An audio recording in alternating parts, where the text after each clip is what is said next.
Well. Cool. So that was the first wrong warp you've seen in the run. Basically, you use a invisible barrel that you achieve by clashing with a beetle.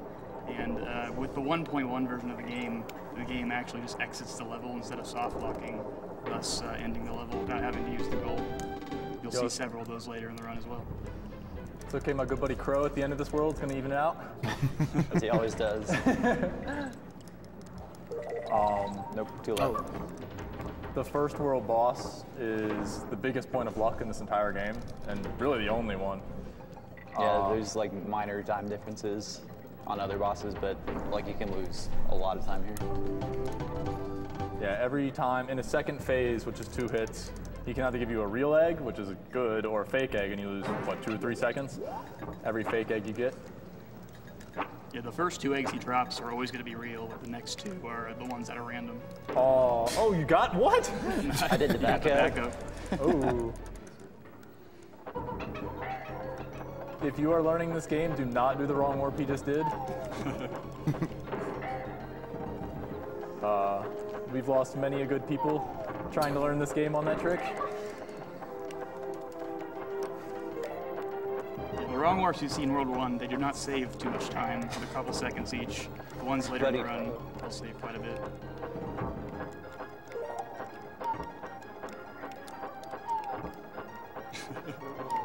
Got some marathon luck going on here. Oh, and look at that.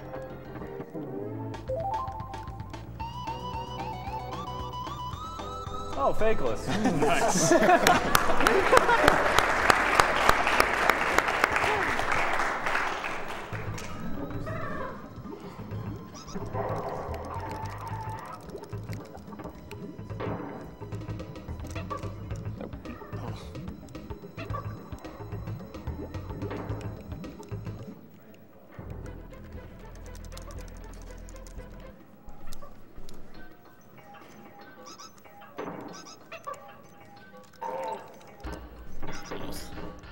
This guy hits every trick. Gosh.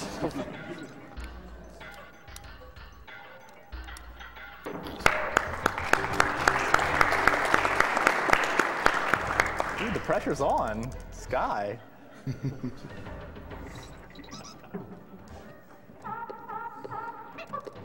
I've got a $50 donation from Program Max. Ooh.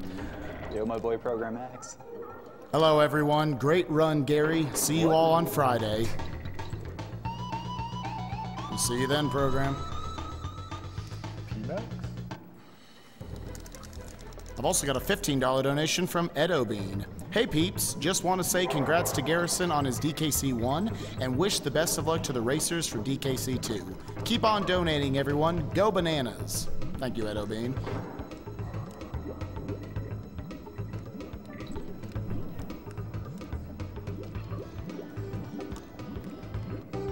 Oh my god, I was afraid I didn't get it.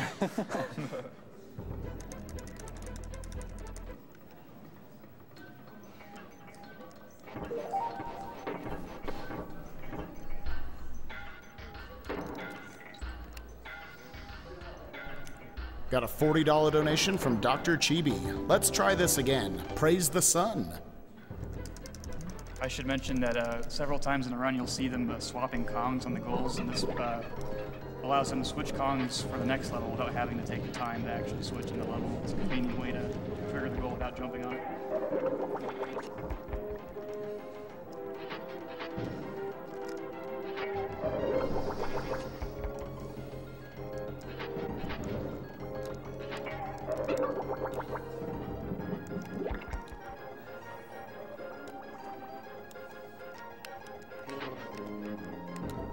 What?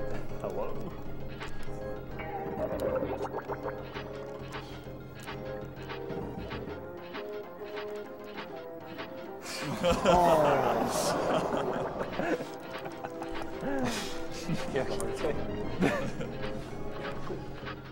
I thought I had it too. So what Twig tried to do there was to skip across the lava, and it saves a few seconds by speeding up Cleaver to get to the other side. Christmas, please don't die of laughter. That's all I ask. It is a pretty tight jump, and it's pretty easy to miss. I let go of right too early. Because at the end of the jump, you let go of right and buffer the jump.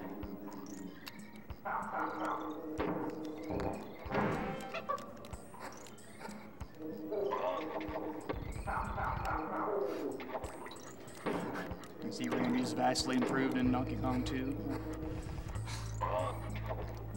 I am just...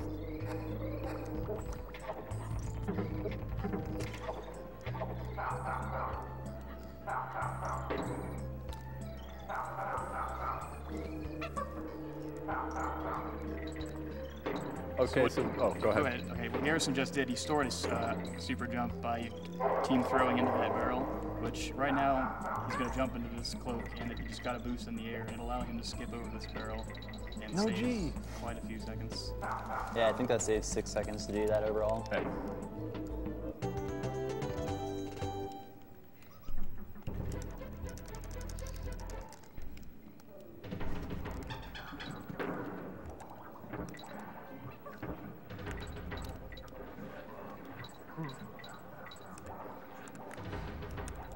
Got a $15 donation from the Megabuck. Marathon on my vacation, best vacation ever. Thank you, Megabuck.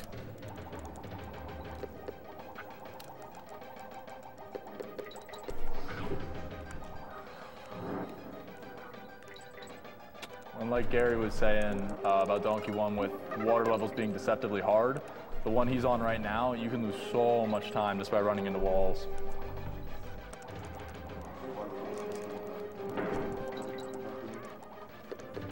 Fortunately, they're a lot more interesting too.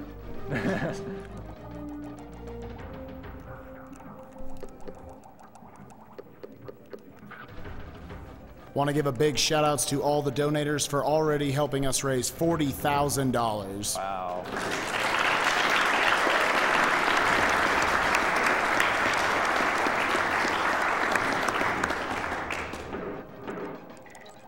Can't make it.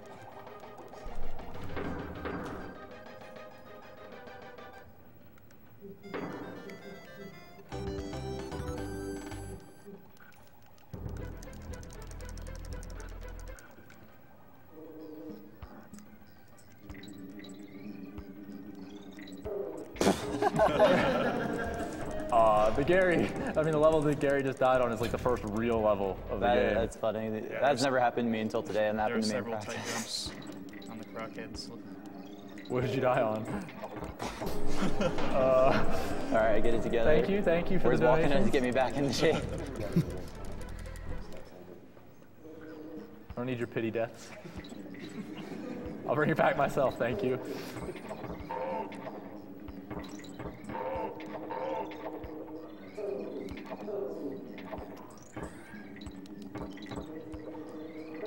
Now watch, I'm gonna die in the same spot.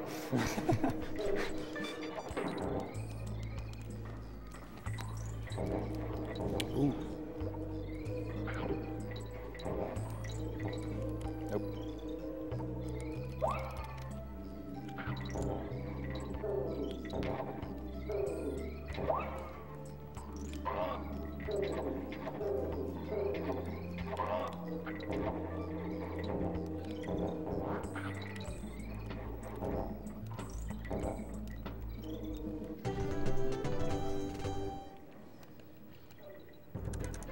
I've got a $20 donation from Penn Credulity. Do you like bananas, Spike? I like bananas. They're good.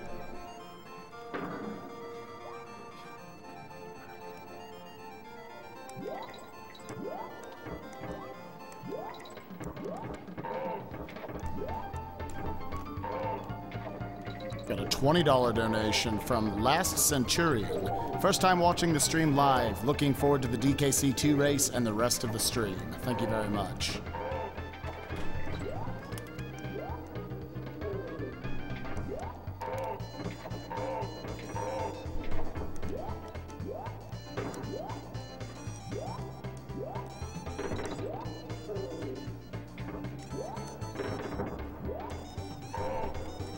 not much to do in this level besides jump on enemies, but you can get some slight boosts by walking off the edge of the barrels that you'll see them do a few times. Yeah, and most notably, Rattly is way faster in the air, so you want to be jumping at all points. You never want to be hopping on the ground.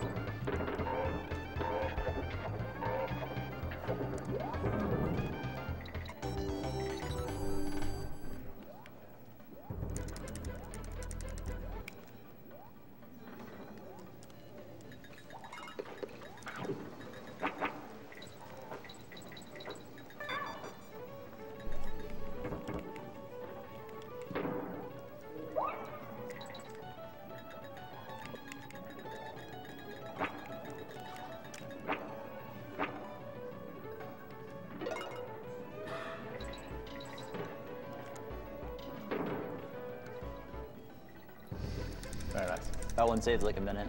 Yeah, it's one of the first major wrong warps.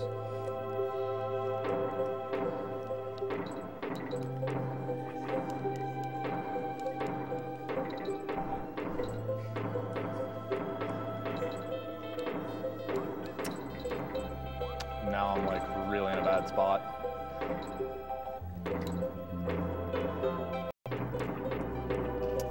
Shoutouts to Walnut if this works. Oh, man. That's really bad.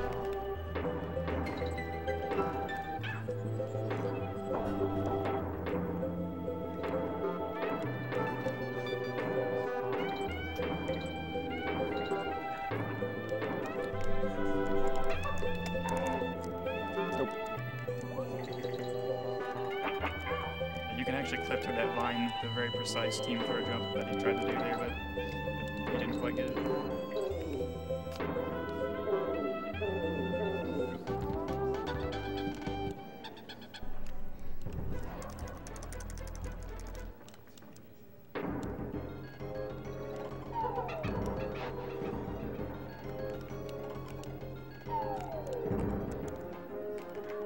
What?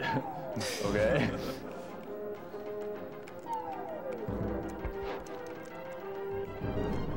Go for quick kill. It's my only chance. That's exactly what I'm not doing it.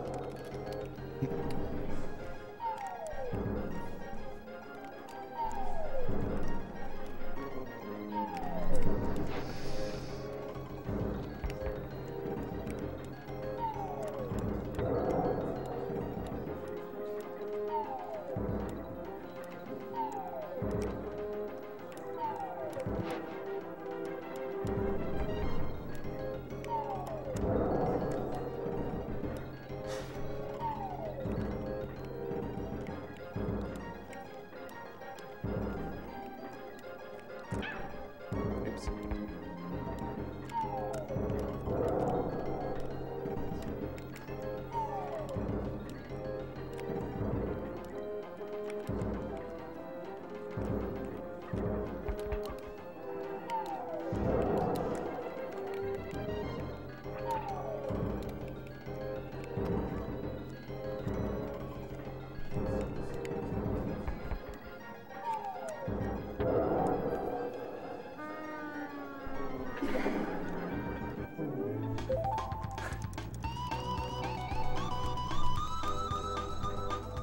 Want to remind you guys that you've got about another 30 minutes to get in your donations. And again, if you donate at least $5, you'll be entered into the drawing for a banana zip pouch, and for $15 into the Super NES bundle with box DKC1 and DKC2.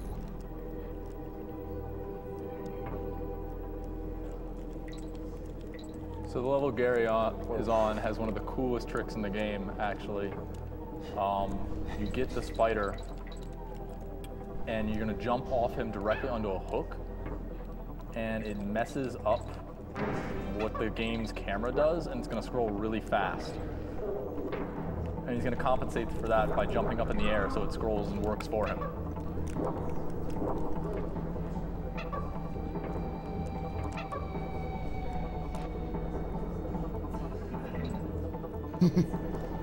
You also get to do a super jump so you can get a ton of height. That way you don't need to shoot out of the barrel or climb the honey right away.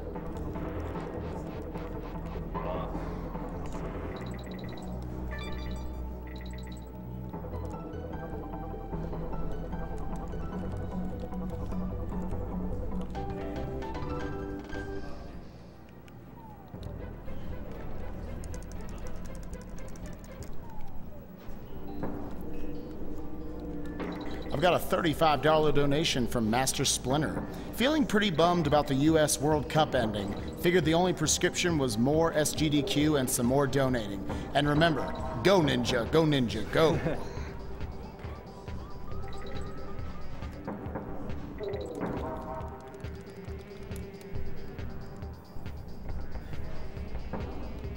There's not much to do to save time in this level besides there's a couple places you can skip a couple dragonfly or mosquitoes, whatever you want to call them. Blue mosquitoes. Blue mosquitoes. Shout out to RPC and the money. Shout out to the money.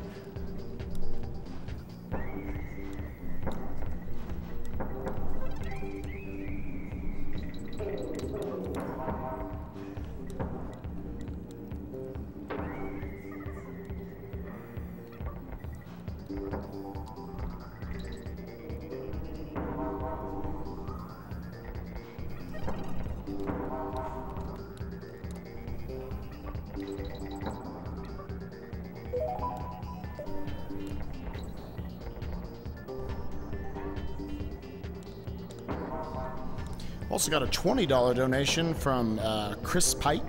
First time watching live and I'm loving it. Gotta donate during DKC 2 because it was one of my favorite games growing up.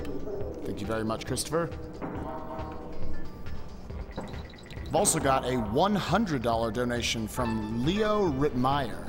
Amazingly enough, I found and watched about 50 hours of AGDQ and SGDQ in the last week. Dang. Only to find that it's live now. This is awesome. Thank you so much. Thank you, Leo.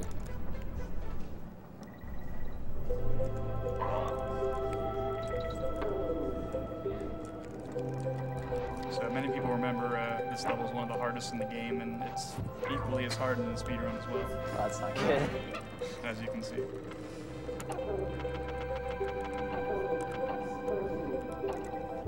No, thank you. At least I'm alive. Jesus. Yeah. And what he did at the beginning of the stage was he manipulated the camera so he could skip a B-cycle. Just the way to get in. Yeah. Not worth it. I always go on the inside because of that.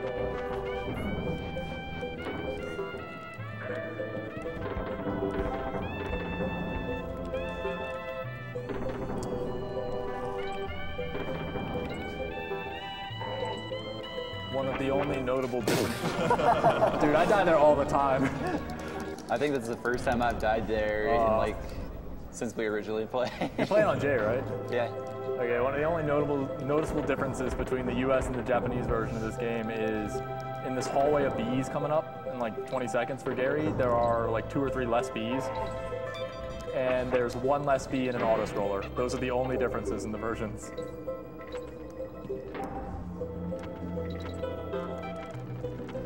Sorry, Spin, I'm not getting the life. I did, don't worry. Oh, dang, I'm getting showed up.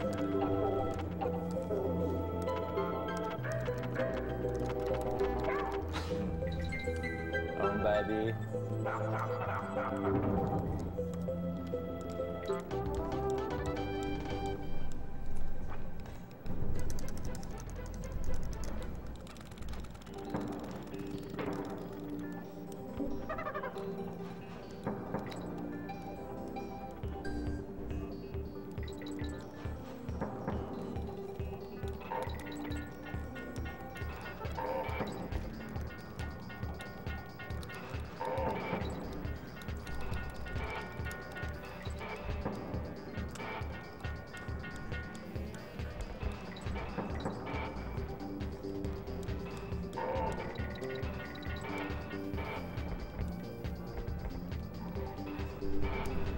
Jumping down big slopes is just slightly faster than just rolling down them normally.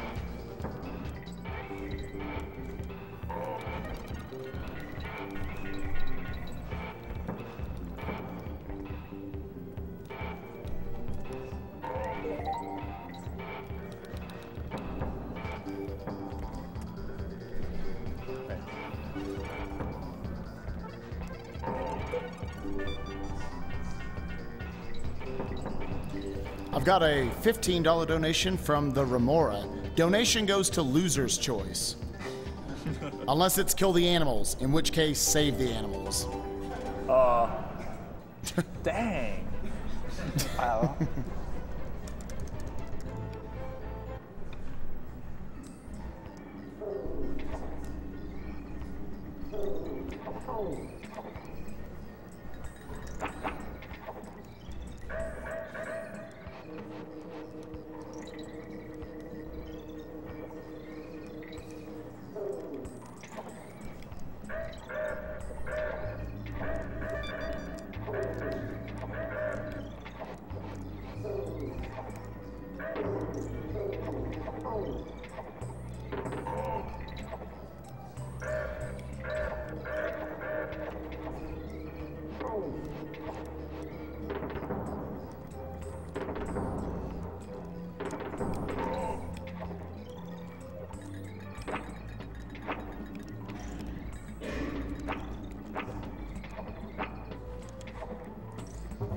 Very nice.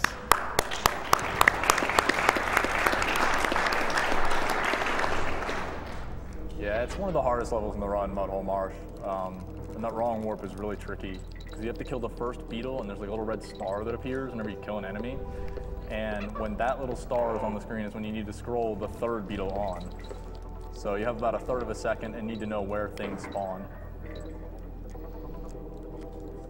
Several wrong warps in this game require a lot of manipulation of enemies because of how the IDs work in this game. You have to make sure that the IDs are correct for the wrong warps to work.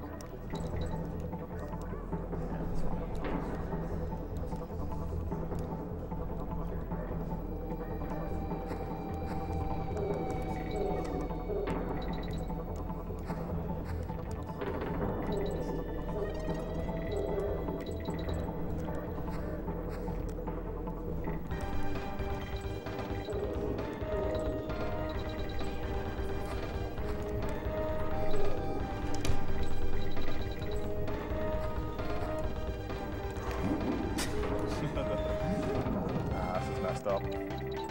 No way. Yeah. I went too far to the right there and unloaded the cannon, so all my IDs got messed up.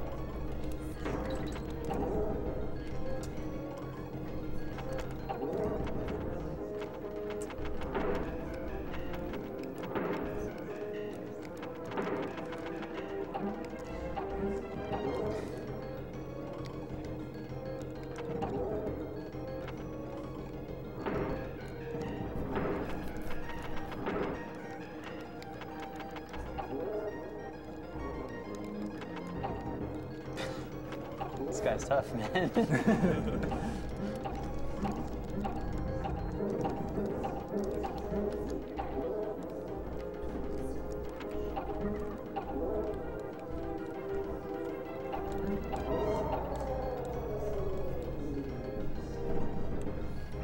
I've got a $33.94 donation from Question Marks. Really enjoying the stream. The speedruns so far have been amazing, and I love seeing the Donkey Kong countries being beat 100 times faster than I ever could. Well, thank you very much, Question.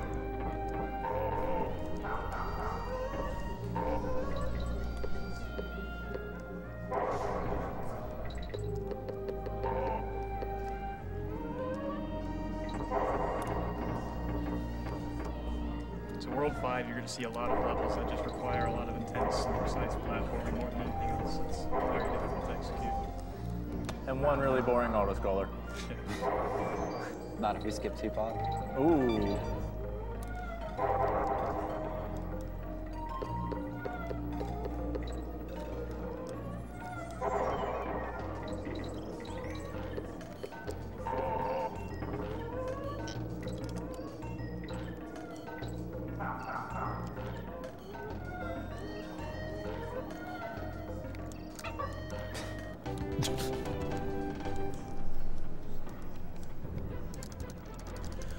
I've got a $15 donation from Game & Watch. There once was a website called LUE, and on that site was a crew, and with money in hand, their donations were grand.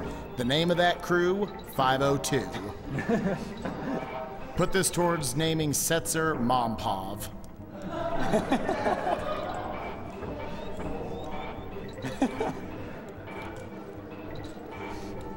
I've also got a $35 donation from Murago. Excellent runs as always. Special shoutouts to the tech people who help keep the fun going all day and night long.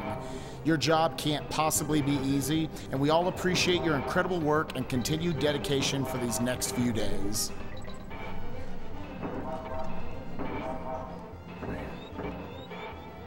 So there's a way to despawn these ghosts in this level, but we have no idea how.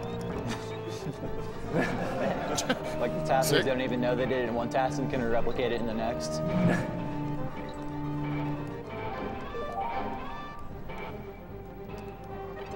Oops. It's fine. Yeah, along with jumping down the slopes, you can also save some frames by jumping right before the gates.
I don't know why that usually loses time.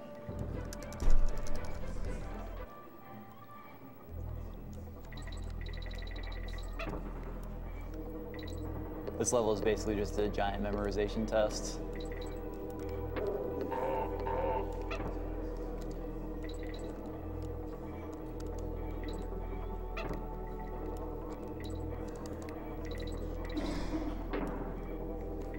Shout out to DBJ.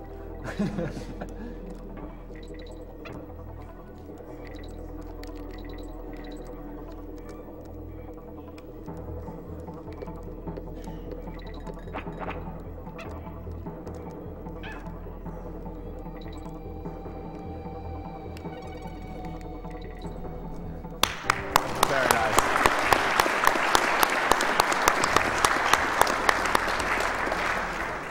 But that wasn't the hard one.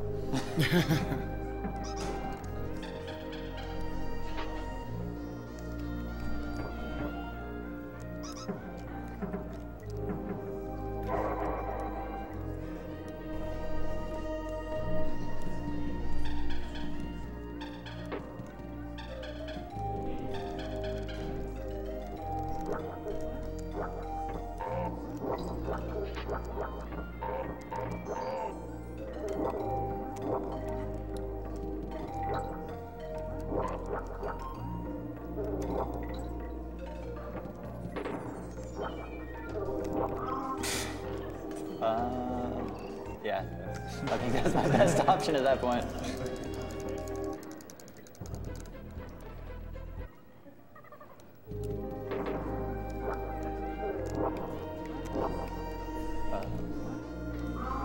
Whatever.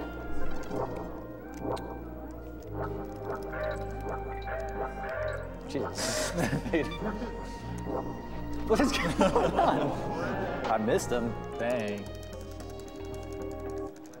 So he's purposely going into enemies because you automatically jump.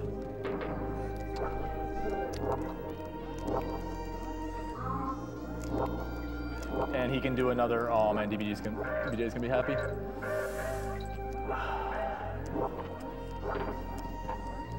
but he can make another platform from one of those damage boosts, and it's faster.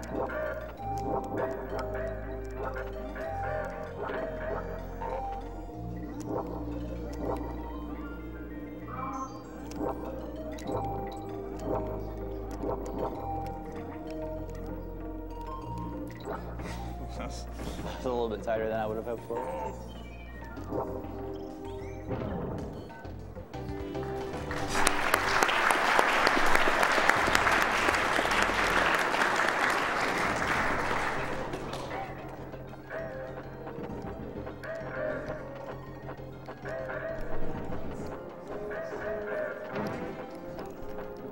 There's some slight randomness in this boss, basically where the barrel spawns. It can spawn in the left, middle, or right, and that can vary how quickly you can do each phase, but it's not that major.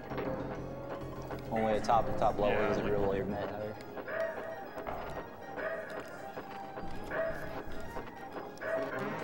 What the heck is going on? Okay.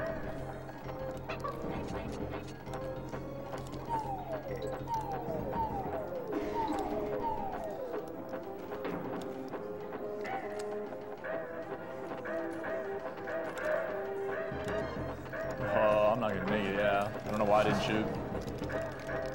Unless I can chop.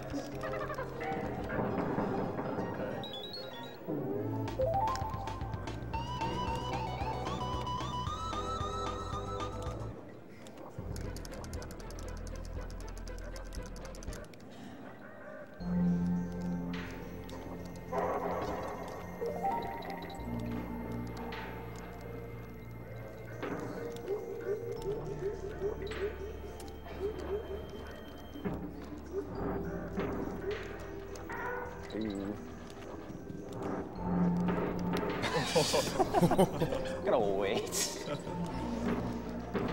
Oh, that's a cool bug. Oh my god. Arctic is the worst level in the game. Dude. I got the cool double platform bug. Nice.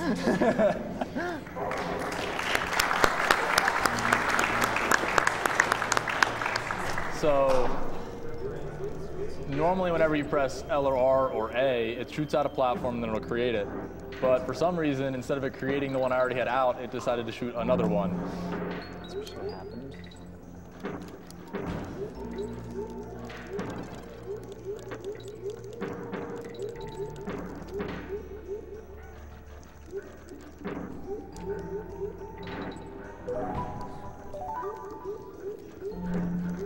Ooh.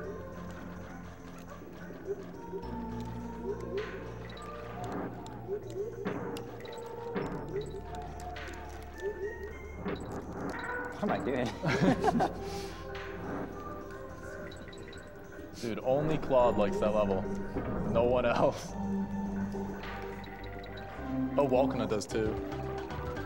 Figures. Everyone's favorite nut.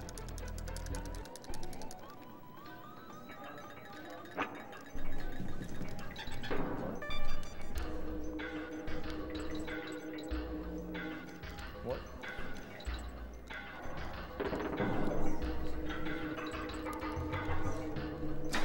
Dude. That's one way to get up there. What is going on? Fish. Nope.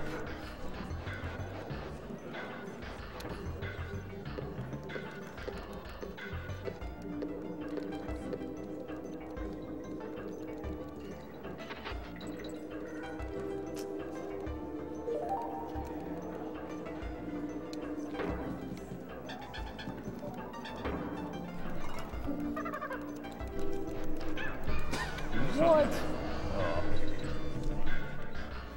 So if you had both Kongs there, you could actually damage boost and jump up to this platform he's at now and skip that little area that you go through. Don't worry, Twig will get it. What? No pressure. What? What's going on? Not really sure what happened there.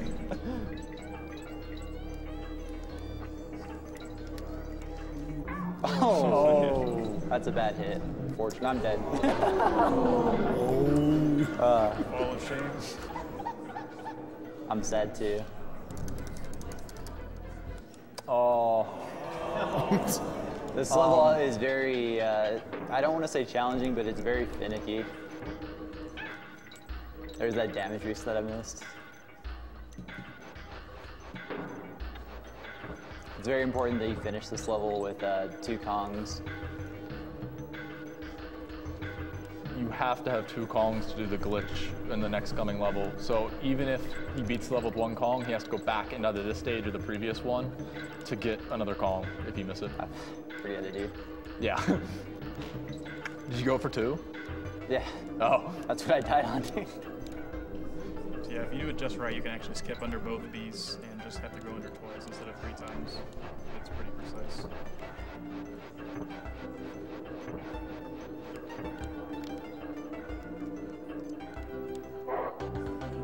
I hope you don't miss CC.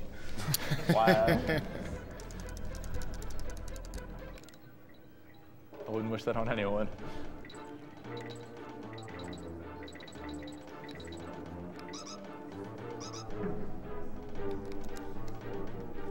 So he needs to keep this DK barrel the entire time until the glitch. And what's gonna happen is he's gonna drop it in the wall, take a hit, and then magic happens. It requires basically an empty DK barrel, so that's why you need both Kongs going in, because if there's a Kong in there, you can just get a Kong, and that's the end of it. Well, don't you need to get hit too, so... Yeah. Yeah. I didn't even think about getting a Kong.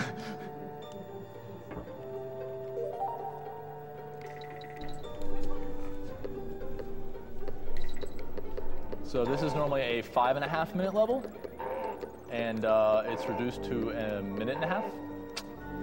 It's a good trick. I don't think this particular trick is well known, like why it works exactly. It's just one of those mysteries. This entire game is very vague. It wasn't very well understood by the English-speaking community for a long time.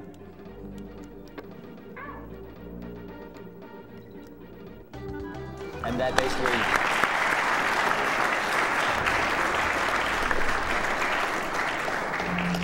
it summons the top of the level to where you are for some unknown reason. And you can actually get crushed even though you're standing where there's nothing, because it's loading the top of the level. So if you don't know where to stand, like if you stand all the way to the left, it just instantly kills you.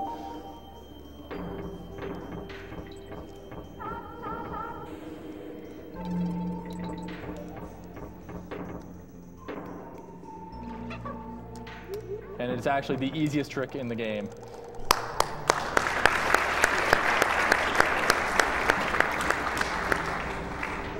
I was waiting until I actually had it before I said that.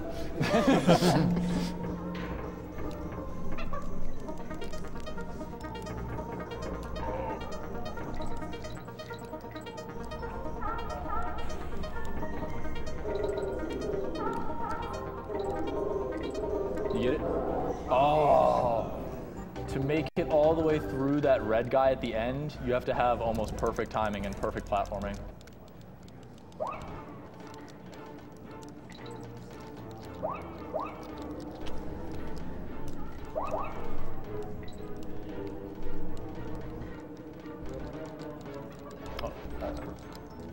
Oh no, dude. Well.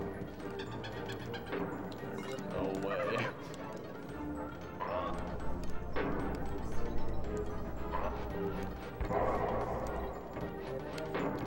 I might have had it. Oh, okay. All right, well, I'll give you... No. So, I accidentally threw to the right, and you need to throw to the left. We actually thought this was a soft block for a very long time, but it turns out it shoots you up here, and after some unknown amount of time, you get the wrong warp anyways, but it's a long way, so this just got a lot more interesting. If I hit it.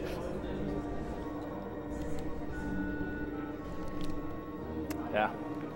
I'll be doing Dang, this. dude. I don't have the volume up. Oh, well. Will it? Yeah. Okay. Oh, I can't hear anything.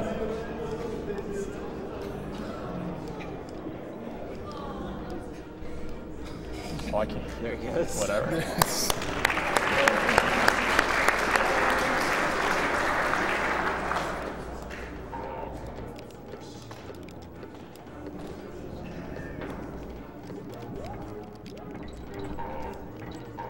Okay, let's not do that. Oh, I can't.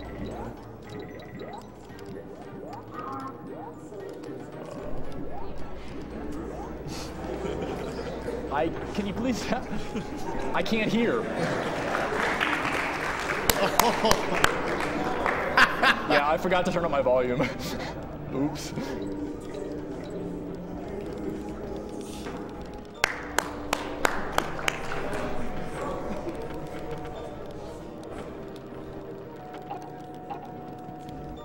There are several ways to double jump with a snake, and many of them require either audio or visual cues that are helping you hit the right timing. And obviously, it's putting me into the audio for that. Oops. Oops. I can't fuck clipped him. You got this. See you in the sprint? Still got a while, man. Nah. I can't believe that hit that. Oh, wow. Okay. I'm playing it safe. I accidentally Yeah, you walked did. into him. Yeah, I like clipped the edge of him. Oops, well, I had up in 3. Made a 4th one to celebrate.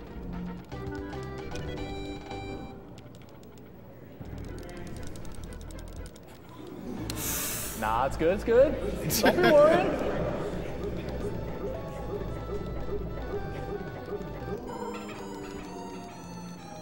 Y'all worry too much.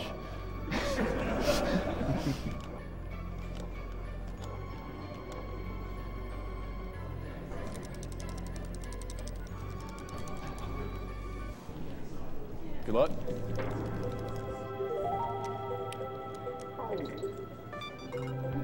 I'm gonna do the old route here. There's a new route where basically you cause a guy to despawn. And Saves it's just a frames. little bit faster.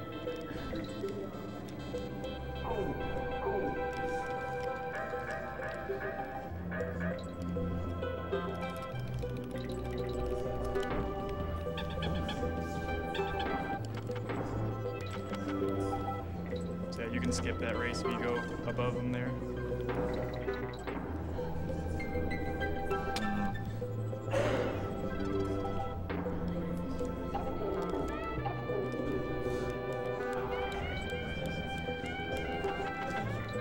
Ooh, we roll through.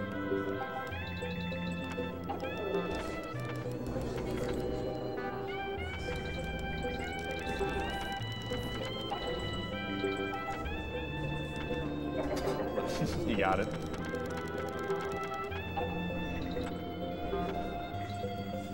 Congrats, Gary.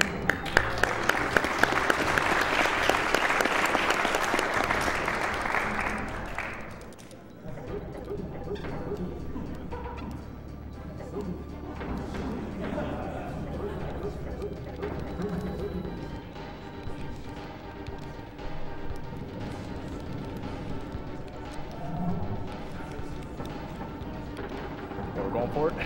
Oh, dang.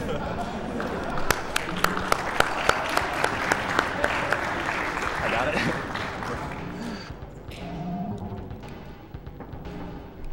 Yeah, so normally when you're the bird there, you can't go right from being the bird to hitting the goal. But if you crash into the brambles there at the very end, you can land right on the goal without having to jump again.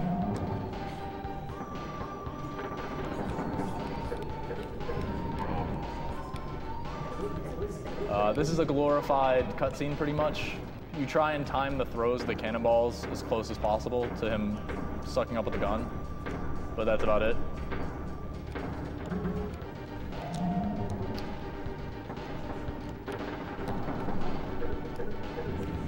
I've never been more proud to read a donation. I have a $20 donation from Bonesaw577. Just want to give a shout out to all my buds at Romcom 2014.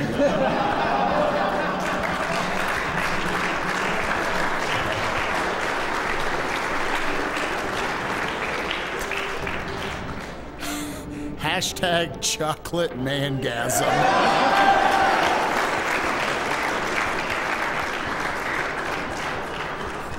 Shoutouts to Bonesaw.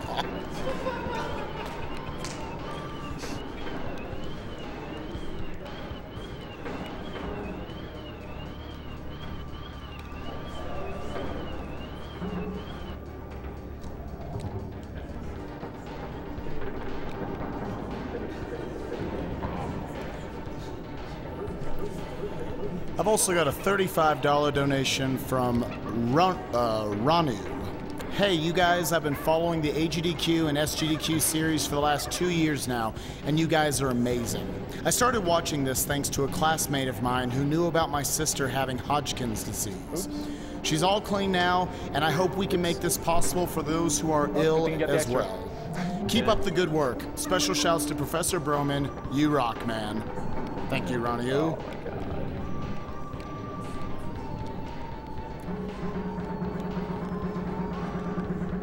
Oh, but you lost blue, man. I did. Oh.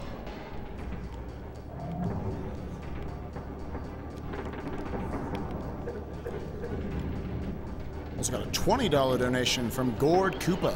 This is my first time watching the stream live. Where did my Sunday go? DKC2 is one of my favorite games, and both of your runs have been extremely impressive. Keep up the good work.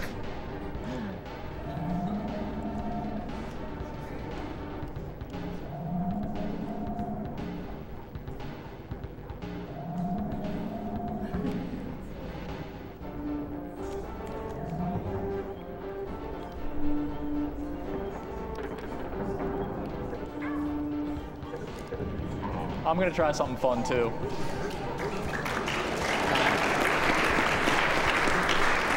That's time. Okay.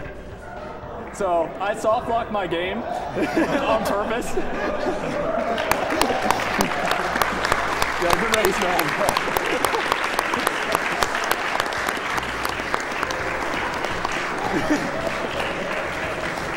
Wait, you shoot again? Yeah, if you glide into him as he's sucking up with only Dixie, it soft locks your game, so don't do that. Yeah, the only reason I know.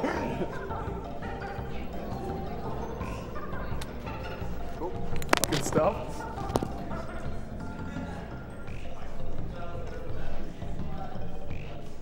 Another big shout outs to a great race of DKC2. Thank you for the Donkey Kong Country block, boys.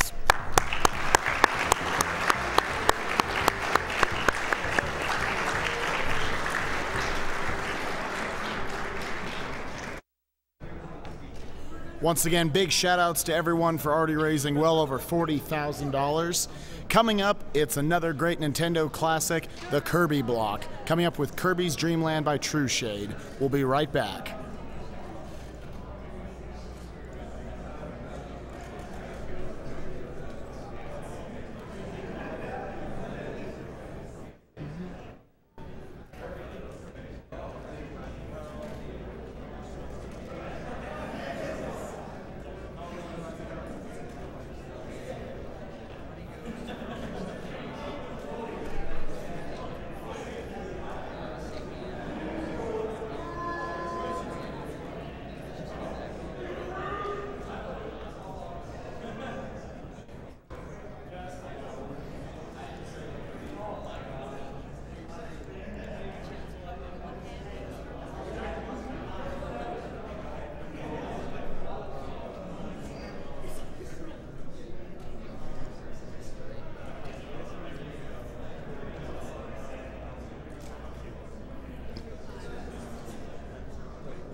Hello everyone, welcome back to Summer Games Done Quick 2014. I am your host, Spike Vegeta, and we collectively are the communities of Speed Demos Archive and Speedruns Live.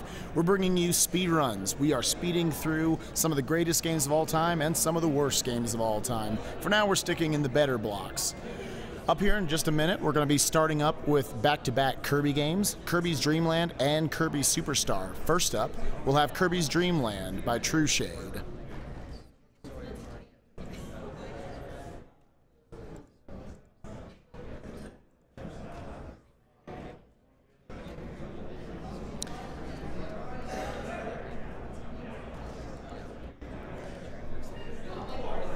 I want to remind you guys once again that every dollar that you donate will be going to Doctors Without Borders. Doctors Without Borders is an international medical humanitarian organization created by doctors and journalists in France in 1971. Today, MSF provides independent, impartial assistance in more than 60 countries to people whose survival is threatened by violence, neglect, or catastrophe, primarily due to armed conflict, epidemics, malnutrition, exclusion from healthcare, or natural disasters. In 1999, MSF received the Nobel Peace Prize for their efforts. So every dollar you donate is definitely going to a wonderful cause. We've already raised well over $40,000, and we're only maybe, what, 10 hours in? I can't do math, but we're going to go with 10 hours.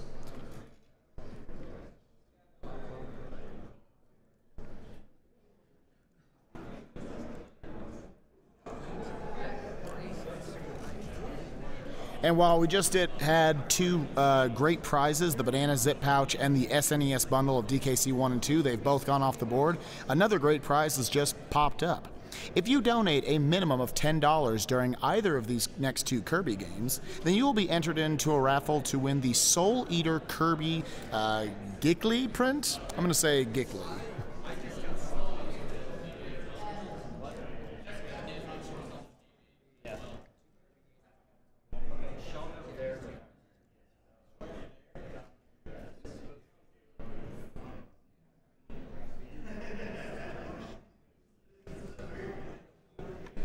I want to remind you guys also of some great donation incentives we have coming up throughout the marathon. Coming up soon, we've actually got a bid war within BioShock 2, which will be happening later tonight. Right now, it is the good ending versus the bad ending. The bad ending right now is leading with $445 to good endings $230. There's still a lot of time to get in your donations, but get them in now, especially if you want to see that good ending. There's also another bid war coming up later tonight for Amnesia, a machine for pigs. It's actually very close. Right now it is save or kill the people. So a little different than the animals that we know from Super Metroid. Right now saving is actually winning at $250 to killing at $205.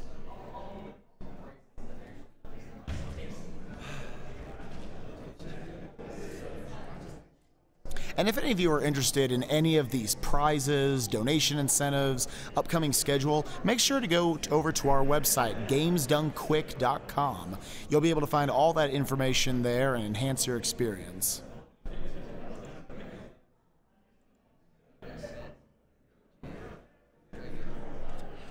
I've got a $10 donation once again from Cyberbot X. Yay for Kirby Block. Good luck to the Block's runner.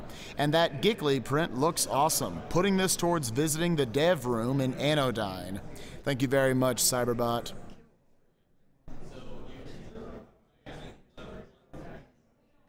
I've also got a $15 donation from SomeGuy19. Watching my first ever speedrun thanks to Ray from Rooster Teeth. This stuff blows my mind. Also, shoutouts to Ray.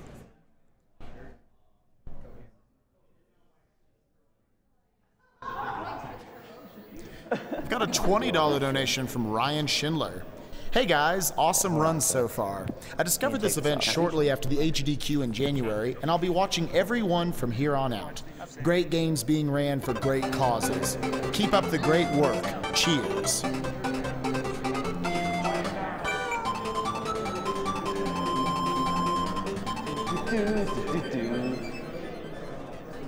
Kirby.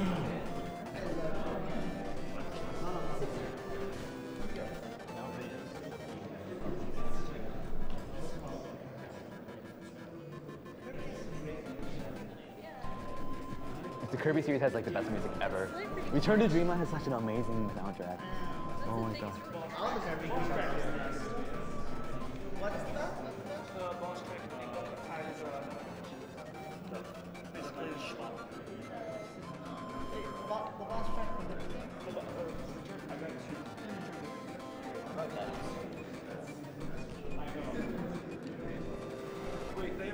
says they need music. We have it on this TV, but apparently not on stream.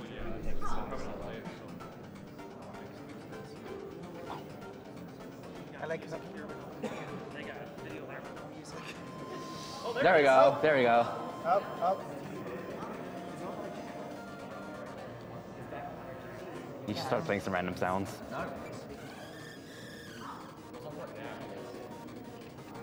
Keep doing it. Be as obnoxious as possible. Well, they can't hear it. Chat, the stream can't hear it. We can.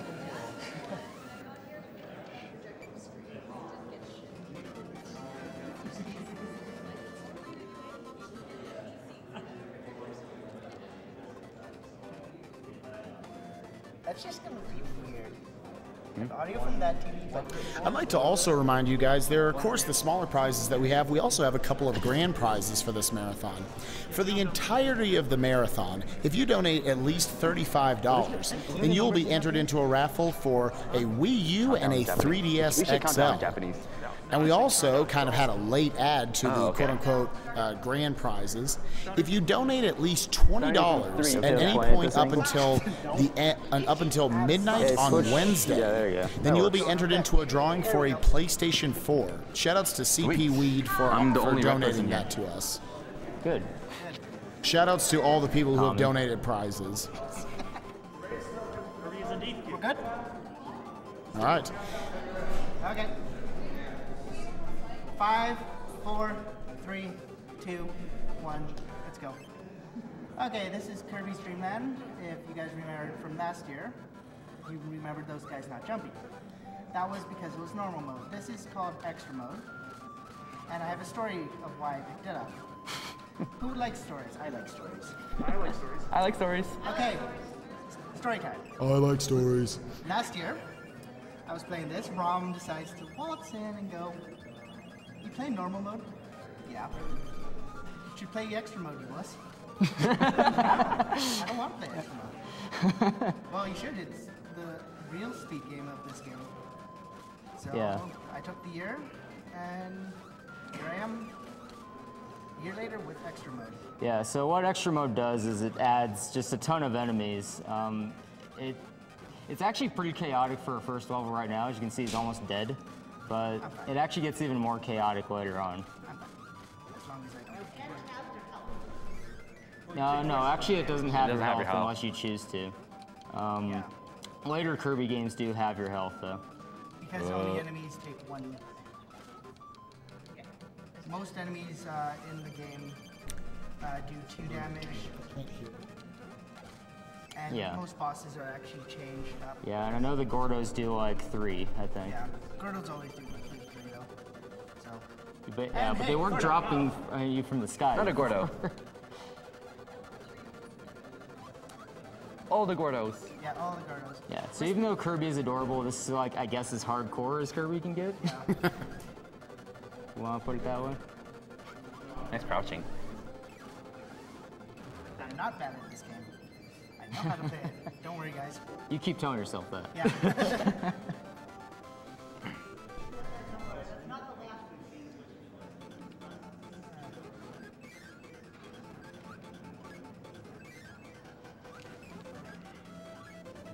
So if you notice, I'm just eating everything that I see. It's just quicker. Yeah, I imagine spitting things out causes a little bit of lag with just Also, having more this skull projectiles.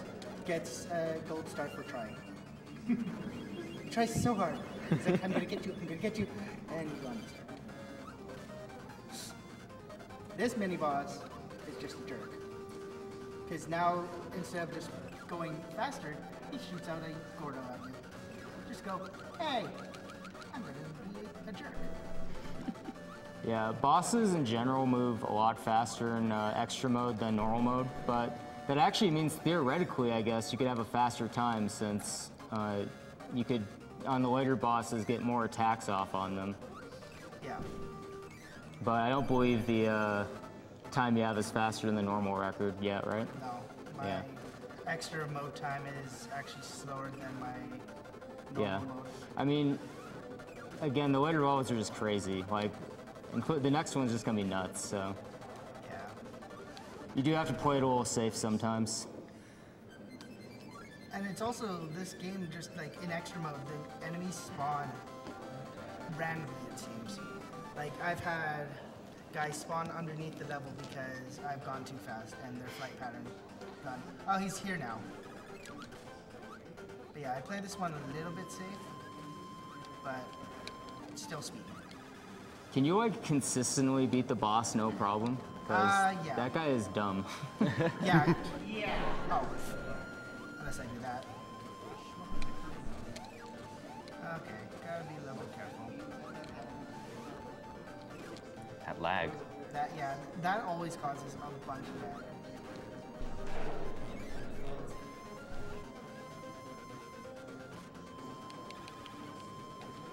Oh. Alright, you guys. So if I remember right, this like colored version stuff didn't come out in the US, right? It kind of. Like, once you got onto the Game Boy player, it was all okay. colored. But yeah, the only reason I actually played the Japanese version is there's no real reason. Yeah. Oh. Oh well. I kind of saw that coming. That's okay. Full health for the boss. The strats. Yeah, but I usually like dying on the clouds. It usually gets me. Randomly. I've also just, there is supposed to be an enemy there, but I just fought him. Don't know how. I don't know what that guy is all about. Oh yeah, that guy is just that crazy. wacko cannon at the end. But yeah, As you can see, this is a very well-programmed game. I've just spawned enemies, and I don't know how I've done it. People have told me, oh, it's probably just sprite overload. I'm like, okay. Do the same thing, he still spawns. But yes, this guy. Oh. This level is just annoying, and then this guy at the end. If you don't have full health, you basically are. Yeah, so it seems like you're just getting in his face to out DPS him, I guess. I've also died because I was Yeah. too high up. The screen scrolled down, and since I'm off the screen, I died. Really? Yeah. Because the screen scrolls down because it's like, oh, now we've got a. Uh-oh. No. Bad. Okay. Of course, I didn't walk the one step Ooh, I nice. needed. The one step I needed. Now, last year I could run right. This year I have to actually stop and take out No, umbrellas. actually, you can kind of run through him, but Well, yeah, but I actually don't care about that damage. Also, hi, Kirby Link. I really don't know what to call him. It's basically Link. He's in a tunic and he's throwing boomerangs.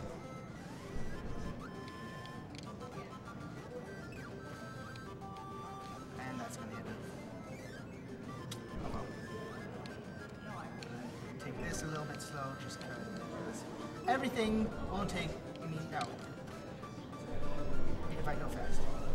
I was about to say, Ooh. I thought that guy despawned because he wasn't showing up. And thank you. Okay, I'm gonna wait. The butt clench. And now, Krakow. Like Yeah. last year, I can sit so these mini bosses, and they're I guess the two bosses in this stage, they make super complicated with the patterns, but you can just like sit in the corner for both of them, so it doesn't really matter. Yeah.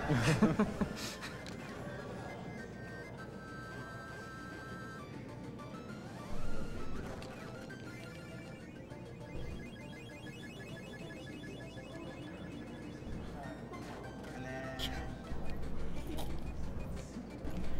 the interesting thing in extra mode is those Gordos are programmed to follow you. So as I start going up, they go up. I thought they were just on a pattern of going down and up. Nope, they just follow.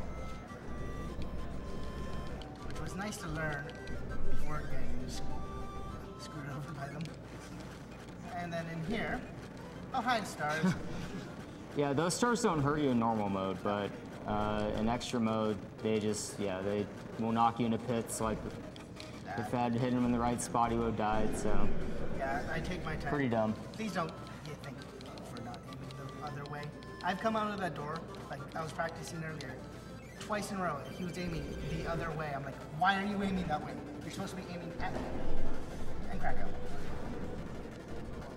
So how much RNG is this boss then? It's still about the same amount of RNG as normal mode, but he doesn't move. Yeah. Besides, Plus it goes a lot faster, Yeah. so it'd be Besides- less of a time variance. besides dive bombing you. What I actually learned, or what I assume is, he uses an attack and then he goes through a code that goes, okay, I've used that attack, now I've got 50-50 chance to use my other two attacks. He will never use the same attack twice. So the first attack is the only time you've got a 33% chance to get a bomb.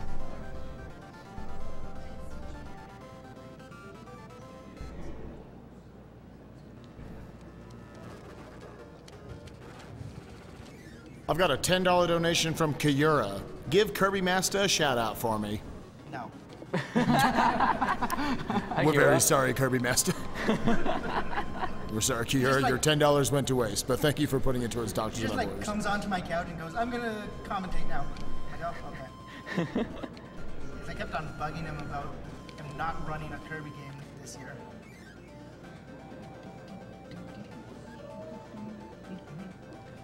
The only time you don't get the boss's thing, or the only time you get the boss's thing is those redos.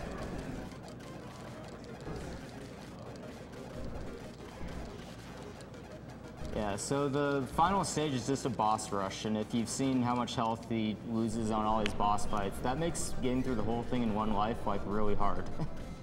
Especially You since can the get final boss is kind of like on crack. Yeah. You can actually get, it's weird how they coded it, because if you game over before beating all 4 bosses, you have to go back and beat all 4 bosses.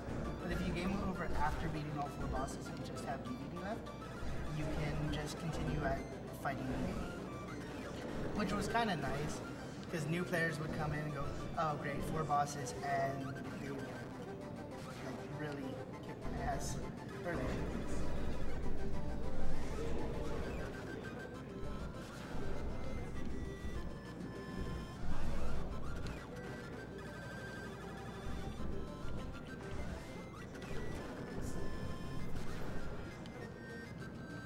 Missed.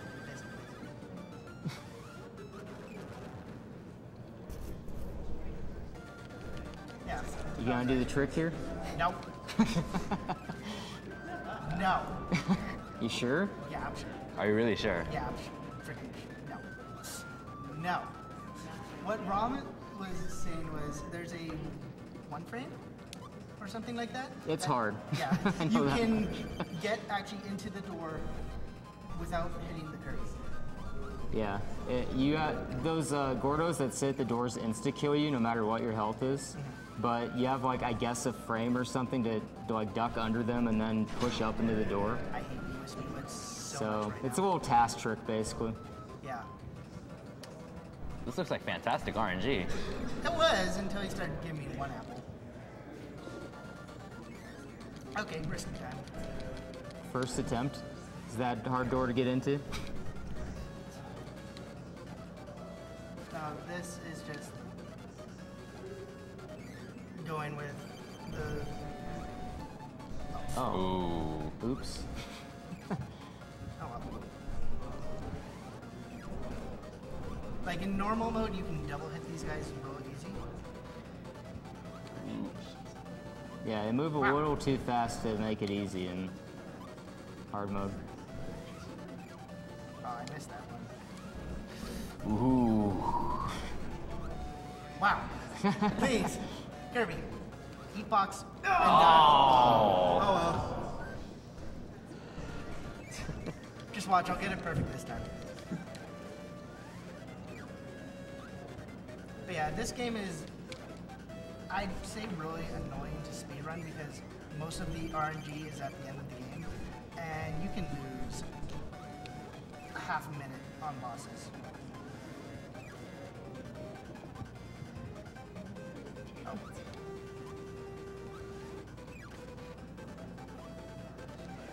I really shouldn't say anything. I really shouldn't have said anything. Great. We're a little easier when you have a full health bar, huh? Yeah. Come on, jump. Please jump. Yes. Up the screen he goes. Oh, wow. Oh. Wow. Oh, wow. I've actually beat him like without taking a hit. He's very fast now. And he also likes going off screen. Oh. Nope. Nope. Don't care. No. No. Oh, Wow. he moves like so fast.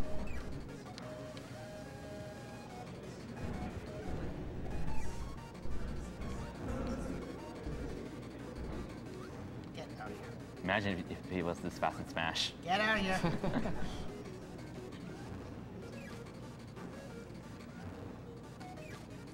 Get out of here. No. Stop. Bad. Come on. Oh, no. Oh. What now, DD? No. Oh! These mind games. No. Oh. Okay.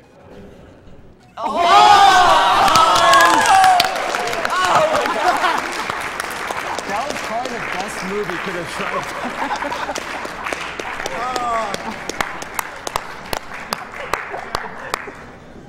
So that's Kirby's Dreamland.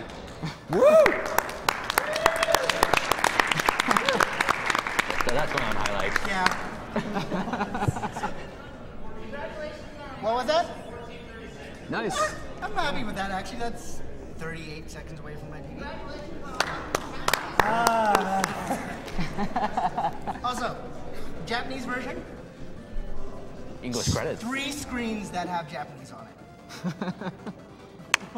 Yeah, so that was Kirby. Okay, 4 screens actually. Title, when he says thank you, and the last 2 screens that show you how to activate config mode and how you get hard mode. But yeah, thank you guys. Another big shout outs to TrUShade and that clutch victory.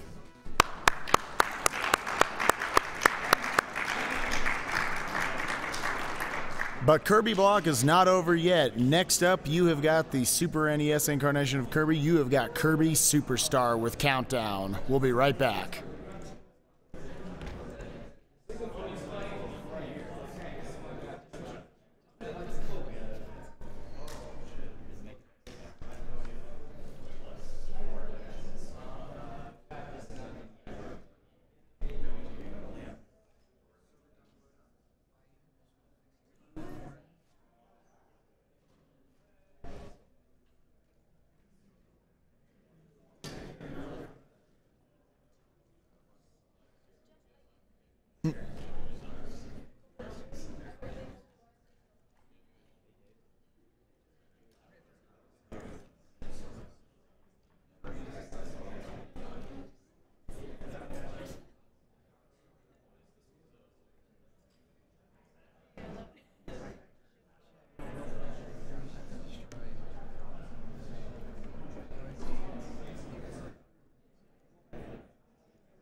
Welcome back, everyone, to Summer Games Done Quick 2014. I'm your host, Spike Vegeta, and we are Speed Demos Archive and Speedruns Live. Two communities that like to speedrun. It's pretty fun.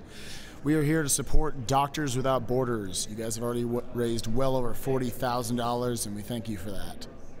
Up next, we've got one more game in our Kirby block. We have got the Super NES Classic Kirby Superstar by Countdown himself.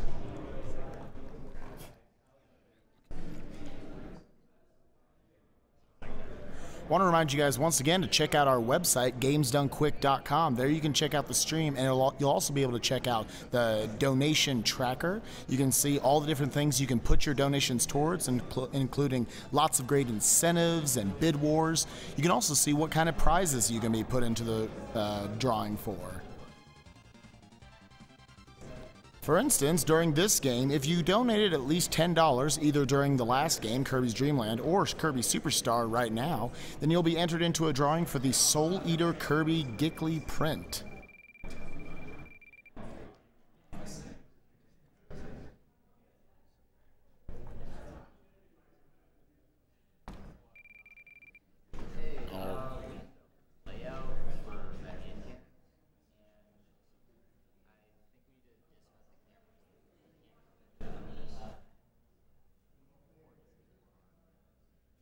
Got a $100 donation from Fabi Yu. Been watching AGDQ and SGDQ since 2012, but this is my first time donating. Thank you all for providing so many hours of entertainment and making this such a great cause. Here's to more years of crushing my childhood games. Thank you very much, Fabi. Got a $40 donation from Simon Says. Starting the work week with SGDQ is a great thing. Good luck to all the runners participating and to all my fellow viewers. Do you think we can match the AGDQ total? That's up to you guys, but we'll do our best. And with that, let's go ahead and get a quick roll call from the couch and the runner. Oh, let's not do that at all. That would be a terrible idea.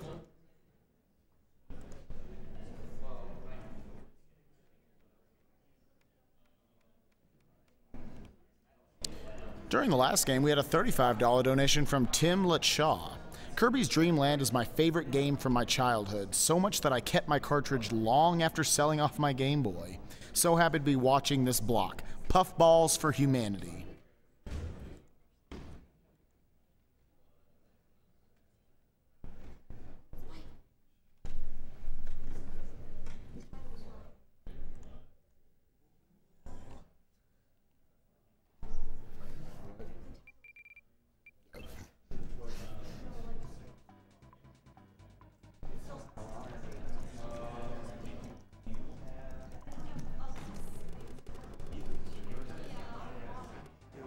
First, let's set it to stereo.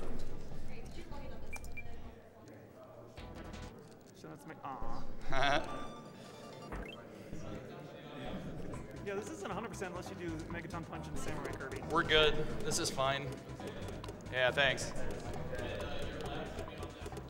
Okay.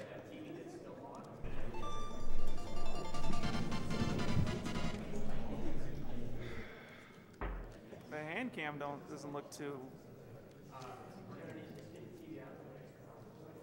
Oh.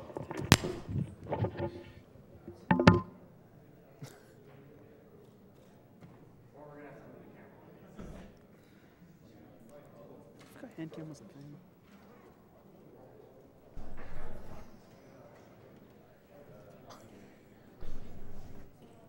Right now what we're setting up is the Kirby Superstar hand cam.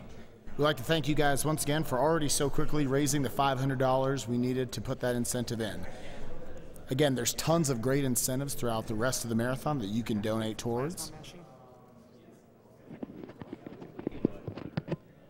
Again, coming up later tonight, you got a couple of bid wars. One that's become actually very close. In Amnesia, A Machine for Pigs, there's a bidding war between saving or killing the people. And in BioShock 2, you can donate whether you want to see the good or the bad ending.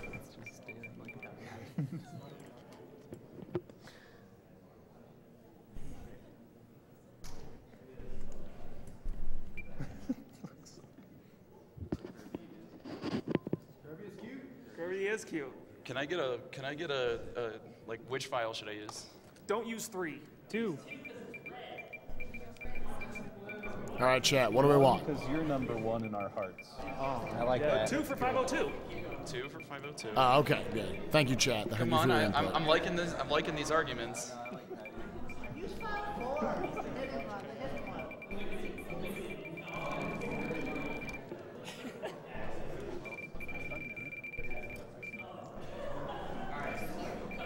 All right, we're good. Chat says 2. Chat says 2. Don't do 2 because, like, the whole chat. I don't know if I trust them. If you remember Survival World from last year, don't pick C. God. Got a $40 donation from Vengeance God. Great seeing Kirby play. Kirby's Dream Land was the first game I ever beat. They're also saying other things, but 2 is one of the numbers you're saying. I mean, The thing is, Ox's old record was on 2. Damn. 2 is too good. I think his new one's on 3 now. now. Number 1 with this run. Good. That you'll ever do. 2 can be as bad as 1. And 3's just outright. I think we're taking a little bit too much time here. I'm ready. I'm waiting on somebody else. All right. 3, 2, 1, go. Yes, I picked Iron Blade, dude. We're in there. Okay, so you actually can skip the tutorial. You just have to hold start after you select it. So I'm going to be doing a trick here where I need to get jet. So I'm going to inhale 2 enemies and puts it on a little roulette here. And, well, you'll see. Oh, I have to wait. The game wants me to wait. No. No. That's a 4-frame trick, so it's totally understandable to miss it. Ox, the last time Ox and I raced, he missed it 6 times. There it is. There we go.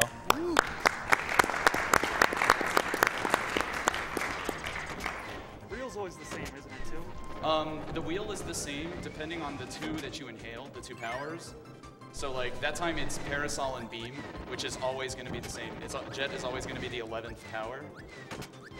The next mix that I do in Meta Knight is Yo-Yo and Beam, and that makes, what is it? It's 2, I think, 3. So it's a lot quicker. So yeah, if you practice it, you can get jet pretty much every time. Yeah. I mean, I've been playing this game for a long time, and I still have like, I'd say like a 75% success rate with mixes. Nice. There's the sound glitch, yes.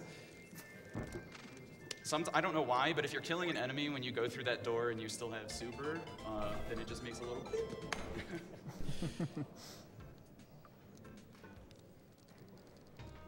So most of the stages in Dynablade will start you in the air. And so that's why I'm mashing when I start a stage, is because I'm in the air so I can jet. So I can very quickly start to gain my horizontal momentum, which is, you know, gotta save the frames, dude.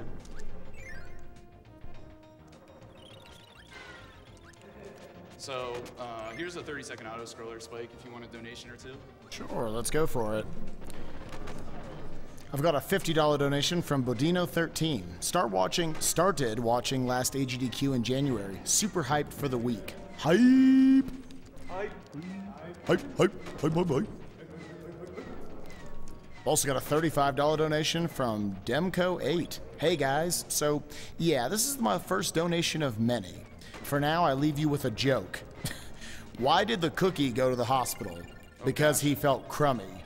Oh. Thanks again, guys, and thank you. Oh, I did. All right, so right here, what's coming up, hopefully, is a mini boss skip.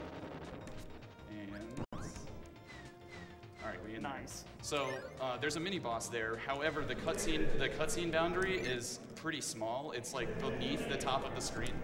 And with Jet, you can you can fully charge Jet and double jump. It'll skyrocket you into the air, and you'll go over the top of the screen. And as long as you maintain your height by, of course, doing horizontal jets, you will fly over the cutscene boundary and not spawn the mini boss. And that's used quite a bit throughout this run. And that's part of the reason why we get Jet, as opposed to like Wheel or Wing or something else that's more movement based. Oh. So that guy will always hit you. That guy will always hit you. It's a scumbag Waddle Dee there.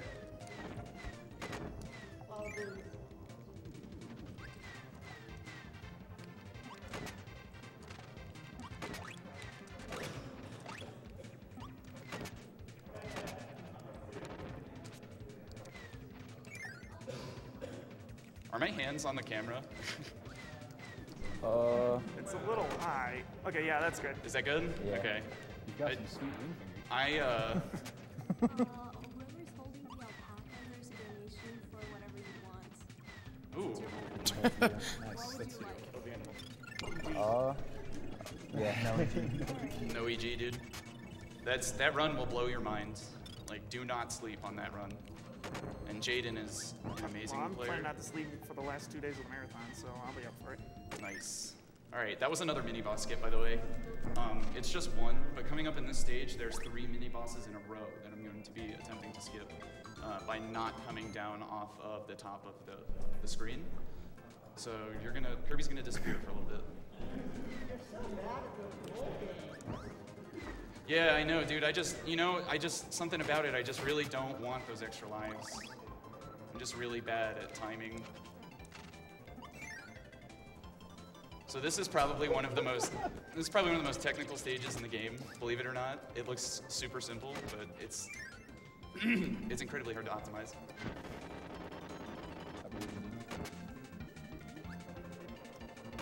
Yeah, I play, for those that watch me, or don't, I guess, I play with a hand cam pretty regularly, so I'm like always cognizant of, where my controller is. I'm like super paranoid about that. Gotta make sure that you all see the action firsthand, man. Wait till he gets plasma. Yeah, well, maybe my controller might leave the screen, or you might just not be able to see my fingers. Or it'll just be blurry. Yeah, it'll just be blurry. This is the most technical screen right here of this extraordinarily technical stage. I guess I should explain, with Jet, if you get a running start, that's how you maintain the momentum. If you don't have a running start when you jump, it's bad. You're gonna have a bad time. No, dude. You got the first one at least.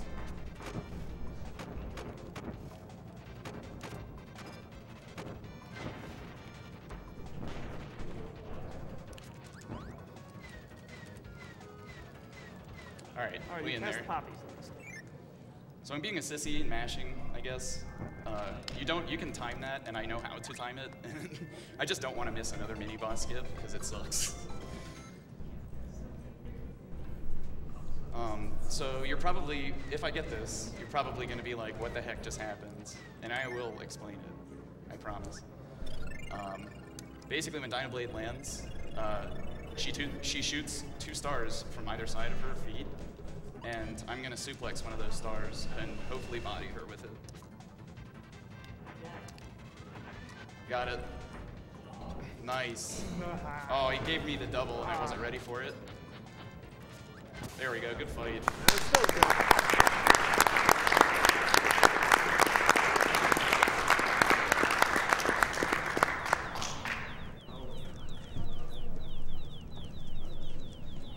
So next up is Meta Knight, and if you're curious, the reason that we do Dynablade and then Meta Knight before any of the other Dynablade games, opens up Meta Knight.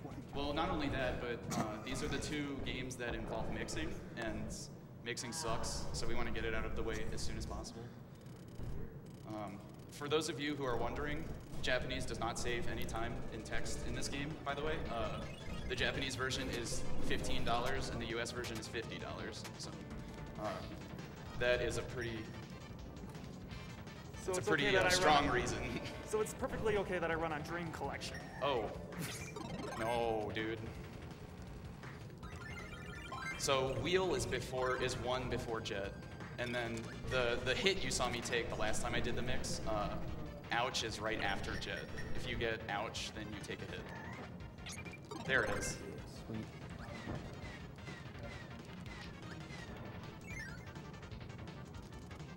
What happens if you actually kill Heavy Lobster at the end of it? Nothing. The TAS actually does it. The cutscene just plays and then you, like basically it just makes the you kill the boss sound and Heavy Lobster explodes or something, but then you fly off regardless. Oh man, I forgot to do my strat. But I want to do my wall mashing strat there, which is just like goofy looking stuff, but it's not like saving time or anything.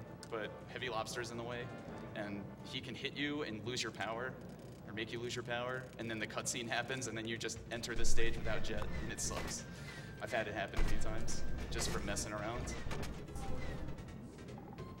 All right, so this guy right here, my least favorite enemy in the game, and he gave me the best RNG possible. There's another mini boss skip, by the way. Here's an auto scroller spike if you want. All right, I've got a $5 donation from Mr. Carter. Hey Carter, what's up, man? He wish I could be there with you guys. Definitely pumped for Papa Downtown Superstar. Shoutouts to the collective. Woo, woo. I've also got a $25 donation from Spim. Just following through on my promise from earlier. Congrats to Gary and good luck, Countdown. Make Oxwas proud. We'll see about that. Oxwas is a Japanese runner, for those of you who don't know. He kills this game. He found every strat imaginable, and he holds the record, doesn't he? He holds the, yes, by a large margin. I've been playing this game for 7 months, and I have a 1:23.07. Ox's PB is a 1:15.19, which is a little less than 8 minutes faster than me.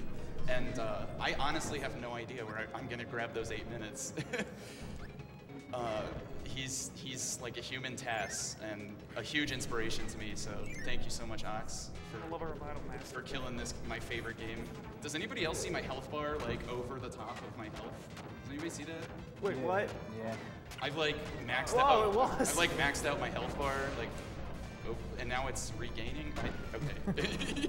It must be the TV. I thought for a second that was like part of this. I think it might just be the glare. But look at his health. It's going. It's going up and down, dude. That's pretty cool. I think you're a dirty cheater. Hey, man, there's no game genie involved. Y'all can clearly see the SNES on the table. Looks funny to me. So right there, as you see those crooked lines in there, they actually, if you imagine them as 2D rather than 3D, that's actually how they operate. So like you are on a higher elevation when you are on the top of one of those, and that fact alone allows you to get through that room unscathed. All right, this fight is done. Shoutouts to Dizzy Rascal. Oh, dude, come on, I had it. That was free. These guys are named Bonkers, that's why this is a shout out to Dizzy Rascal, by the way.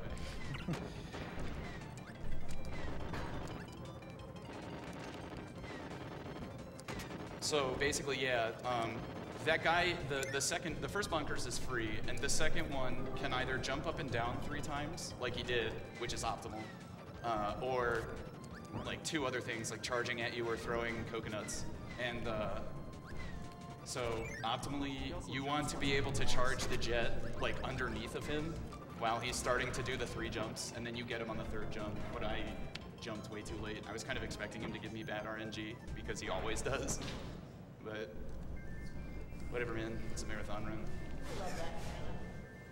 Yeah, dude. Cannon rocket. Cannons are hilarious in this game. Sometimes they'll blow up on you. They'll take you to a totally different screen. Break cave offensive, aren't you? Yeah. What's that? You're gonna get the first cannon cake. No, absolutely not. That will never happen. So here, I'm just going above the screen because the screen is super laggy because there's lots of enemies. And Rockies body you in this game. The stone enemies, those blue guys, like they will like make you take a bunch of damage, and like that. Your knockback is so much stronger than if you just hit like a Sir Kibble or something. So yeah, there's 2 mini boss skips there actually. Of Meta Knights there.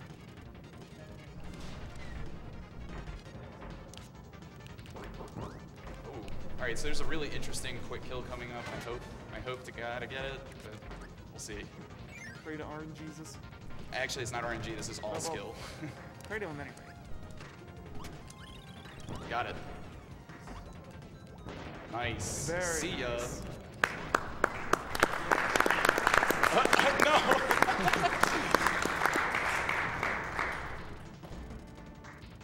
All right, so I'm not messing around because Twin Cannon can really body you.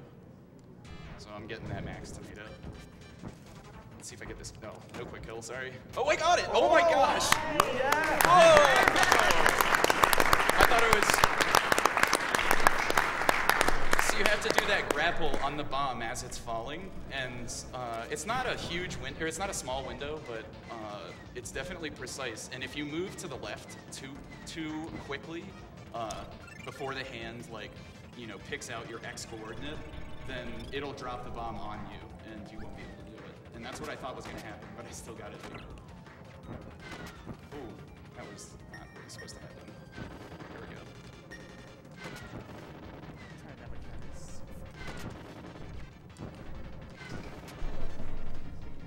This game has an amazing soundtrack. Alright, so we're skipping a mini-boss here, but not quite the same fashion. So right there on that platform, a mini-boss skips, but if you fly up against the ceiling there, you don't have to have Jet for that, actually. You can do it with regular Kirby. But yeah, that's a I don't know, maybe like a 15-second fight. It's a pretty easy enemy. It's the frost guy.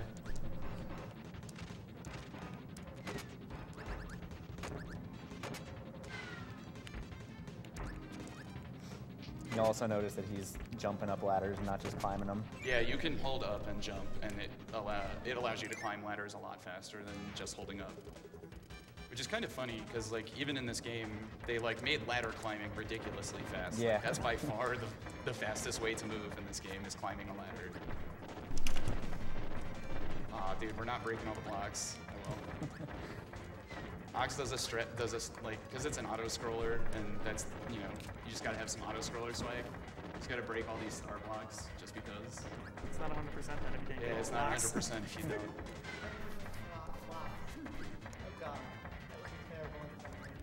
100% break all the star blocks. So this is your friendly neighborhood heavy lobster. Hopefully he shouldn't take more than. Whoa, that's not what he's supposed to do.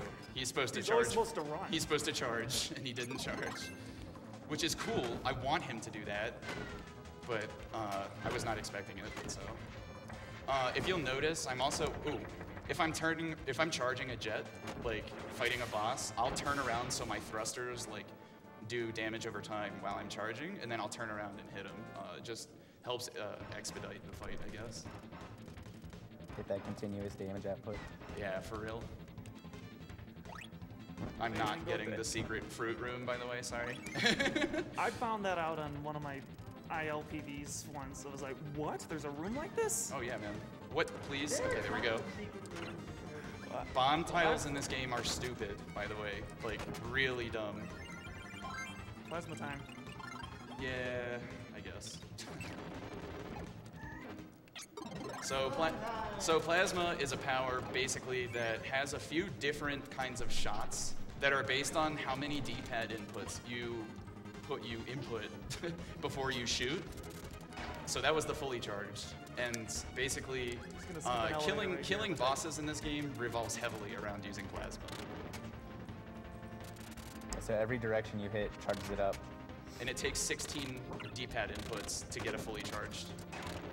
So this is Hellway. I did not yo Hellway, but this is the Hellway of Kirby Superstar.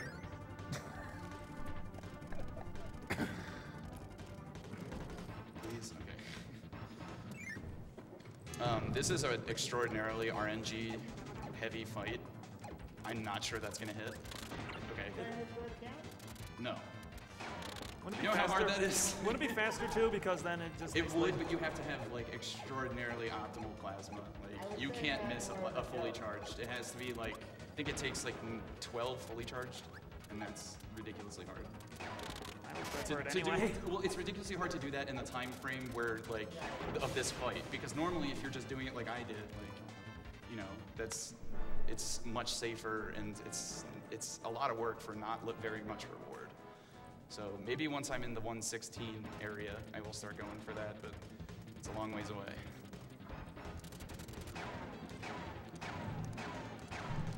So I figure everybody wants to see some of that, so I'll throw that out there. And I think there's 4 or 5 different plasma attacks. Yeah, so here's the fully charged. Here's the not fully charged. The one beneath that is that little spark there. Sorry, hang on. I need to finish this auto-scroller. There's an arrow, and then there's a little needle. Yeah, the arrow is actually really strong for how little inputs it takes, but then the Helix one, and then the fully charged. When you're fully charged, you actually have a shield. So. Yeah, it actually, and that can throw off quick killing bosses actually, because you'll activate their invincibility frames by hitting them with the shield. You'll also notice that the fully charged shoots things out of the back as well. Yeah, diagonally that up to and skip down one of the behind you. elevators. So normally you can kill all 9 of those enemies without hitting the ground, but I screwed it up. But I didn't lose that much time, honestly. That was maybe like 3 seconds worth of mistakes. So of course we are not bringing a sword to a sword fight. Why would we do that when we had plasma? I never knew you could do this as a kid. Oh, I missed him. So normally, like, I inhale plasma, fly it to the top so I can hit him as he's falling down, but... Oh, gosh. Okay, good. We're good. That tornado attack wastes 5 seconds, so getting hit by that is very bad. All right, so here's the escape. I'm calling a 20. We'll see, dude. I'm gonna attempt to not bonk. Do not bonk is the theme of this stage here.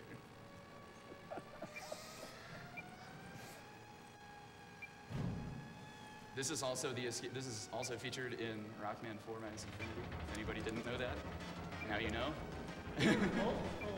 Yeah, Minus Infinity stole tons of Kirby tracks. They even used it like in the escape sequence at the end of Minus Infinity 16. All right. That was no ramp.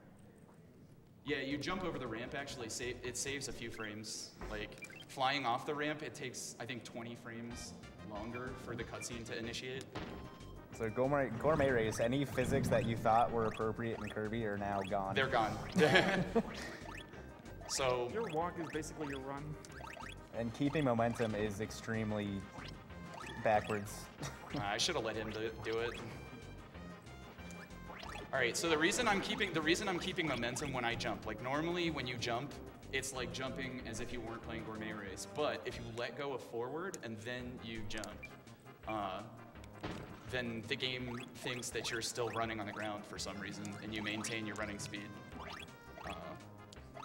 But obviously you're not holding forward, so you lose it somewhat fast.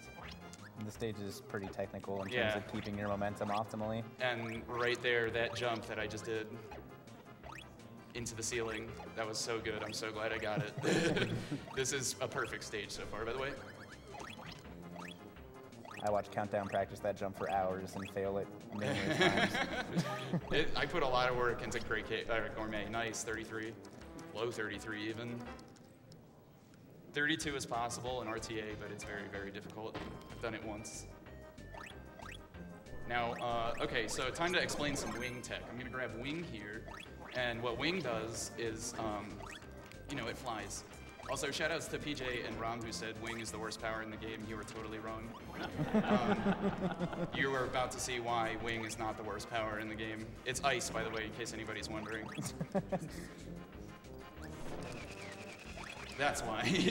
So you can climb really vertical, or vertical shafts really fast with wing by initiating the down smash by like down and Y, which allows him to like rocket downward, and then you press B to cancel it. And so that pretty much like allows me to climb vertical shafts super fast. And I can change direction, but instead I hit down feathers. and I shot my feathers. I think it was like 160. Yeah, sorry, I'm not sticking around to see that results screen. 160, 160. No, dude! I always say yes to that tutorial for no reason. Yeah, so this is a game, you might recognize this actually as the game that was just played. It's not exact to a T, but it is very, very similar. You can get power-ups in this one. Just without the shmup. Yeah, oh yeah, you can get powers in this game, by the way. Don't jump towards me. Okay, we're good. Nice. That was an optimal Coffee Bros fight. Don't charge at me. He charged at me, but I got hit, and I avoided. Yes! So that cow right there, if he charges at you, he'll hit you like 3 or 4 times. That's so, a cow? Yeah, that's a called a cow. Whatever, dude. I don't know. It's a fat cat. Anyway, so that enemy, when it charges at you, you take like 3 or 4 instances of damage, and it's a lot slower than just avoiding it. It's a whatever. It looks like. Did you not have like one of those little clocks that like made the barn animal sounds? Did you Patty. just skip on that one? All right, so right here, oh, I got it. Okay, I take hits purposely on that fighter guy because making a beam helper and then getting rid of the beam helper wastes about 5 seconds total. And it's totally RNG when you get hit, whether or not you lose your power that you have. And so I got RNG. I'm trying to get rid of it because he's going to pick up something that's going to pretty much insta-kill the next boss. Yeah. If you thought the stone enemies were a little overpowered, getting the power up is a little overpowered. That's not yet. This is first. Oh yeah, I forgot about this boss. So I played Lolo 2J for the first time this year, thanks to Cypher, and I hate them so much. I hate Lolo and Lala. Like, well, they wanted to kill Kirby. So. Have you played Lolo 2J? Yeah, that's all you need to do. Just play that game. All you need to do is play that game. You'll never like them ever again. So anyway, I quick killed the both of them by using that crash power up. It's a one-time use. If anybody didn't know that, so it's really broken, but you only use it on that one boss. I'm not waiting for him. I'm not waiting around for that mirror guy to take down his shield. Screw that. All right, hardest room in the game. This boss will die if you spit that enemy at him while running, and then he'll be a shield away. If you shield while you're inside an enemy's hitbox, they'll take a little bit of damage. And so it puts him like just at the threshold of that shield damage, and he dies, which is really awesome. We'll see you, Poppy Bros.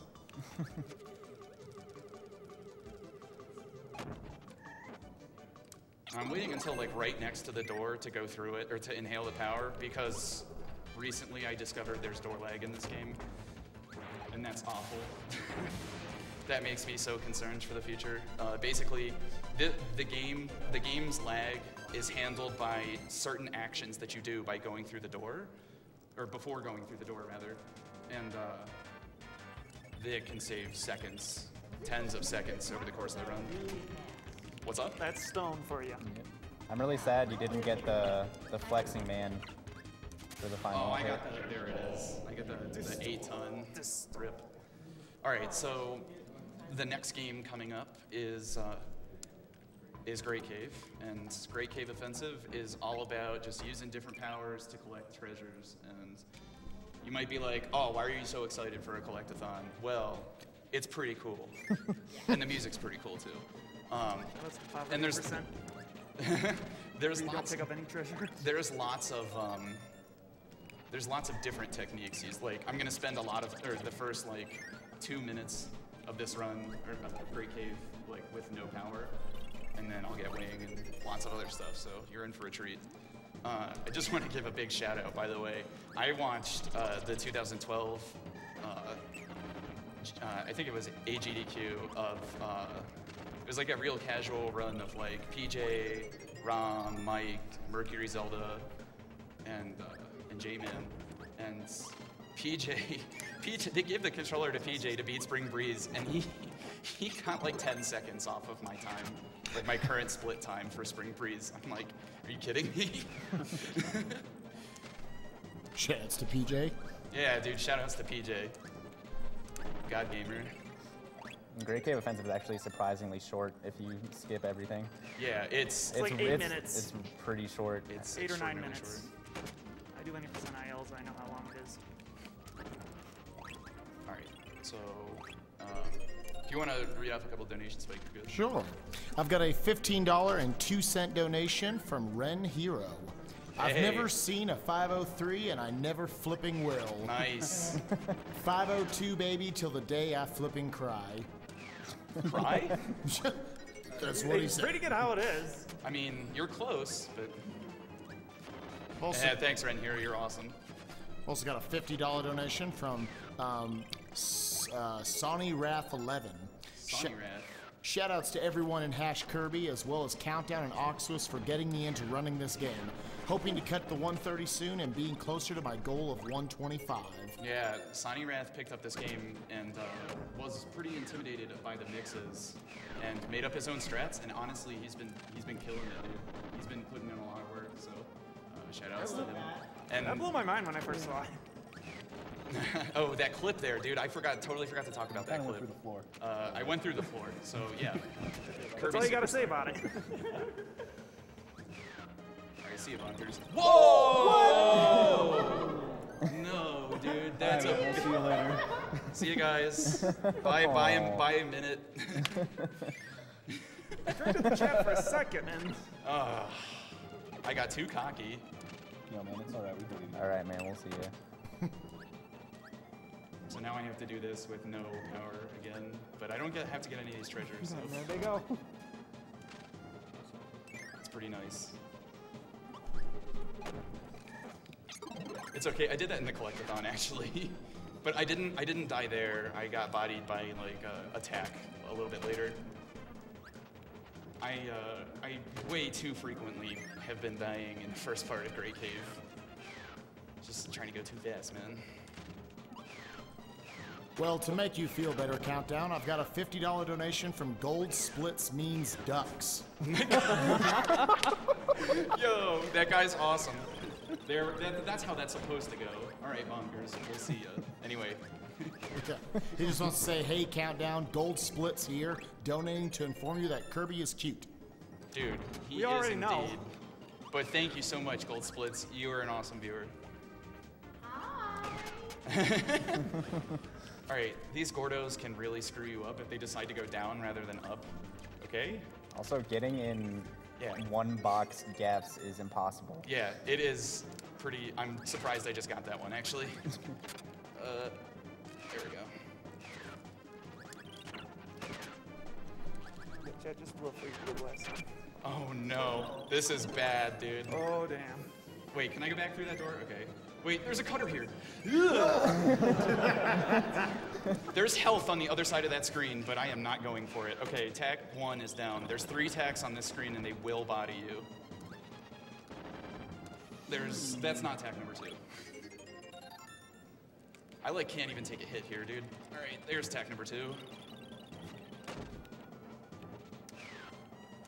Those wheels are also really scary. Yeah, but okay, so this one that's really close to me will never actually It'll hit just me. go. Yeah, it'll just go away.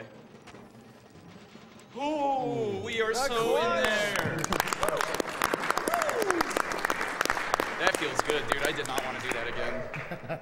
All right, so coming up, Fatty Whale gave me the good pattern. Nice. Fatty Whale's pattern is pretty much the exact same every time. However, his first attack, he can either breach 4 times across the screen or just once. And the once just splashes everywhere. yeah, it splashes everywhere, it wastes a bunch of time. Yeah, you have to wait for that big splash animation. A bunch of rocks fall and stuff. He spends, I think, a full 6 or 7 seconds off screen if he does that. Yeah. So normally there, it's faster to get out of the cart and jet to the end, but if you screw it up, you waste more time than you would have if you just stayed in the cart. So I'm just gonna stay in the cart. Plus, why would you want to cut the cart music short? Yeah, exactly.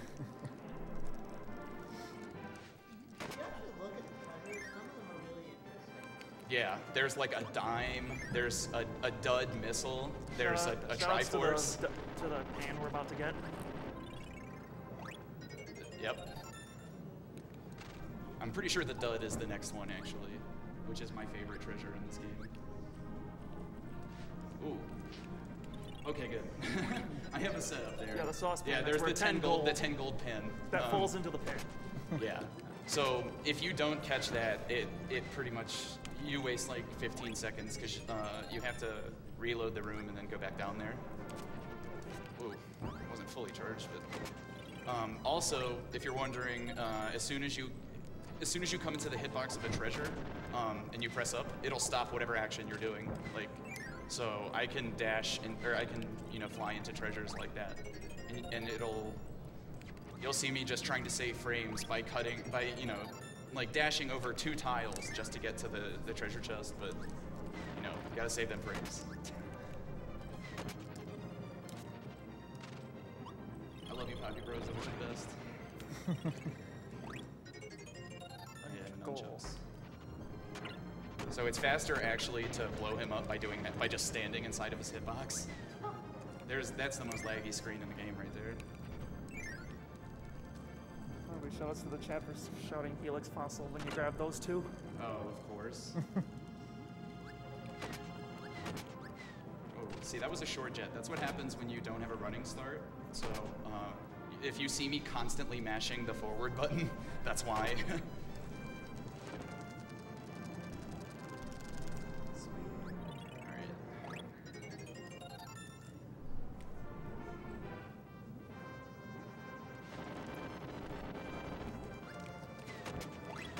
Yes, dude. Okay, those 3 enemies are a serious pain.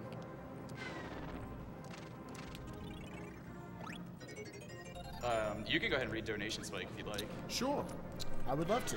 I've got a $25 donation from Gooby. Hey, Gooby. Hi, everyone, it's Gooby. I wanted to say good luck to Countdown. I'm rooting for you, buddy. Thanks, man. Don't do anything inappropriate on that wet hand cam. I'll do my, yeah, you gotta pay for that. You can pay extra. Gooby also wants to inform us that Kirby is cute. Thanks, He is Gooby. cute. He is indeed cute. That's Captain Falcon's helmet right there, by the way.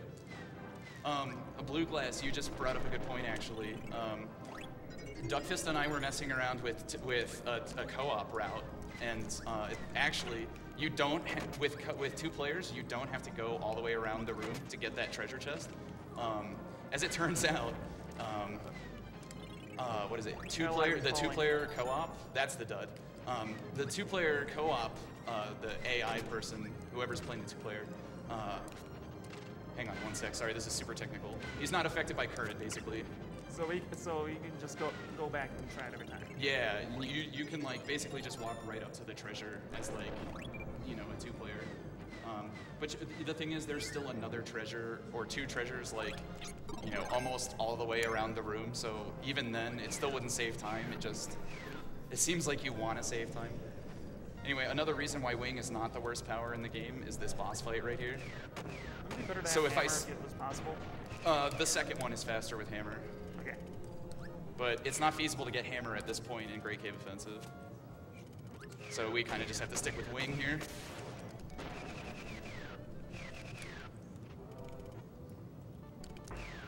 Oh, hey, look! It's okay, I need Wing. Oh, okay, yeah. You know why we also don't use hammer here is because the first part of the castle uses Wing. And you need Wing. You need to keep Wing from the room before this boss fight. I got 3 exam score points. Thank you. How many friendship points did you get? 2. Nice. I actually wasn't looking. I only saw friendship and exam score. All right, so this is where it's much faster to just get out and do the Wing smash. Hello. It's the cow again. Shout out to the cow.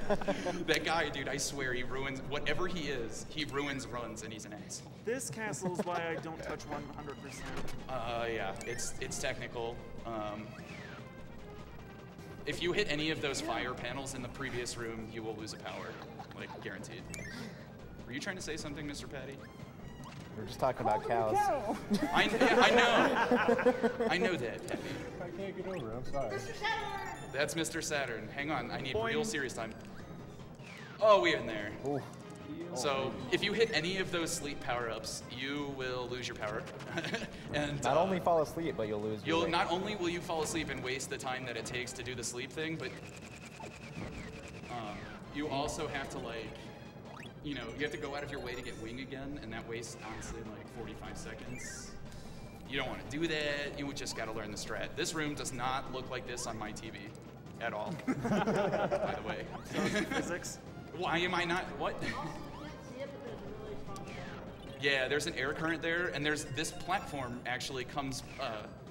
See, I just like stood over the edge. It extends a little bit farther than it looks, and so getting up into that one tile gap is pretty difficult.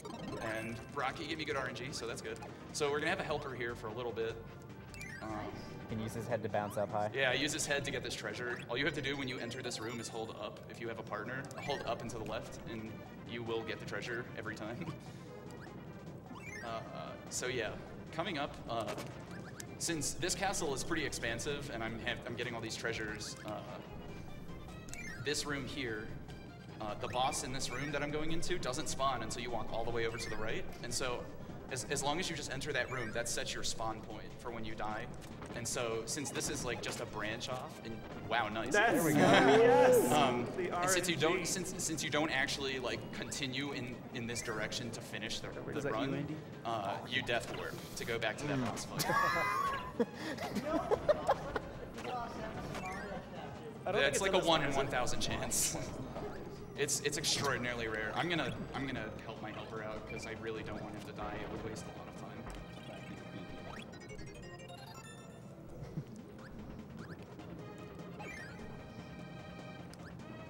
Normally, I wouldn't want to share health with my helper because it like stops the action and you have to like, it does a little animation where you like get real close and feed each other, I guess. And I don't really know the specifics, but yeah. So you want to do that as little as possible in an actual RTA, but you know, I needed my wing needed to cut that rope, you know, that got me into this room. So that was the death ward. And get a little bit of plasma going here, but it's only for this boss, so unfortunately you're gonna have to wait till the arena for more, or there's a bit in Milky Way. Arena is Plasma City. Yeah, the other was Heavy Lobster, but...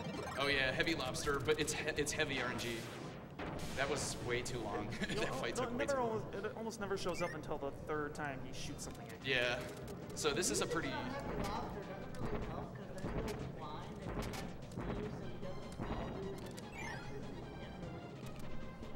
Yeah, it's hard to manipulate him. Also, if he's alive and does paint, like, ooh, okay, we're good. If he's alive, or if he's still alive when he does paint, like, you've done something extraordinarily wrong. At least in a speedrun setting. All right, so the reason I was charging plasma there because I wanted that cutter to not, like, be able to body me.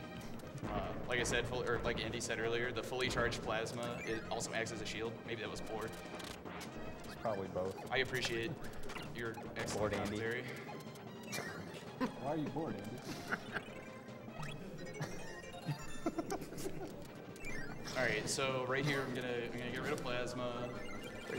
Unfortunately, plasma's kind of a scrub. There we go. Gosh, what are you shooting at? Like you're shooting into the wall. Oh my, please give it to me. Okay, or that. If you fall down a ladder while inhaling, you can like get not bodied by the cat. Cow? Yeah, it's a cow, man. Shut up. I heard the chat saying bear a few times.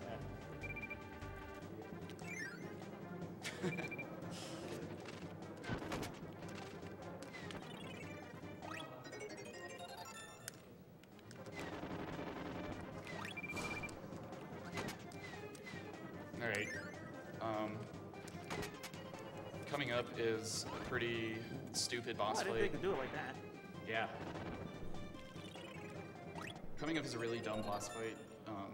It's a bonkers. It's just a mini boss. However, there's a bomb tile in the middle of the room, and if you hit it or he hits it, it'll drop bonkers.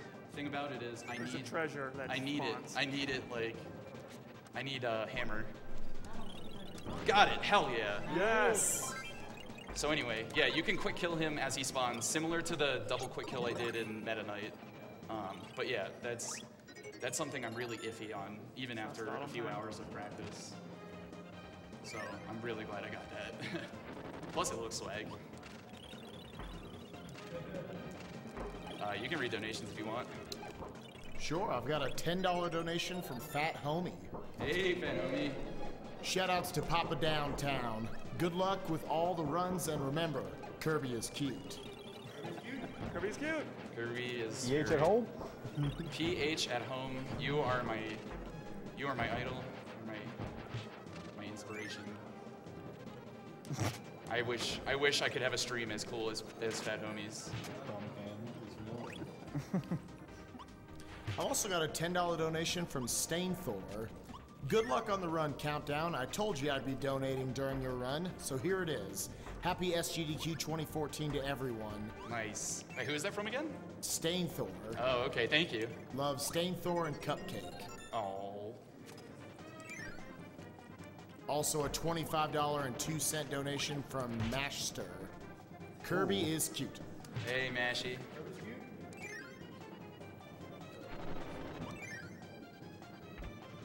Also got a $35 donation from Sam Bryant. Hello guys, I really want to say thank you for doing this and starting on my birthday. It is very nice that I can have faith in humanity again. Thank you very much, Sam. Kirby really loves that wall. Yeah, dude. That's the only time it's acceptable to bonk in this game. So this is one of the scariest boss fights in the entire game. Suplex enemies are the biggest assholes. They are so mean. Okay, that's not gonna work. Wait. See, because of that. Okay, we're good. No.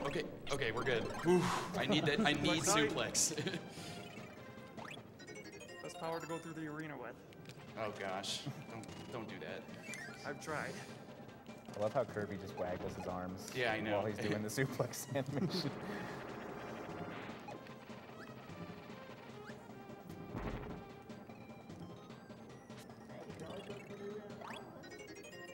Oh. You could. I don't know why you would want to though. So I'm doing another death warp here because I'm gonna be done with the castle after this next treasure. This one right. Ooh, that was close. I went way too early, but we got it. It's far easier to get it for that treasure. Oh yeah, for that one, it's so much better if you have suplex. Like, it's a lot tougher. There are currents in the air and water. Yeah, and they're blowing you. They're blowing you really hard to the left, and so if you get Gordos everywhere. And the Gordos are the worst. And so the Gordos are the little black spiky enemies. Save the frames. Nice, I got it. Wait, if you what? Yeah. What happens if you don't if you hit this wrongly? I'm going to. You have to because you drop on it. Yeah, That's happened what happens. to that? So I figured this out like a week ago, just because I was watching Ox. This is about the thing about Ox. He'll just not tell me these little things. just like the easiest solution to the biggest problem rooms. And so basically, if you inhale air like you're floating, and then you hit the ground, it'll puff out the air for you like automatically. And if you puff the air into the switch, the enemies don't come out, but the switch still opens the door. So that's pretty cool. Wow. Okay.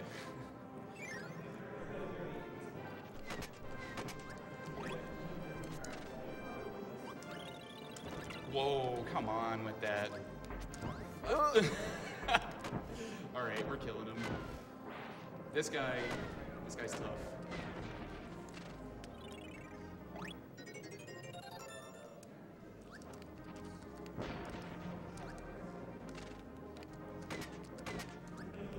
Just gonna jump over him, dude. These guys are the worst on this screen. All right, see you later, cow.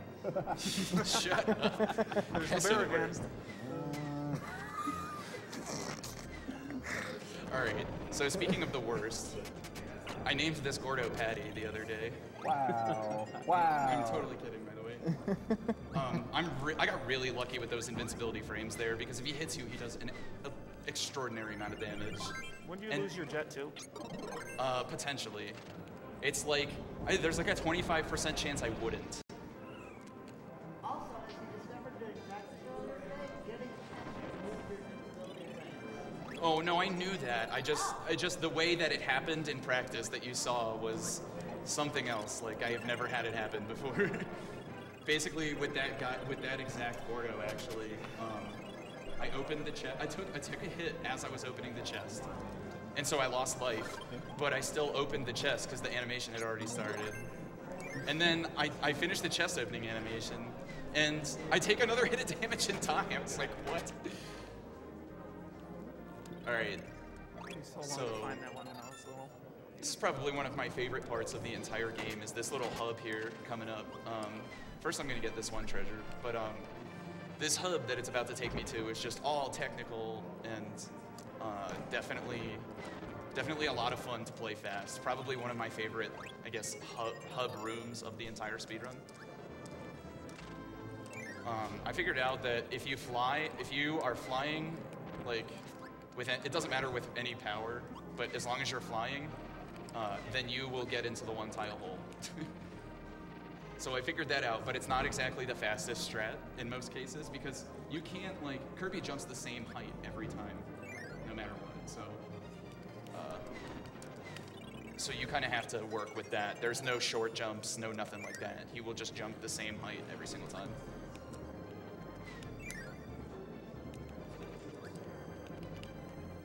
You're good for donations, Spike. Sure. I've got a $50.20 donation from Toad King. Hey, Toad King. Kirby games are the best games, and Superstar is the best Kirby game. Yes, Therefore, this is the best game of all time. Thank you. You are correct. Wish Countdown the best of luck in running it. Put this towards Treasure Master Prize World, because more of the swaggest walk animation in gaming can't be bad. Thank you very much, Toad King. Thank you, Toad King. I've also got a $40 donation from Natharnian. Just wanted to say this was one of my favorite games growing up. I played it over and over. This is for the Get 64 voice clips, because who didn't love the 90s? Yeah, man, Gex 64 is a kooky game. Get up early for that one. Definitely one of those games where I went to Blockbuster expecting to rent Mario Party or Ocarina of Time or something, something really popular they wouldn't have, and then end up renting Gex. I definitely fell in love with that game though. Very cool. So, unfortunately, Great Cave Offensive is coming to a close here pretty soon. It's okay, because Milky Way Wishes is next. Just around the corner. More collectathon action, baby. Yeah. Although, the nice thing about Milky Way Wishes is you have total control over what powers you can use. So it's really technical, and you're in total control. There's very little RNG. Right. Okay. It's actually faster than walking if you just do the dash cutter every time. If anybody's watched No Mix Dynablade from Ox, you know this very well. I'm not using that, I use Yo-Yo, but yeah. So this is a clip you probably had no idea you could do, but again, dude, Ox was with the strats. I didn't even know you could do it now. So I'm learning. Thank you. Ox is a master, dude. He runs my two favorite video games of all time, and I was very glad. What, Kirby Superstar and Idolmaster? Mario RPG, actually. But yeah, total God gamer. Definitely give him a follow if you haven't, for some reason. So this boss fight is super annoying, and the timing is extraordinarily tight. So it does tick damage like that per frame, but I have to start the tick damage before the hand is in my hitbox. Got it. All right, good. Nice.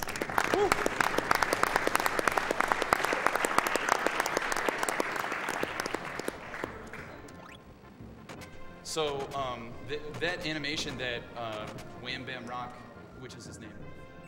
Trust me, I looked it up. That animation that he was doing there, he was snapping, and he was going to make a bunch of rocks fall from the ceiling, which wastes a bunch of time. And if you haven't killed him by then, it's not very good. It means your fight is about to get a lot longer. All right. Did you ever figure out what treasure Ox missed? No. Oh, for those of you who watched the Collectathon, that run was abysmal. But I actually beat Ox, believe it or not. Ox got 98%. He missed a treasure in Milky Way, in Great Cave Offensive, and didn't actually finish with 100%. So technically, technically he's still in the race.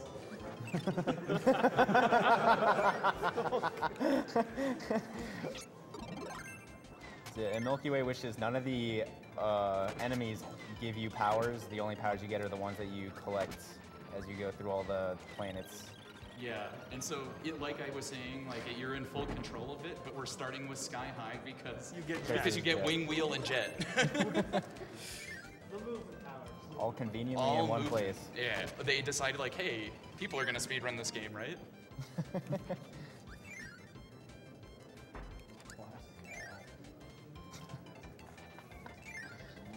Yo, that cow was sleeping. Yeah, dude. Right, middle, left, middle. Yeah, it's always right, center, left. Is the maze, and then this is just right, center. To get to the ends. Patty.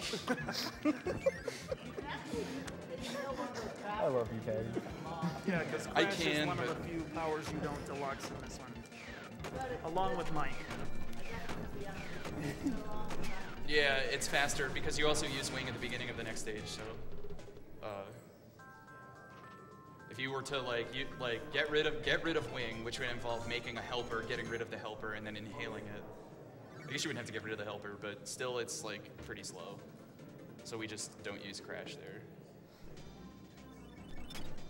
So I'm running backwards here so I can set up this room perfectly. Because if not, I would have bonked on that like tile, and it would have been bad.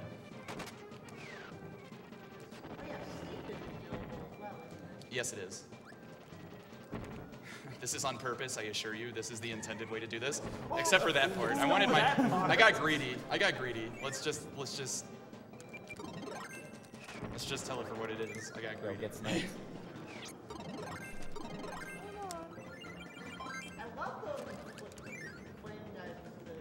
Yeah, the Burnin' Leos, those guys are awesome. Yeah, so they palette swap the enemies in Milky Way Wishes kind of as a way to indicate that like, hey, this is not the same as a normal enemy, you can't inhale him and get his power. Please? Okay. Yes. Nice. So, yeah, well so in this game, in addition to doing the jet quick kills, if you do the partner jump off the top of your partner underneath a boss, he's vulnerable underneath, I guess is what I'm trying to say. So doing that is another way to quick kill him, just like using jet, the charge jet. So that's how I did that. However, with Wheelie Rider in this case, he can choose to not stand still if he wants and just start going back and forth trying to attack the boss that's not there. And it's not good. Also, he's supposed to be dead, and I don't know why he's not dead, but hopefully Chameleon kills him. Yeah, sorry, not getting paint. There it is. Okay, good. We'll see ya, Wheelie. Doesn't do the same damage as Mike. Drastically wrong. Yeah, drastically wrong. He's alive! Go away! It's a miracle! He's not supposed to be alive, dude. That just wastes time, actually. Oh, hey, wrong stage. Don't ask me about the order in which I do any of the stages in this game other than the first one, because I have no clue. I'm just doing what Ox does. Okay, we're good. It's better than I do. I start here and then I work my way backward, then end at halfway. That's because I don't use jet.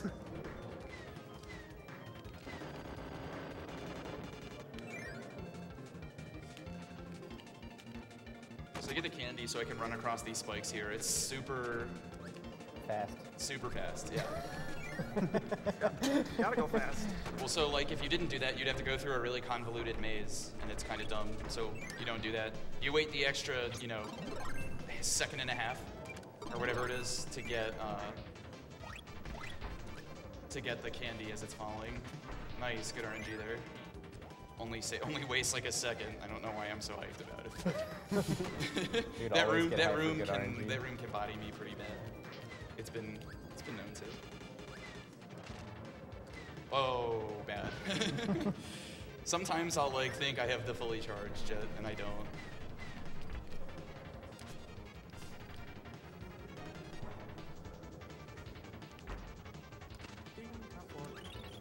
Nice.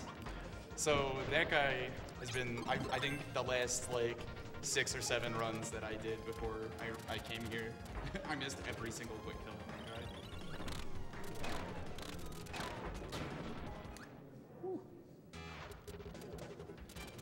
And the last guy. See, that's what he's supposed to do. Yeah, that's what he's supposed to do like every time. But I'm just doing like smaller, like less charged plasma shots on him. It's faster to do it on him just because his you can screw him up with the iframe deal where you come in contact with him with the fully charged plasma, and his invincibility frames make it so the next plasma you shoot at him doesn't hit him. Ooh. So this level is also heavily dependent on the RNG of Mr. Wheelie here. So we'll see how it goes. There's one.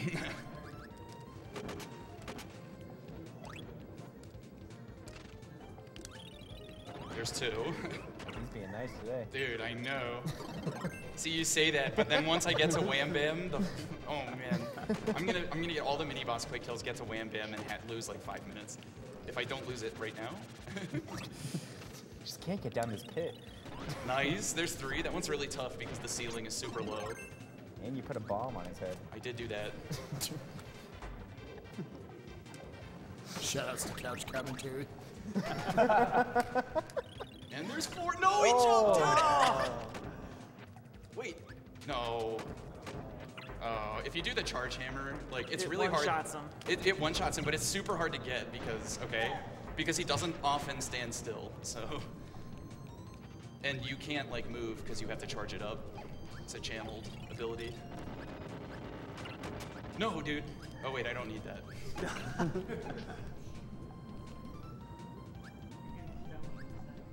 I'm getting stoned, so I don't need it. All right, little tech here. Please get down. Okay, so the reason I get this super candy with Wheelie Rider and not Kirby is because if I'm like go through that door and I'm not on Wheelie Rider, or I'm not like the Wheelie Rider, then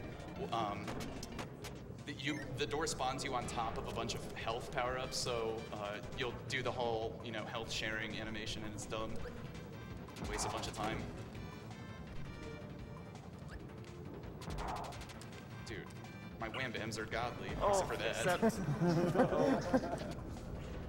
Oh, look at that pixel of health. He's got nothing, man.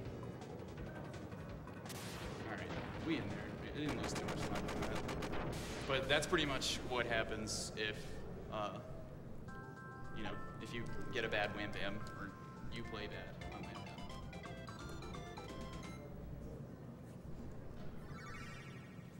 So you may or may not have known this, but there is a copy ability in Milky Way Wishes, and it is on this tiny little star. I know, I never got it. Yo, this room is godlike. Oh man, that room never goes that well. All those tacks like can either if they can steal your power, that's what they do, but they can also steal your helper. So they can just steal my Wheelie Rider from me. And that sucks.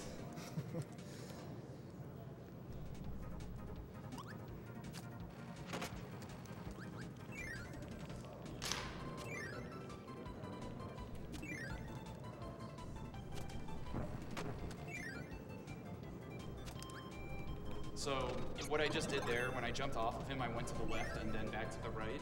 He'll follow you for a certain amount of time while you're in the air, so you will always land back on him. But if you cut right at the end of your jump, then you won't land on him. So. All right, for you Yo-Yo fans, this is the 2 seconds of fame for Yo-Yo. And there's Fighter. So. I love Yo-Yo. Rip Yo-Yo. That was not the attack I wanted to do.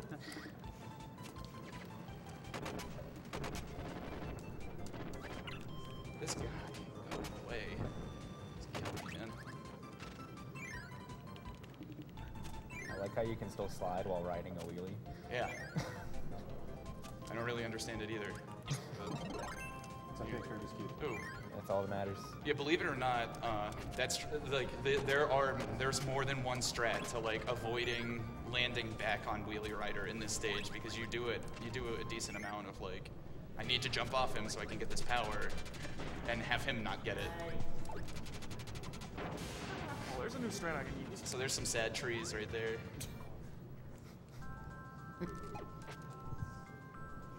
Bet you don't recycle. Gosh, Patty. Just can't get a break. Never.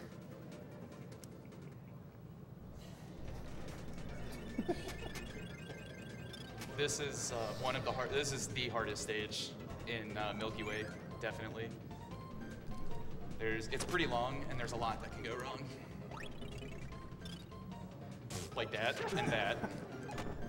That's the Kirby kiss. No shout-outs to the Kirby kiss, that's awful. You waste way too much time with that crap. No shout-outs warranted. What? Hello? There we go.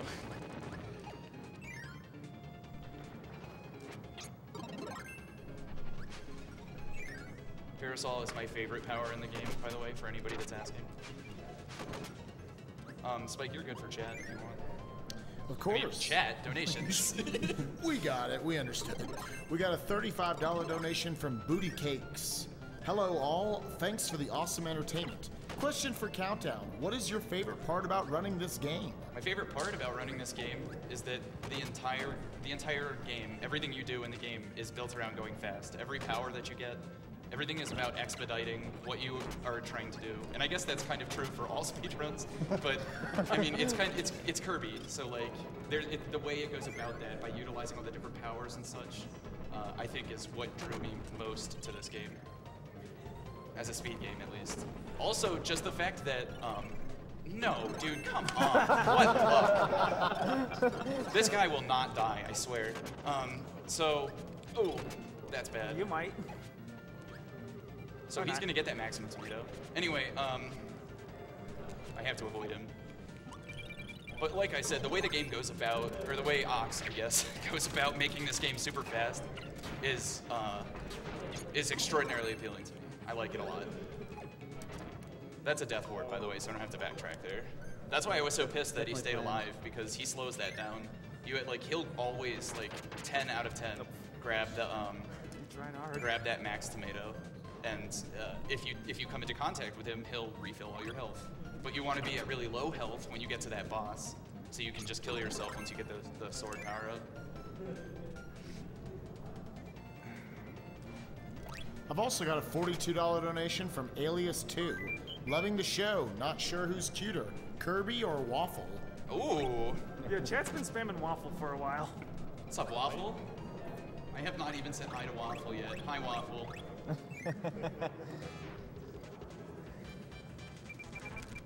Oh, there it is. Which way am I going again?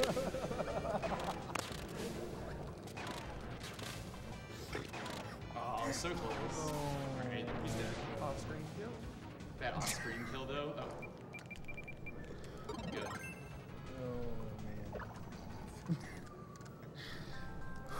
I've also got a $5 donation from T-Flower. I am the milkman. My milk is delicious. Okay, T-Flower, thank you.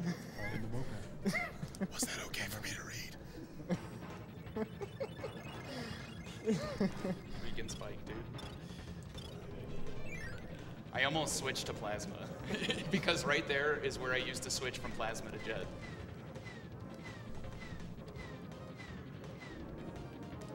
Ooh, okay, we're good. Hitting one of those lightning tiles will body you and waste like a decent amount of time, like 3-4 seconds. Yeah, I went for the warp star like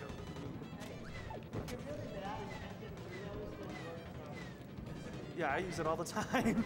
I forgot that there is a warp star, but it's also slower, so I don't use it. Hello? No? Okay. Tim Allen announced. I don't think so, Tim. Tim the Toolman Taylor. Speaking of Tim the Toolman Taylor, Ivan when his home improvement.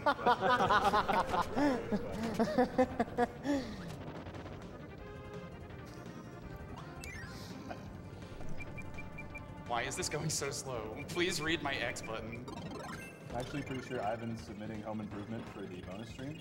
Oh. So you might be able to look forward to that. Well, I'm still gonna be there. Get hype.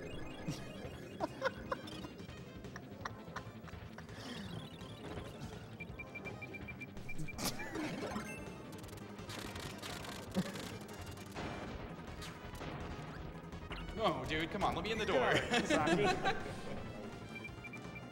There it is. Oh, yeah, okay, I realized what I did. I switched to wing prematurely. I forgot I had to kill those bosses. Wing is really slow at killing those bosses. So this is the last power that I will be obtaining. It is Ninja. There is actually a neat little movement mechanic with Ninja that people probably didn't realize. It's that if you do the downward kick and then you know, fly, you do a puff thing like that. You can, okay, there we go.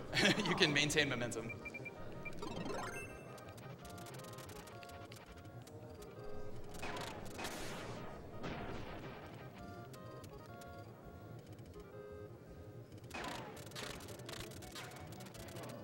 You can't one-cycle any enemy after the Magician. These two can't be one-cycled. Oh, dude, I needed that. Yeah, even with hammer over there, you can't do it. You can only do it. No, dude. That defense. So if he's flashing like that, that means he takes half the damage. I think it's less than half, like way less than half. Okay, well, we got good plasmas there, so regardless, we're gonna get a decent fight. Ooh, that was almost not a decent fight. All right, we in there though. So coming up is a sort of, I guess it's the shoot 'em up, sort of in the vein of Dreamland. I'm going to be going into the middle of this giant clock and blowing up its heart. It's pretty rude. Well, it's a comet clock. It is a comet, you are correct. So also this, I guess I should explain the story of, the story of Milky Way Wishes, basically, the sun and the moon are fighting, and so Marx comes along. Marx is the enemy of this, and he says, hey Kirby, why don't you go get all the fountain stars so you can summon Nova and make a wish so the sun and the moon will stop fighting. He's like, cool, I'll do that. And so the cutscene I just skipped is Kirby summons Basically Nova. screwing you over. Yeah, Kirby summons Nova,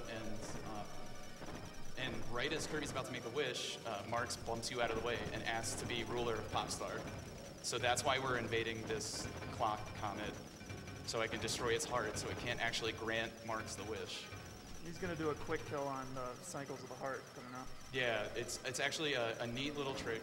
Again, thank you, Ox.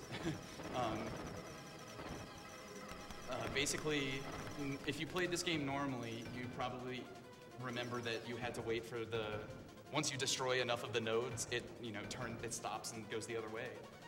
However, if you skip killing 2 of them, and you can damage boost through them, or just avoid them, whatever, like this. Right there. Then kill this one. Oh! I'm dead, by the way. I want to show it off. I'm gonna die. I love the slow-mo death animation.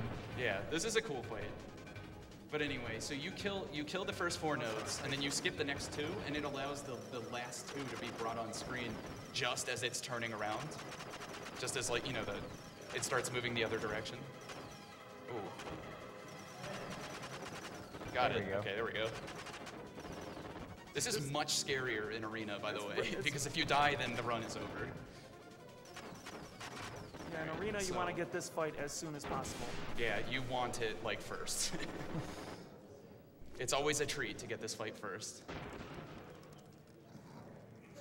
Oh. Dang. Bodied.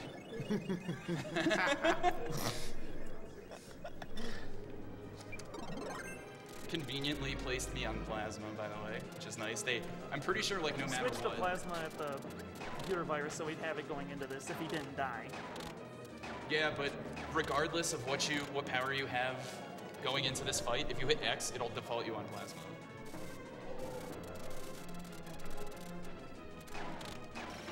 Nice. All right, so I have 3 minutes and 1 second of credits. So Spike, read them all. Let's do it. I've got a $35 donation from Tellera. Great game, great run. Just wondering if you could do all your game-breaking tricks on the Ultra version. Well done. No, probably not. I don't know if they heard you from all the way over there. Do that on camera. No, probably not.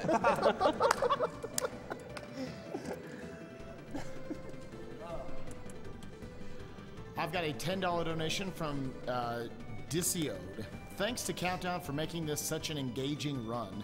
It's runners like you that make me able to appreciate speedrunning as an art form. P.S. Shoutouts to me. Gickly is pronounced very close to she clay. It's a soft G sound, but jiggly is good too. Okay. Like the movie? I appreciate it. Thank you. Like I know, I was thinking Geely. Thank you very much for the kind words. I've got a $35 donation from Saman Sakif. Kirby is the cutest. Save the animals and feed them to Kirby. Kirby will eat them regardless. Thank you guys, by the way, for the really kind words. I don't have the mic on right now, but thanks. No problem. Also got a $50 and 20-cent donation from Admiral Aardvark. I've never seen a 502 and I never... Wait, what? I forgot the rest. Check Twitter and shout out Twitter. Okay, Spim. $20? Go ahead. Spim actually just tweeted at me and said, check Twitter and shout out Twitter. So shout outs to Dusler, Spim, Jimmy, everybody, Yoshi Pro, everybody that's tweeting about me right now. You guys are awesome. And all the donators, of course. Donors? Donators? Either won't work. Both. I've also got a $35 donation from Nate2. Always a privilege watching professionals play video games ridiculously fast for charity, and I'm happy to contribute to Doctors Without Borders. Good luck, everyone. Thank you very much, Nate. I never knew. Can I put that on like my resume now? I'm a professional? I've got a $13.37 donation from Shaggy4. My girlfriend thinks Kirby is actually kind of creepy.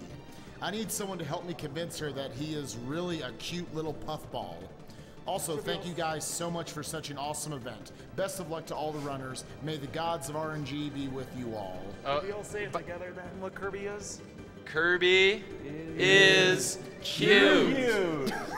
Fish are friends, not food. And if that anyway, shout outs to Simmons, because I hear Simmons is Simmons mad that I didn't give him a shout out. So your tweet was way far down. And there's a bunch of Snapchats mixed in, so I love you, Simmons. And more. All right, so let's do the arena. So people at the desk know that the run's not over, right? Yeah. Wait, Yeah, did the you guys? timer stopped. Yeah, we stopped wow, arena. you guys stopped the timer. I didn't do it. Good gosh. All right, let's. Yeah. So this is the arena. run's not done. This is a boss rush of every boss that we've encountered in the game. Fatty Whale's RNG is actually different in every game that he occurs in, by the way. Great Cave, Milky Way, and Arena. He has a set pattern, but it's different in every game. All the bosses you get are random except for Mark's, who's the last one. Thanks, DP, dude. Grats on 116. Hey, you said when you got to 116 level, you'd be doing all the door lag stuff? Yes. Dude, luckily there's no doors in Arena. I would like to say that was not me who pressed that button, so. I probably should have said something about the fake credits. They're not fake. They're the actual credits. I guess. There's just more to do. But not with the run. I mean, it says at the end of the credits and more. Got But that in the and English more. version, it says there's more. But wait. So where do you draw the line, man? Apparently 116. Currently 116. I am a god gamer. All right, that was a good 2-cycle. That doesn't usually happen with that dragon. Guy is not nice. Oh boy. Oh, okay. So. Meta Knight is so fun on Suplex. So the thing that I just realized about this TV is that the health bar. Yeah, I really need to pay close attention to that health bar. And the fact that it's moving up and down is not good. Oh, there it goes. No! Turn around! Oh gosh. Okay, so right now the health bar is moving. You appear. Yeah. See, look. You're about like 2/3. Okay, so basically, if I go into the Heart of Nova fight, I have to not do the quick kill because I don't have enough health. You have to tank 2 hits of damage from the nodes, and each one does about 1/4 of your health bar. It's not showing up on the capture because it's just the TV. Yeah, I know it's not showing up on the capture. It's just, come on, man. It's the TV trolling. Just level with me, guys.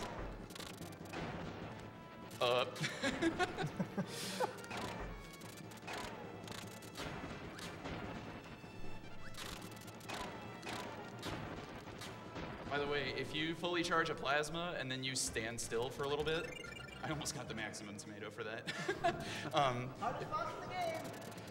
If you stand still for a little bit, the plasma charge will decrease in quality. I almost lost. No! Uh-oh. That's bad. How much health do I actually have?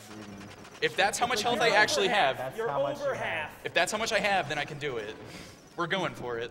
Yeah, that's how much you have. I believe. Yeah, you are over half. There we go. Wait, we're not out of the woods yet. I have to not get bodied by this pylon here. No! Ugh. All right, so should I do arena again, or should we just cut? Yep. Early enough in the arena. It was like 5 fights. At least I know I got all the treasures and powers. You'll still be underestimated. You're probably right, actually. Gosh, that sucks.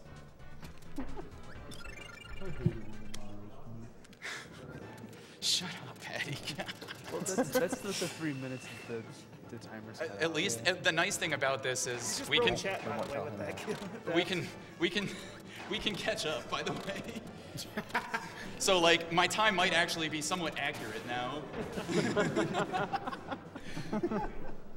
If I hadn't died there.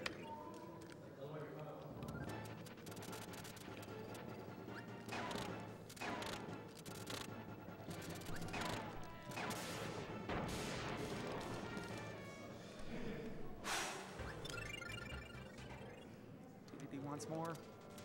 DDD is not nice in this game. So his invincibility frames are super long, right? And all of his moves involve him just jumping towards you. So if you have fully charged plasma, that doesn't really it's not conducive to killing him quickly.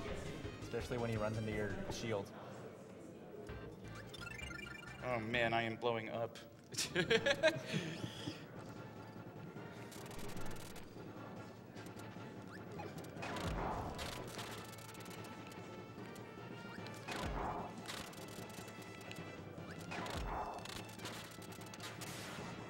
It's probably for the best that Ox is at school instead of watching this.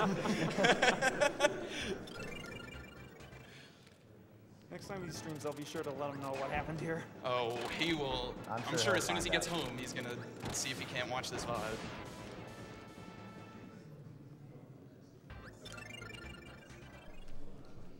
Freaking Nova, dude.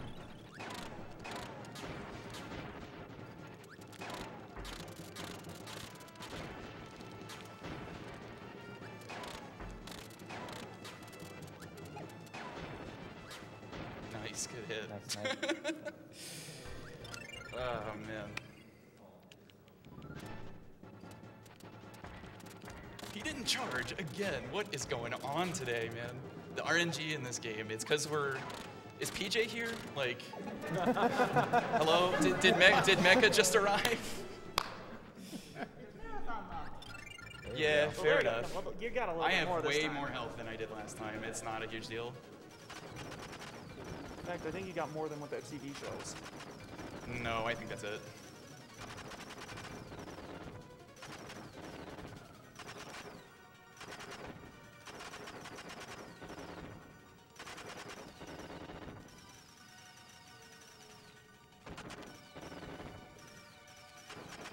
There it is. That's how it's supposed to go. You can clap. Yeah, clap.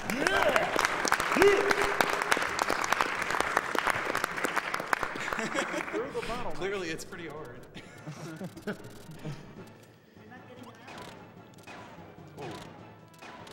So Wispy is kind of like DDD in that his invincibility frames are super long, but you can't see them, so you kind of just have to like gauge it just by experience.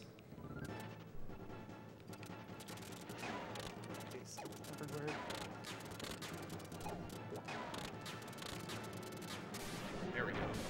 That was much better than the Great Cave Offensive, Emilio. Actually, something started to disappear before he jumped up. Yeah, yeah. And with Plasma, that's like inexcusable.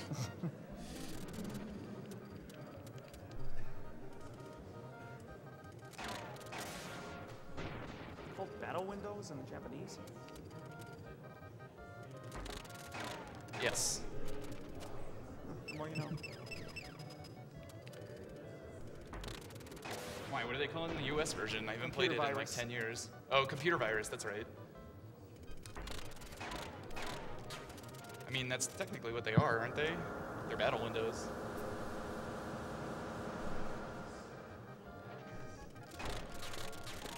No. That's rough. Oh well. Still just making up on that timer, dude. Just all about making up that timer. Oh, this is a neat little kill. Yeah. So remember the part how Plasma shoots off behind you? Double kill.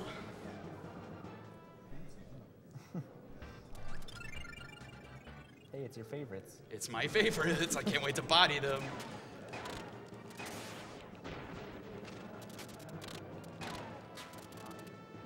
Ooh, that's not good. Didn't want to have to go all the way up there for that one, but whatever. Again, why is it that I always like have the inkling like I should probably get a maximum tomato right when this guy comes up?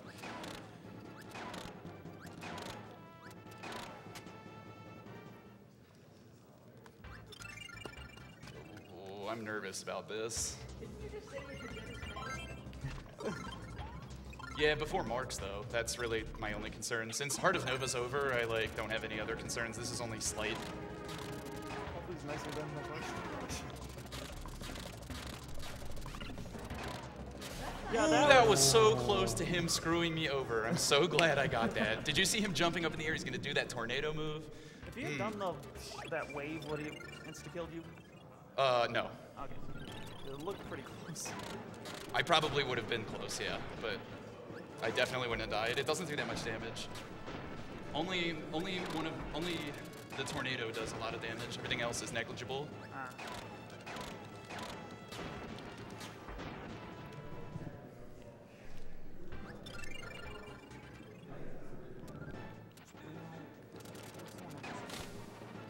This is the bad RNG, what I was talking about the last 3 times I fought this guy.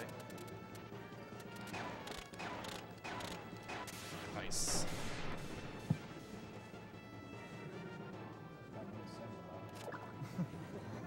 Yeah, crazy modes. Makes Illusion of Gaia jealous. I don't know if that's gonna hit. It hit. It shouldn't have, but it did. I've done that a lot the last few days.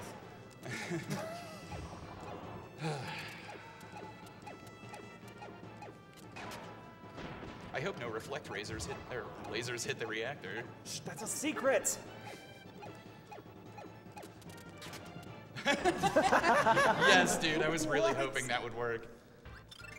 All right. Get ready on time, by the way. Like actual time. I don't know if you started the timer again or what, but... They did. Okay.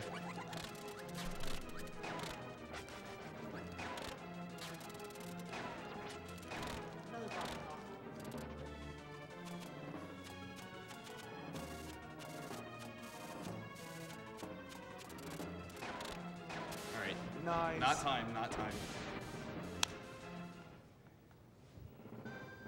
And time.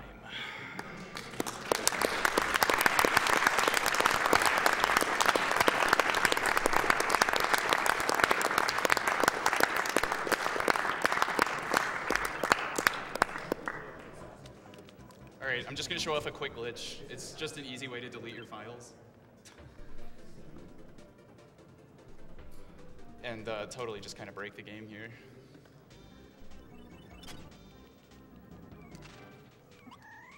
No, I just need one.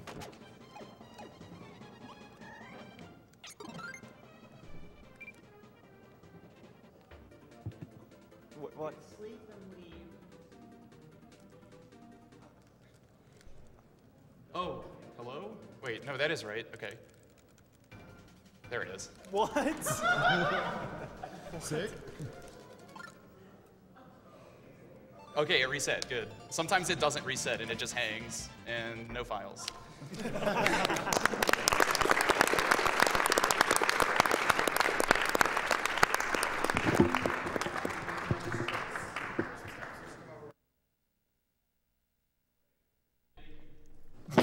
Thank you guys very much.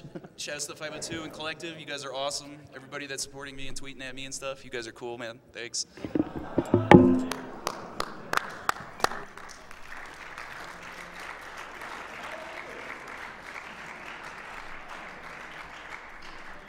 Another big shout outs to Countdown. Big shout outs to both TrUShade and Countdown for our Kirby block this year. A lot of fun, great runs.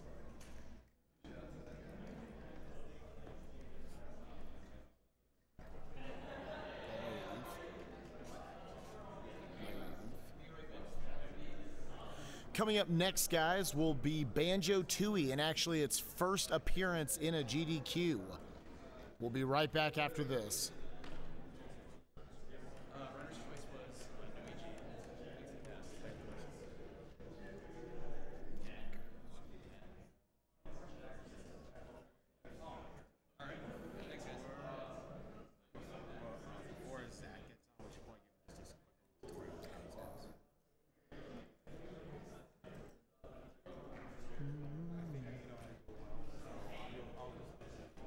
I'll show them real quick.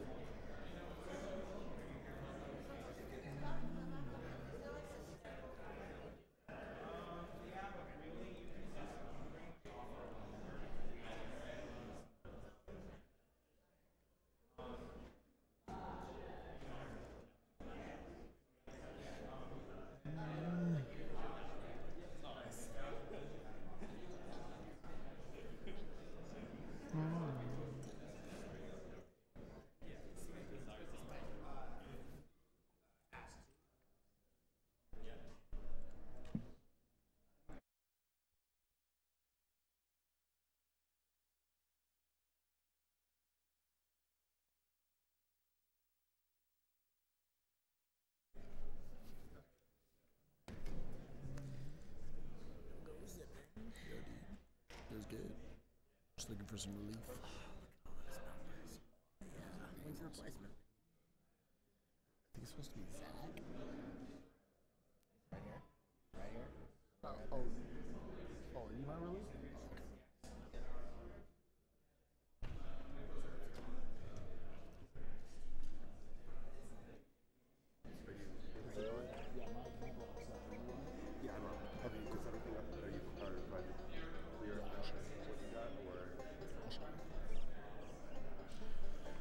All right, with that, everyone, thank you so much for having me on as your host. I'll be handing it over to Zach SK. I'll see you guys soon.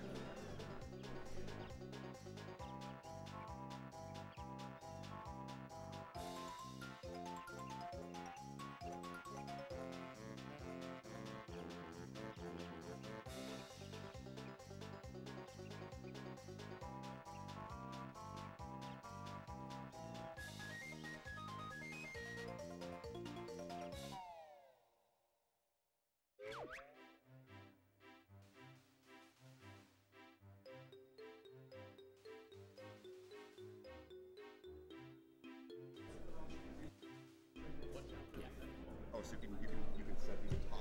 You don't have to hold it. Okay.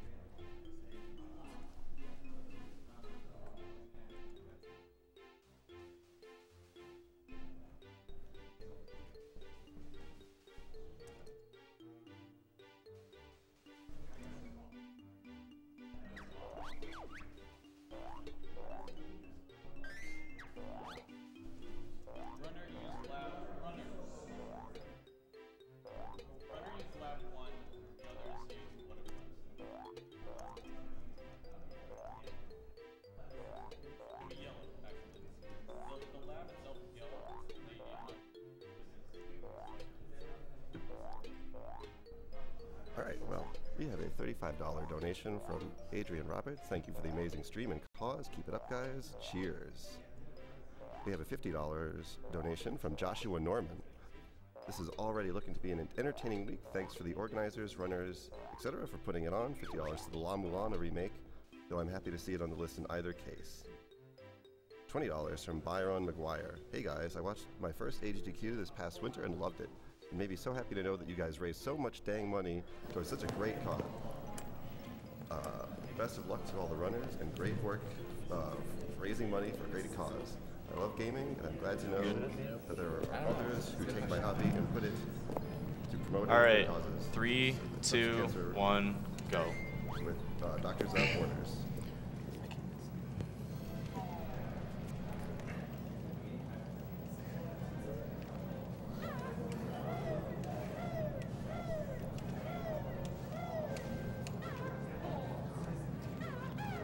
Oh, whatever. So you're supposed to Not a skip the huge deal. cutscene. Yeah, if you can jump over the trigger for that cutscene, and it saves about 15 seconds. I'm used to doing it a different way, but it's alright. Now you don't have to worry about it later.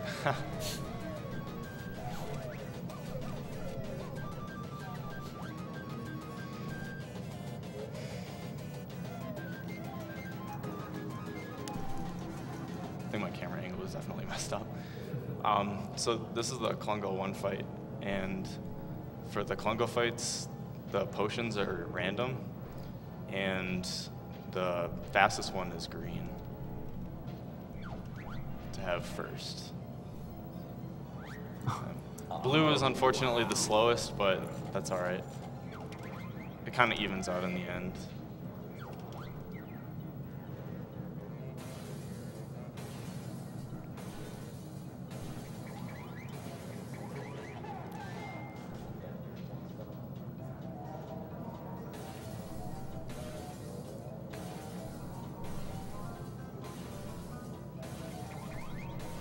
Hey guys, can we get a roll call going? I'm Hyper. I'm Sloking's Pants. Albino Albatross. I'm Stivity Bobo. So there's a strat you can do for this with the blue potion and shoot an egg from farther away and get up pushed towards the door. But it's pretty risky because the clones can move in random directions. So I don't really want to risk hitting the wrong clone and then having to wait like an extra 20 seconds to wait for him to throw more potions.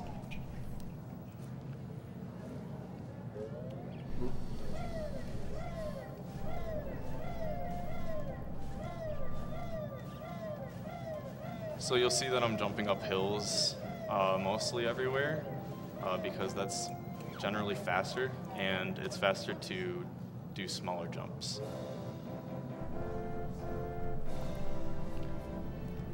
And King Jingling is going to give us our first Jiggy, and we need 70 in any percent to open up the final boss.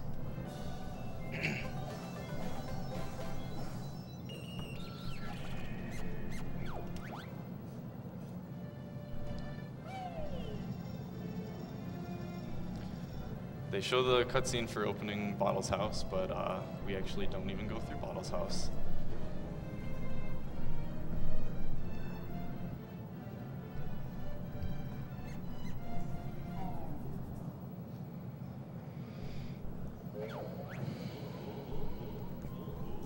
We have a $20 donation from Ryan Flaherty. Here's to staying up for a full week.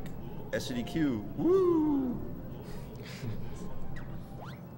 $100 from Jennifer Cater, Lady Lunar Phoenix. Keep up the great work. Read an article recently saying that Doctors Without Borders has been pushed to its limits due to the needs of the world. Perfect timing for a push to let them know that they are supported. Thank you for your generous donation. $100 from Zach Gamble Jr. So what I did there is the ground pound in midair gives you a little bit of extra height and distance. So it lets you get up to that ledge, which you'd normally need grip grab for. And also, we don't have to watch the little cutscene in Wooded Hollow where King Jiggy Wiggy tells you to go to his temple. It's also a big difference between Tooie and Kazooie. You can't move while you're ground pounding in midair in Kazooie, but you can in this game, and it opens a lot more opportunities to save time.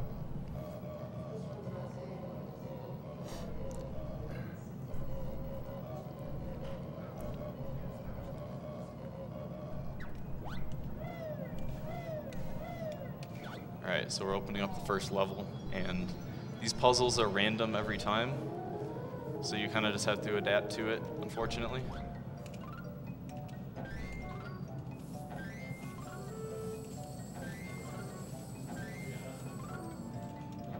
Good 92 is a really good time for that puzzle.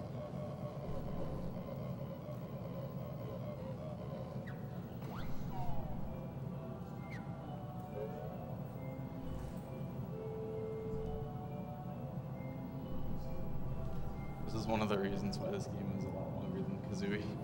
There's a big cutscenes every time you open up a level. Something to note about the text in this game, if the text is tied to a cutscene, you can't skip it.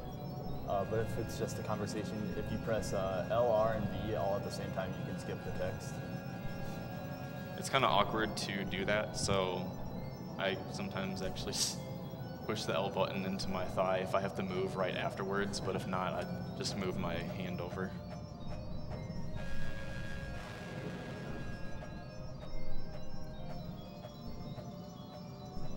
We have a $50 donation from Dave Gordon. Glad I can finally donate after 2 years. Keep it up. I love you all, Dave. $50 from Barnabas Boone. Hey, excited as heck to watch you guys shred one of the games that made my childhood. Gonna be here for the full 3 hours, so good luck, Hyperresonance 92. Runner's choice where the money goes. So you'll notice that I didn't activate the sign in the temple. I purposely avoided that, and that'll come into play in about 3 or 4 minutes.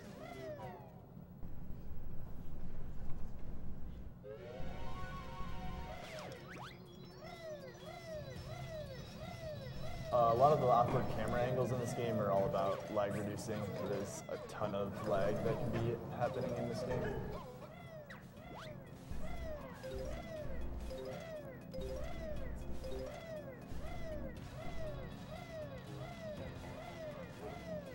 We have $20 from Jack Meisberg. Banjo-Tooie is awesome. Sgdq is awesome. Everyone there is awesome. It's just so awesome. I hope to someday attend where I can actually run a game. Put this towards Rayman Legends music levels because you guessed it, they're awesome too. $50 from Michael Valentine. Hey guys, Banjo-Kazooie and Banjo-Tooie are one of my favorite games of all time, and I'm so happy to see that you're running Banjo-Tooie tonight. Good luck. Can I get the crowd to do a wave? If you guys want, I don't know.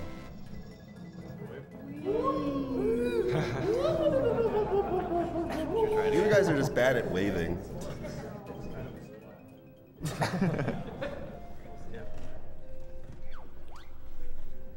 We used splash, but nothing happened.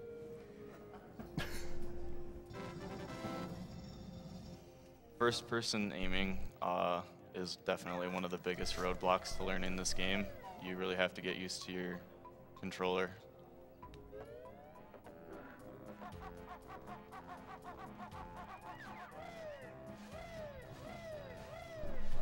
Something about the movement in this game, unlike Kazooie, you don't have to constantly jump.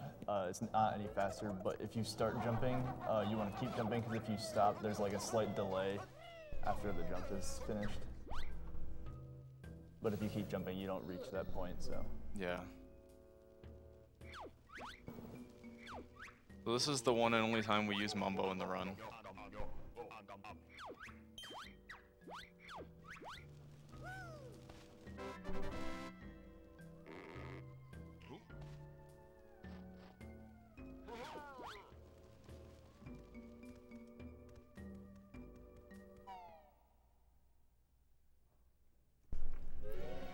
I'm going to activate this warp pad right here, just because if you don't, in the later levels, GameJars is going to tell you about the warp heads every time. So if you activate it there, it doesn't do that in the other levels. Kind of weird. So this is where that sign comes into play. So right there, it prevented me from taking fall damage and saved a couple seconds.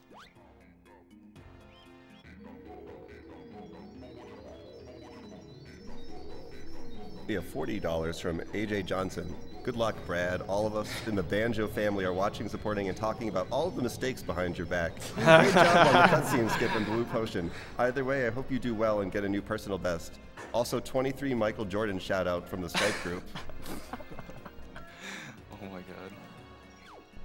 Bet they're talking right now about that first missed jump.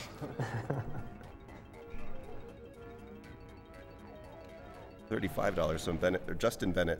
Here's $35, and I'll donate 35 more if I don't get called for jury duty, grand jury duty tomorrow. Yikes. Oh, 58. All right.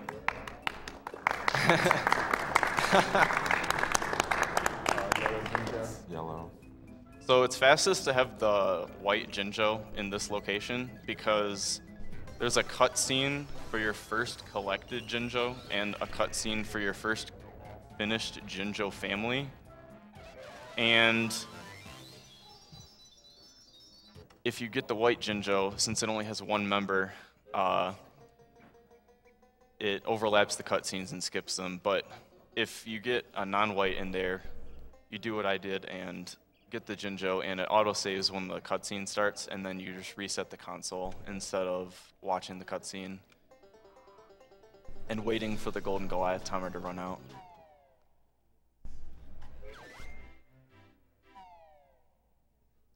If he had gotten a white Jinjo there, he would have saved and quit after getting the Jiggy. Right. And then he would have gotten the white Jinjo when he went to go get Grip Grab, right? No.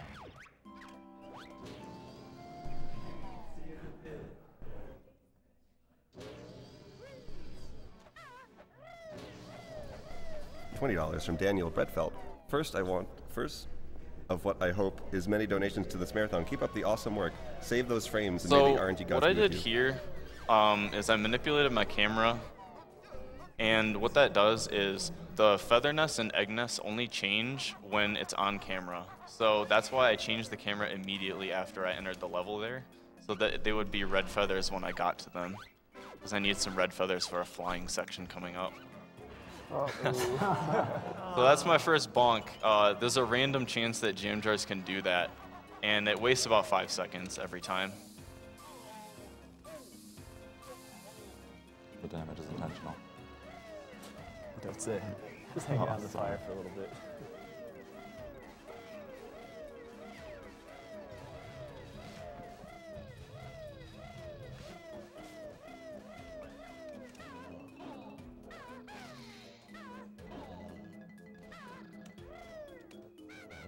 So you don't have to actually slowly walk across that bramble. You can just jump right over it, and then death warping here is faster than running to the entrance of the level.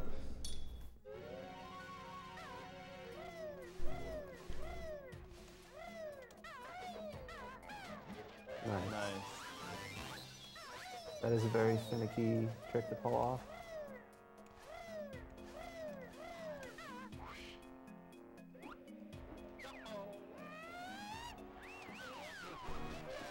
I've never had that. Oh. I haven't had that in a while. But that's good. That's okay though, because if you need 8 Jiggies by the time you're done with this level in order to open Glitter Gulch and Witcher Road at the same time. So getting a Jinjo family lets me skip having to get the Bovina Jiggy. If you don't get one, you have to do that your first trip. Watch the white Jinjo be on the bridge.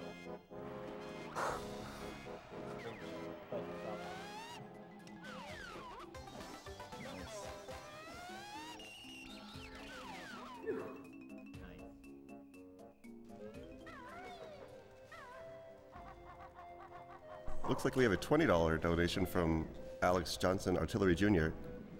Hey, Stiv, I hope you can see this message now that the chat has died down. I wanted to say congrats. It had to happen.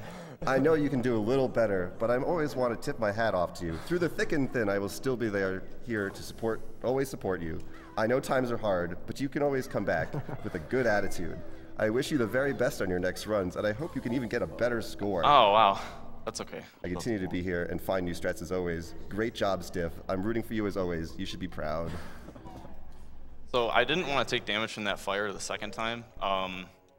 you can stay in Talon Trot on that little torch, and when I moved over, it hit the fire. You can jump all the way over in Talon Trot, and you won't hold it above your head. But that only wasted a few seconds, so it's no big deal.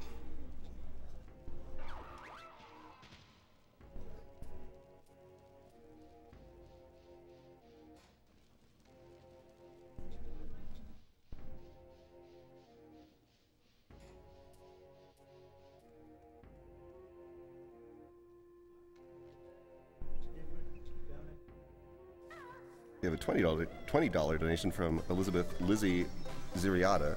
Since Gary managed to make it to Sgdq without any troubles of AGDQ, it'll be nice not to support saving the animals, but instead put this towards watching a cool Link to the Past glitch front. We have $25 from friend with a wrench next to his name, Program Max. Let's break the 50K on day one. Well, I hope so. So if I didn't have a Jinjo family by now, I would go over across the bridge and shoot the flies for the Jiggy over there, but since I got one, I don't need to. And I grabbed the first person move, and we're gonna head into the temple.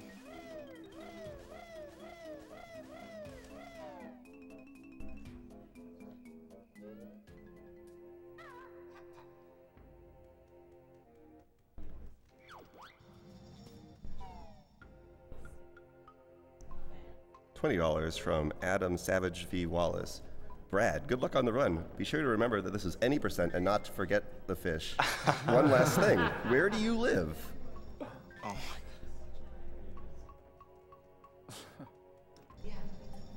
These first-person sections are really tricky because it's fastest to strafe sideways like he's doing, so you kind of have to know where you're going since you're never really looking directly at the path you're walking on. What he was referencing in that comment was in the most recent change to the 100% route, I started doing that in an any percent run and forgot to pick up something, and it costed me about a minute in my most recent PB. So that's what he was referencing.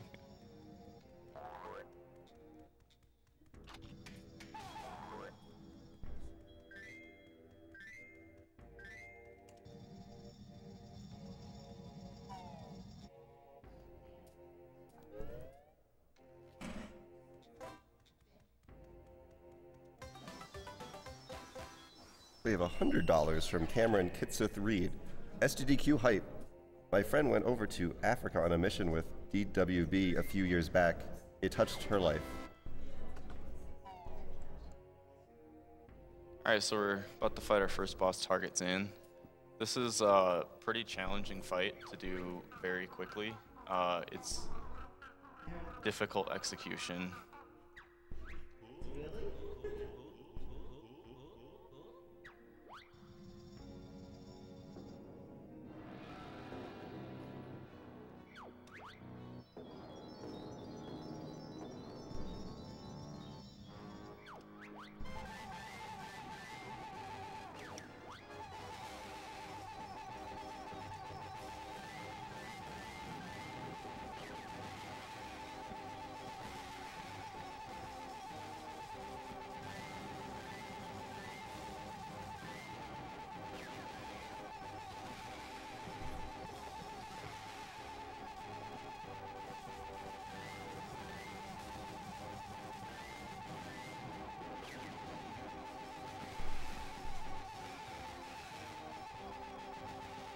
Alright, that was a decent fight. We have a $50 donation from Joshua Veggie Balonic. Shoutouts to Hyper from 6 feet behind him. Good luck in the Tower of Tragedy. Pray to RNGesus for no screen questions. Thanks. You jinxed it.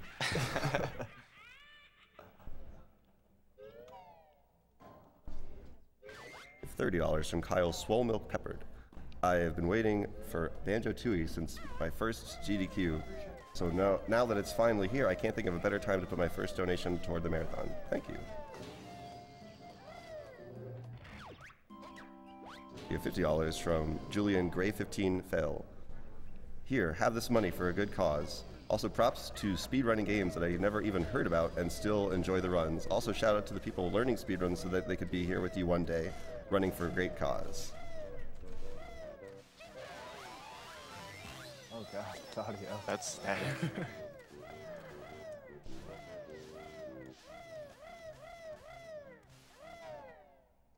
Alright, so since I got 8 jiggies in the first level, we can open up 2 levels in one trip here.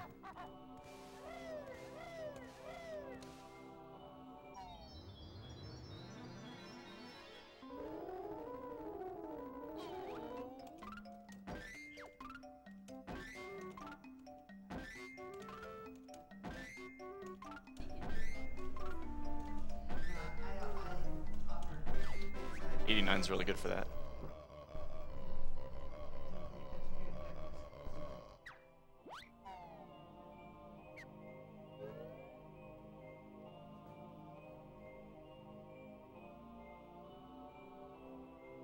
We have $30 from Anthony Labrizzi.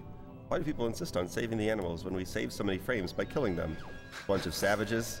Anyway, I love Banjo and I love Sgdq. Thanks for everyone involved for making these streams happen. We have $35 from James M. Hello all, I just wanted to say thanks to all the runners and the supporters for all their contribution to this great cause. Keep it up. Good luck with all the runs.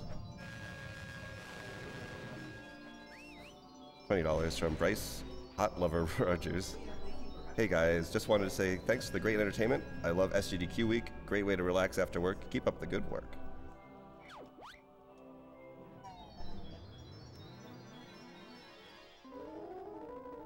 $25 from Timothy Arizona Cat Supplet.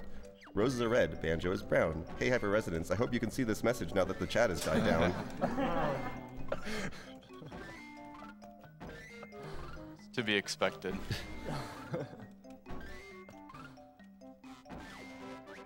We're getting really good. Pretty good puzzles so far this run.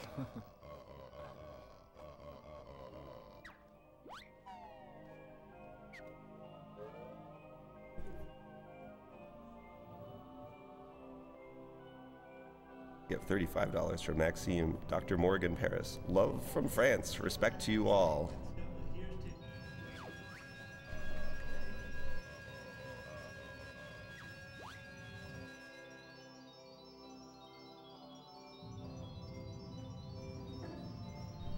So I have a pretty big announcement. We have hit 50K.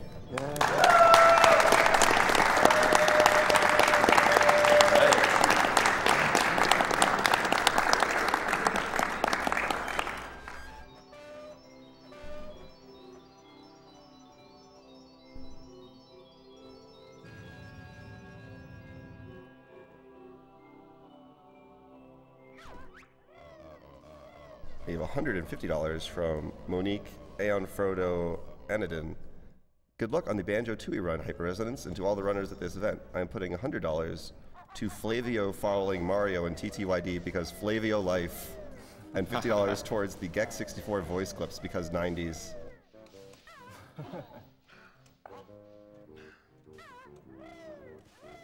We have $35 from Austin Ansith27 Enright. Awesome run so far, and a ton more to go. Good luck to Hyperresonance. Keep this pace of donations going. That sign is a little finicky sometimes.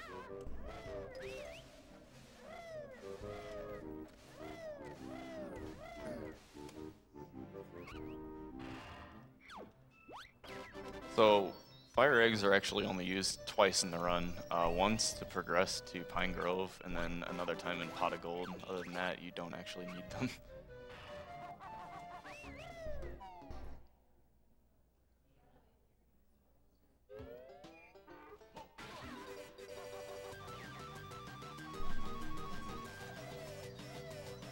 We have $100 from Jarrett K. Hartz Johnson. I am totally loving Sgdq so far.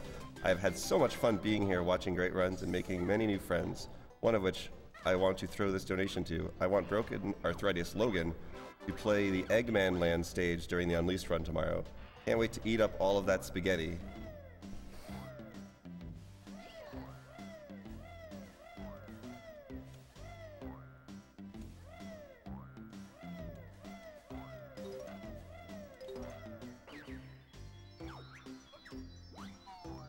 We have $30 from Kellen, the Orobori Lod. I was finally able to be at a marathon in person this time around, and I'm loving it. Good luck on the run. Hyper. Alright, so we're gonna have to make this gate before the timer ends. And I'm gonna collect some notes and a Jinjo on the way.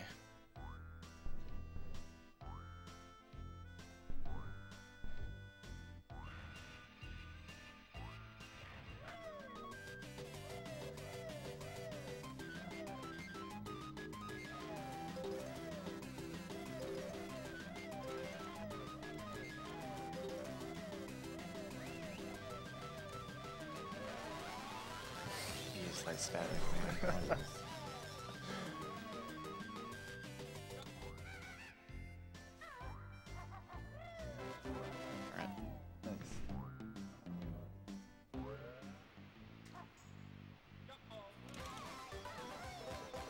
Okay. If I would have fallen there, that would have been real bad, but at least I didn't. This is a really laggy area, and a lot of the times the game likes to eat your inputs. But I didn't fall.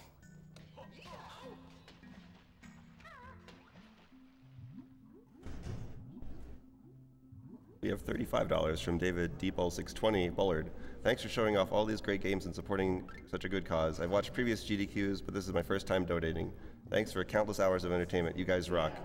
May the RNG gods smile upon you and save the animals. We have $20 from Matthew Azorflame 4 Lenore. Good luck on the run, Hyper. You're a hero always and forever. Also, I will donate $20, another $20 if the guys on the couch do Mumbo's Ekum Bokum chant during the Golden Goliath part. Oh, too sorry. late for that. Oh. We don't use Mumbo anymore in the run either.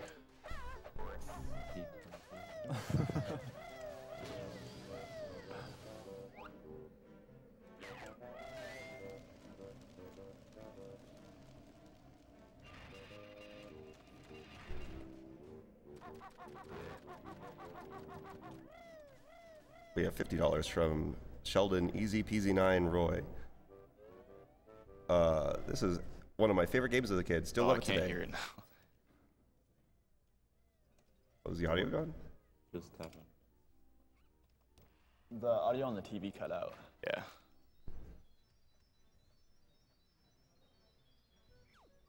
Oh, it's still there. It's just really quiet. Yeah, it's just real quiet.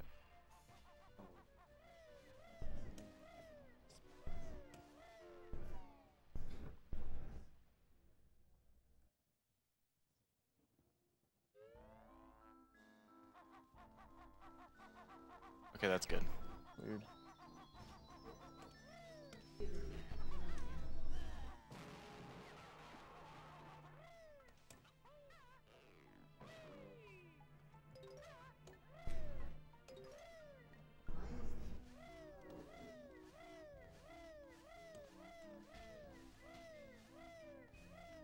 Okay, so first thing we're gonna do in Witchy World is go over to Wumba.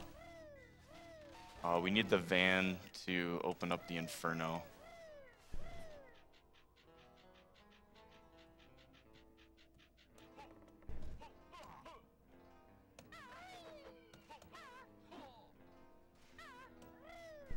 And it's also coincidentally faster to collect the Mr. Patch tickets with the van as well.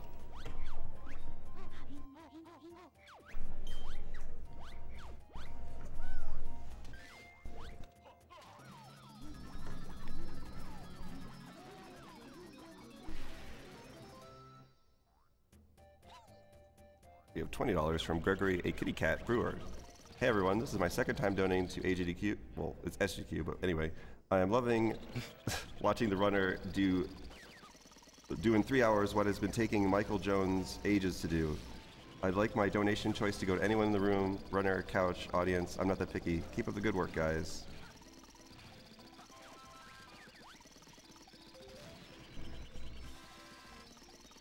$20 from Eduardo. I'm going to have a hard time with this one. Carlos Eduardo. Great seeing one of my favorite games from my childhood getting a speed run. Currently, let's playing this game. So awesome coincidence. Good luck from Mexico.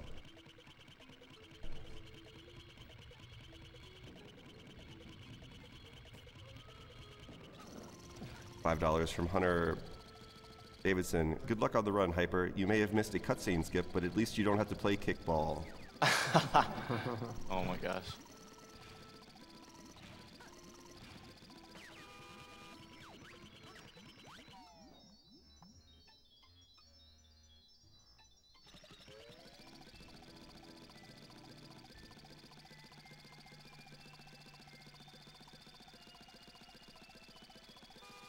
We have a $10 donation from someone I'm sure everyone here will know.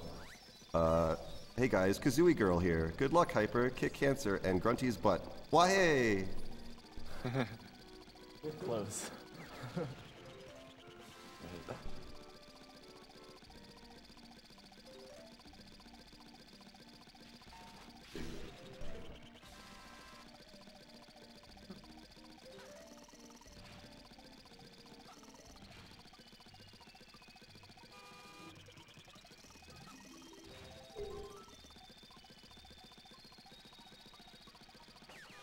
We have $20 from Tyler Tai Gadi. First donation of the marathon. We killed the animals at Sgdq, so we should save the animals this time. Also, got to see that Super Mario World 100%, one of my favorite speedruns. Good luck to all the runners. We have a $10 donation from Morgan Ringleader Underhill. Hey Hyperresonance, good luck with the run. Don't forget the UFO jiggy like a scrub and make sure to get a personal best. UFO jiggy. I've never heard of it. You would know more than I would. I heard it's a myth.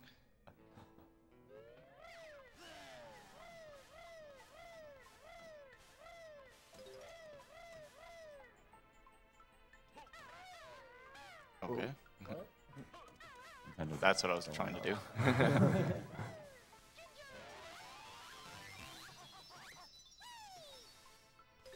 We have $20 from Casey Fenderly Hirmate. The Banjo-Kazooie runs are always a highlight of the event for me. Glad to see GDQ's first TUI run live. $20 from Dennis Jin2 Louis. Putting towards TMNT race. Need one last race before Michael Bay ruins another part of my childhood again.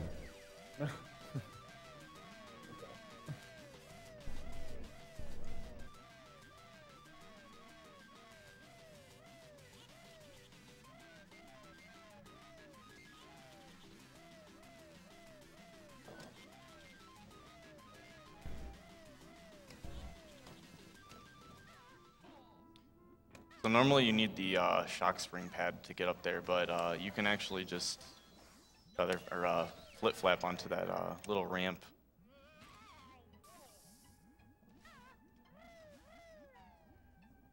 $50 from Evend Halverson. Greetings from Norway. Love what you guys do. Keep up the good work.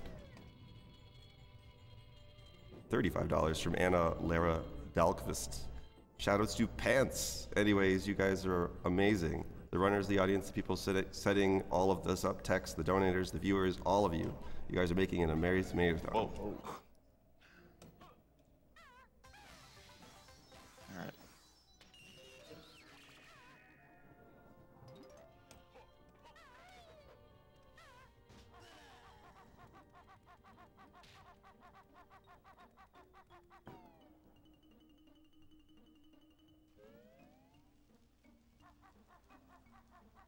We have $5 donation from Daniel Stoic Adamski. We'll donate an extra $20 if everyone on the couch gives their best Kazooie jumping impression. Oh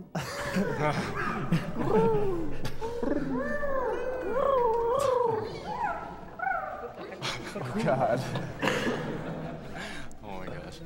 So that jump I did in that little cave there over the teeth was a little risky. If you get hit and knocked into the void, you have to come back. So it was risky, but I got it.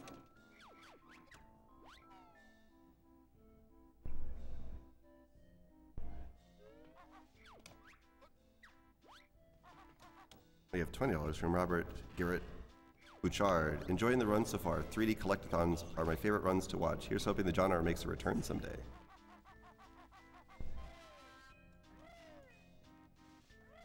$20 from Edward Jim Freak Yee. Hello, first time donator here and second time viewer. You guys are doing great.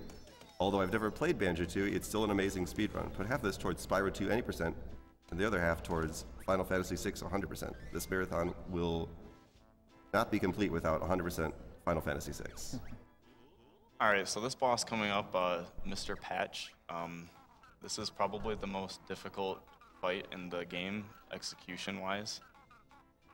And if you remember as a kid, this is probably really difficult. The patch hitboxes are a little bit wonky. A little bit? That's putting it lightly.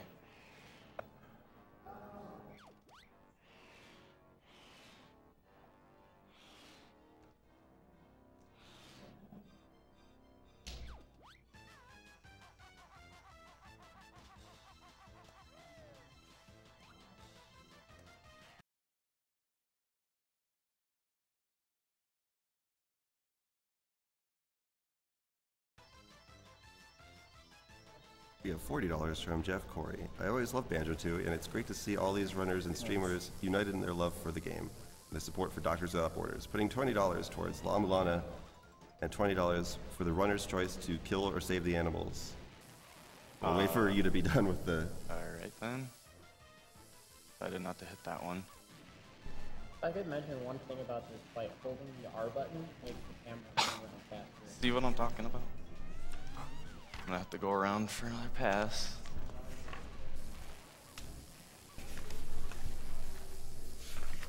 And there can be extreme amounts of lag too. I was extremely surprised that that first shot meant wow. This is very not good.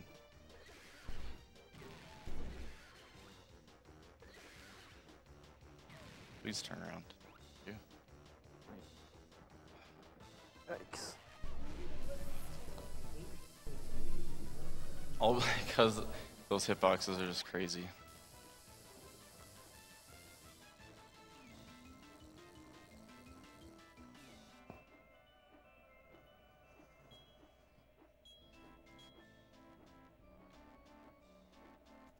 And speaking of the charity of that last donation, we are raising money for Doctors Without Borders. Doctors Without Borders, or Medicina Sans Frontières, is an international medical humanitarian organization created by doctors and journalists in France in 1971. Today, MSF provides independent, impartial assistance for more than 60 countries to people whose survival is threatened by violence, neglect, catastrophe. Can't talk apparently. Primarily due to armed conflict epidemics, malnutrition, exclusion from healthcare, or natural disasters. In 1999, MSF received the Nobel Peace Prize for their efforts. We ourselves, the people who are doing this marathon, consist of people from SDA, Speed Demo's Archive, premier community for video game speedruns, completing games as quickly as possible through extensive planning and practice knowledge, and the Speedruns Live, SRL, best site to race video games against each other. Players of all skill levels are invited to join. Nice. Alright. So the reason that worked is if you're on a slope and then your shadow goes over flat ground and you come back onto the slope, it doesn't make you slide off of it. So that allows you to go on that cliff, and by doing a precise jump you can make it to that Jinjo without having to grip grab on the door.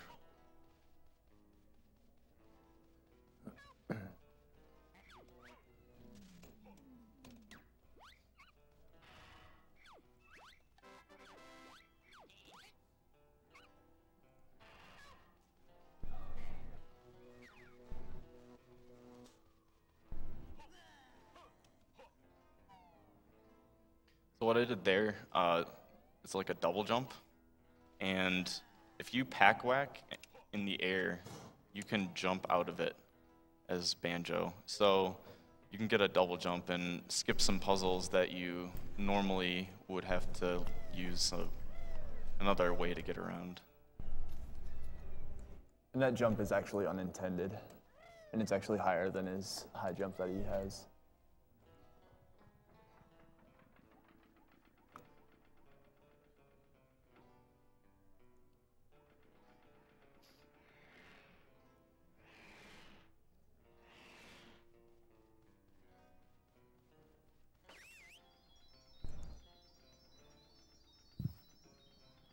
We have $20 from Daniel Stoic Adamski.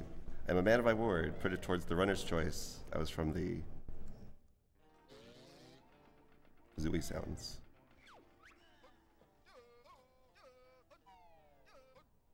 Looks like we have a $500 donation from Michael Miller.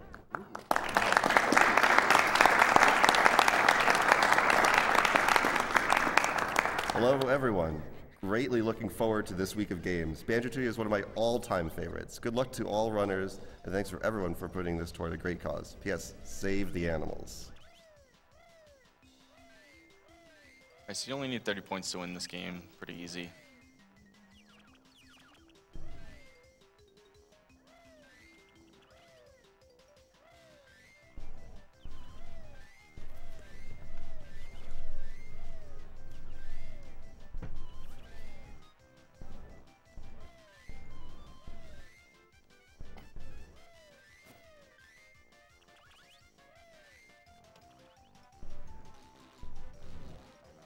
So this mini game gives you infinite eggs, and when you poop them out, they don't actually decrease from your inventory. So when you collect them again, it just gives them back to you. So you can collect as many blue eggs as you want here.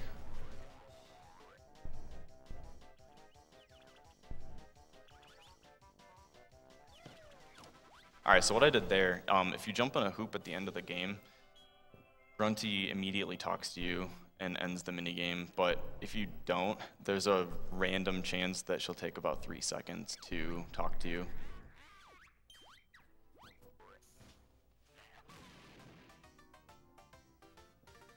Again, making use of death warping.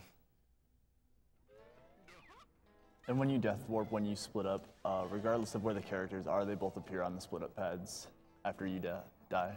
Right, both Banjo and Kazooie do.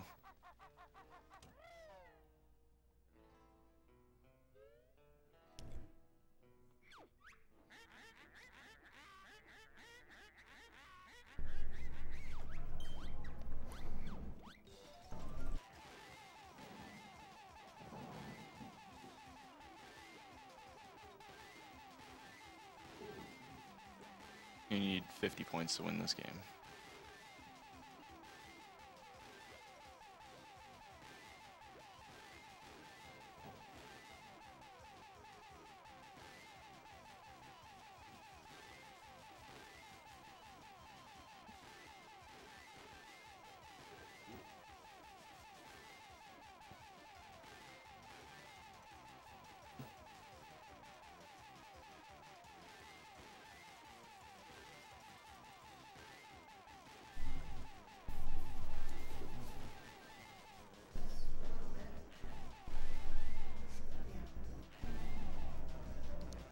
We have a $25 donation from Kelly Walker, donating during a run of the best game ever. Shout out to the Haji for introducing me to Games Done Quick.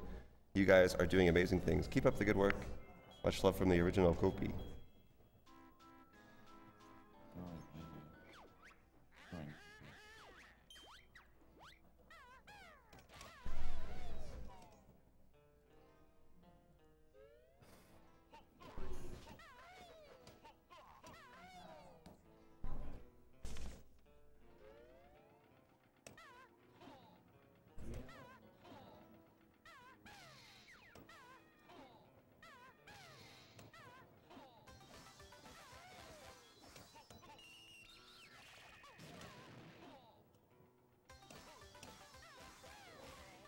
Nice.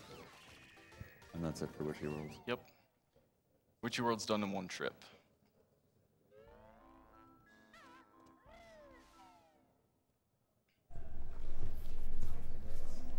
And now we're gonna go open Jolly Roger's Lagoon.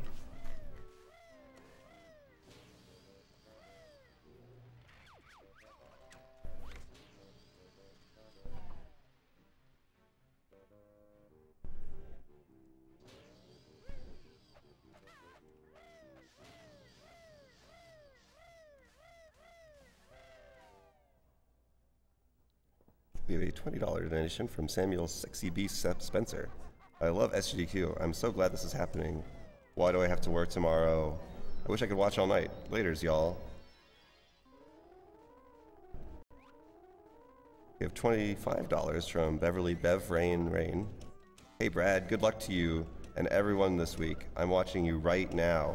Have a blast. Bev Rain.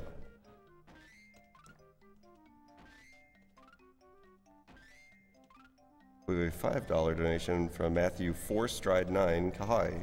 4Stride. Hey Hyper, it's 4Stride. Good luck on the run, and try not to screw up the Hailfire peaks too badly. Also, shoutouts to the king of symmetry on the couch, Mr. Sgdq Bobo. So for these next sets of level openings, it's actually faster to reset the console. When the screen goes white, after about 2 seconds, the game autosaves. So you can reset the console, and it's a little bit faster than watching the cutscene. And even though you don't see it, when it autosaves, it counts as the level has been opened.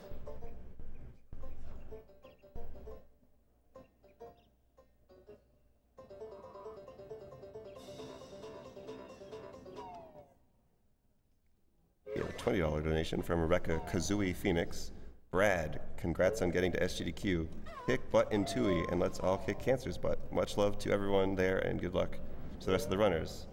Just a reminder, we are actually raising money for Doctors Without Borders. So I approve the enthusiasm, but let's let everyone in the chat know as well. Now he's going to get the fish, which gives him more bubbles and faster swim speed for Jolly Rogers Lagoon. If he hadn't missed the cutscene skip, he would have had to jump over the trigger again. Otherwise, it would have started it. Yeah, the cutscene skip saves 11 seconds, so it's not the biggest deal, but I mean, I would reset over that because it's right at the start of the run. That's some of the only text not tied to a cutscene that you can't skip.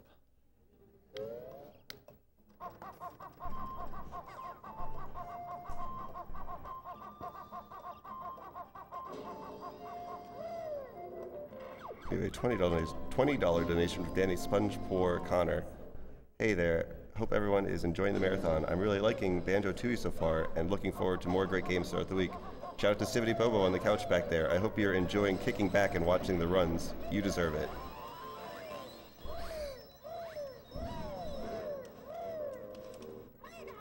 $20 from Dylan Goonsey Metters. Hey, thought that I would finally watch Sgdq live and donate, so here, $20 for the Gianna Sisters bonus level and Guacamelee good ending. Any of those, it's either spots or just buttons that have the little sparkles over them. If you're standing in them, you can swap between characters. Yeah, they're called split up clouds. Sparkles will do. Sparkles. And you can also switch between characters at the split up pads, obviously.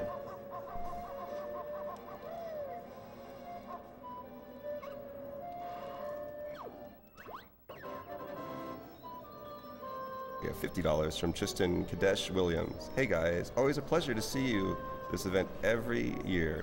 Sgdq introduced me to the awesome speedrunning community. It's amazing to see how quickly games can be beaten. Good luck to all the runners. Bid goes to Runner's Choice.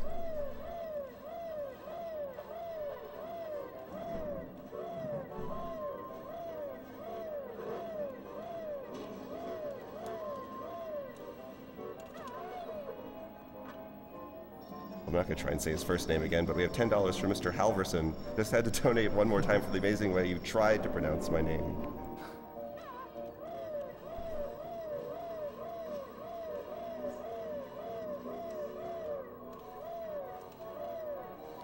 Alright, so Jolly Rogers Lagoon.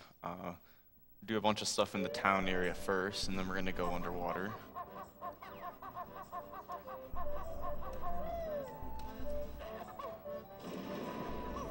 Wasn't sure if that was going to hit. But fun fact about this level is we don't actually use Mumbo to give us the oxygen.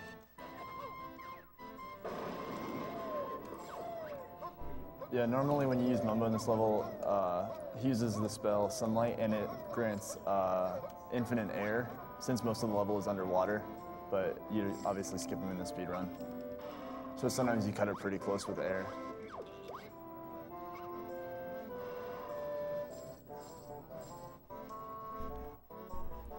We have $60 from Jeffrey CF Bala Daniels. Thanks for everyone for putting this on again, guys. Put this donation towards the true ending of Eversion, which is something everyone needs to see at least once.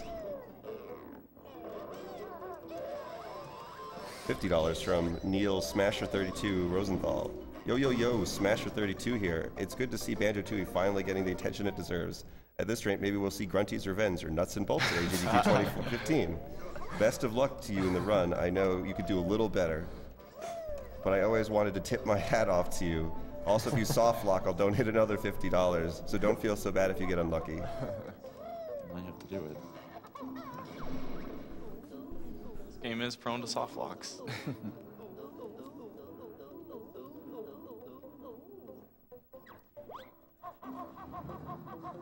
Normally, when you play the game, you're supposed to pay Jolly 2 doubloons to open this door, but as you can see, you can just blow the door open with the grenade eggs.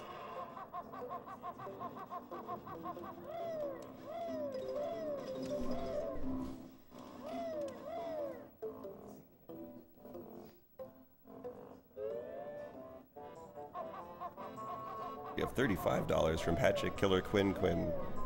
Great runners for a great cause. Shoutouts to any Canadian runners out there. This is another instance where the slope glitch will be used.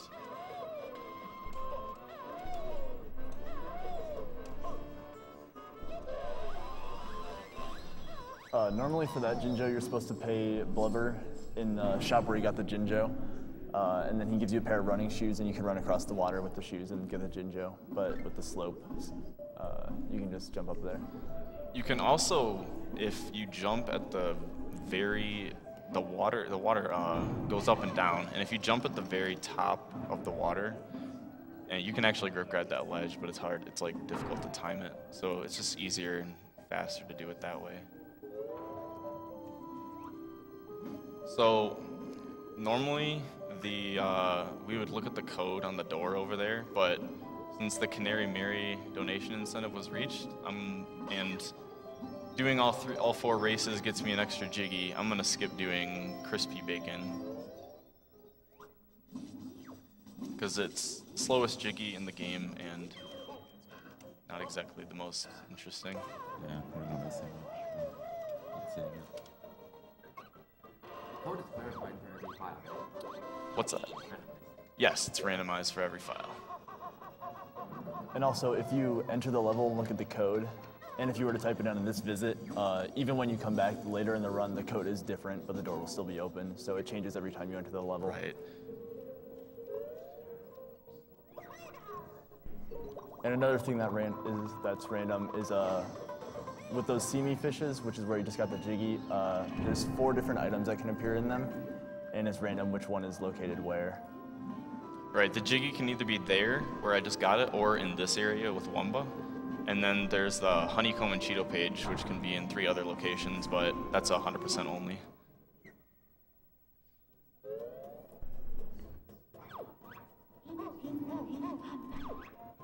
We have $20 from Troy Tokyo Clefant Stoneberg. Hey guys, first time donator, long time watcher of archived runs. Please put my money towards Eggman Land in Sonic Unleashed, and good luck on your runs.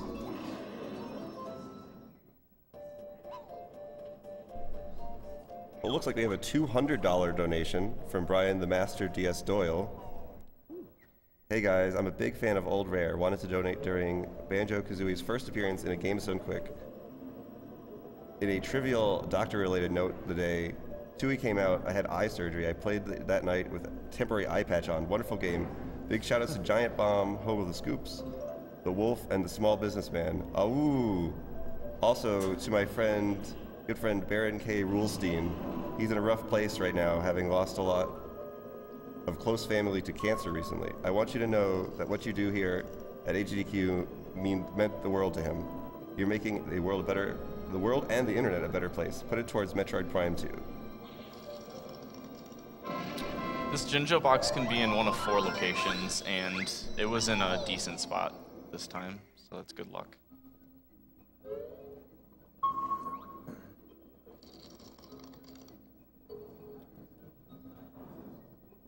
And the locker in this room is also random.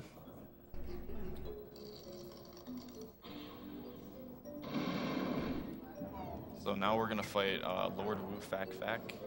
This fight is RNG based actually, because he has 6 boils in the first phase that you have to hit, and you can only hit one at a time, and the one that you can hit glows, and it's random which one it is. So you want them all on one side and then all on the other. That would be the optimal pattern. So I got one on that side. I got to go on the other side, unfortunately. Dang. Oh.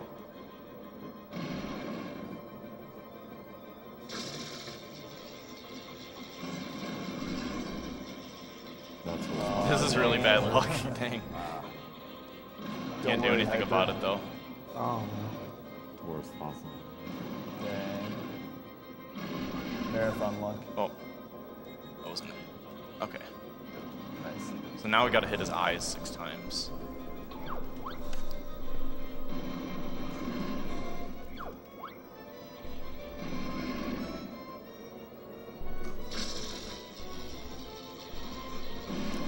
And right there, he has a little bit of God frames in between every shot that he does. So I can't shoot him until he stops. Okay. Well, bad luck, but the execution was decent, so I'm okay with that.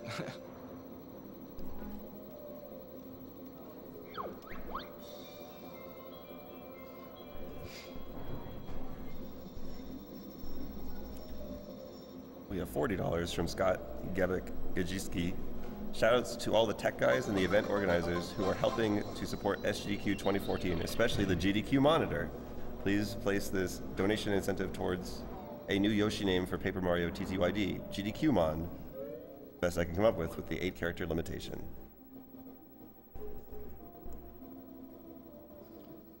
Something that a lot of people actually didn't know is that you can fight Fak Fak with a submarine. A lot of people were like, oh, I didn't know you could do that. And it's just a lot easier and faster to do it that way because you have infinite torpedoes, and the hitboxes on the boils are kind of finicky with grenade eggs. Makes it a lot easier to do it with the submarine.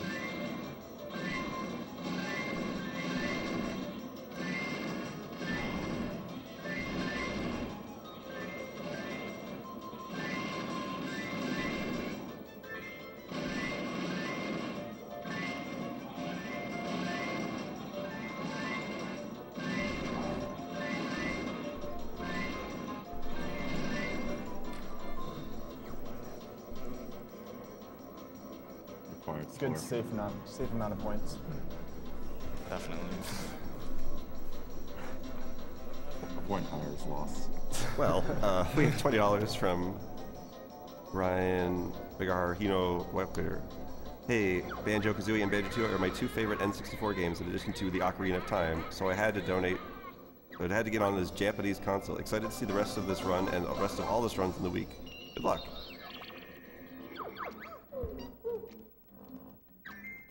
$5 from Douglas Matthew Trip.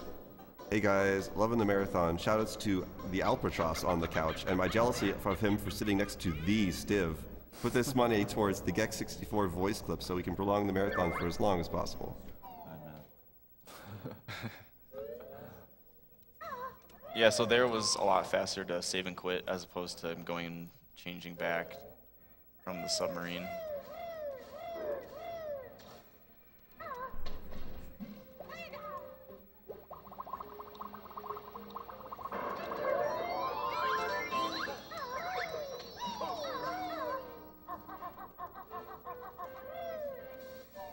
And that's the last time he goes to Spiral Mountain. Yep.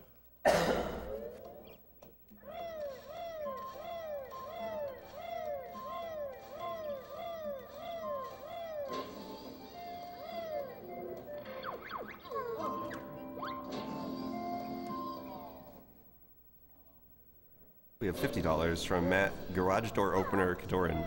Hey Hyper, Garage Door Opener here. Good luck on the rest of the run. Thanks for teaching me almost everything I know about speedrunning Banjo-Tooie and dropping tips on me now and again. Also thanks to Albino Albatross for being the first Banjo-Tooie stream I lurked in, which could got me more into running the game, and Stiff for having the best page on Franker Q. Good luck with the Canary Man if donation was reached, and no soft locks please. I'd like to put this money towards naming the rival Pokemon Start 9. Yep, the Canary Mare incentive was reached.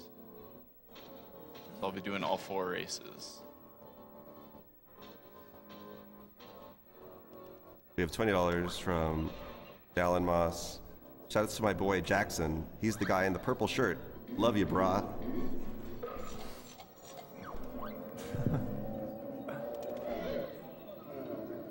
Mungo actually won't drink the same potion more than once.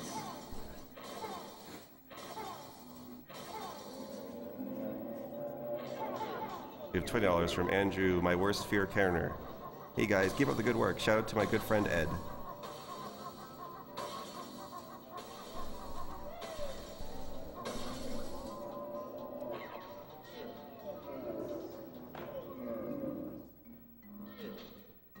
The reason he ran over to get to the gate right there is because when the cutscene plays where Kungo's walking away, he can actually push Banjo more towards the exit.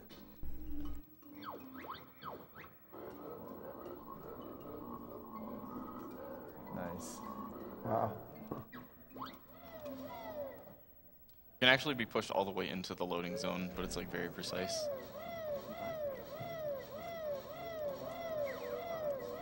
All right, so clockwork eggs. Basically, this is the item that breaks the game. And the developers didn't really think this item through very well because it has the ability to pick up items, which is intended, but it cheeses a lot of the puzzles.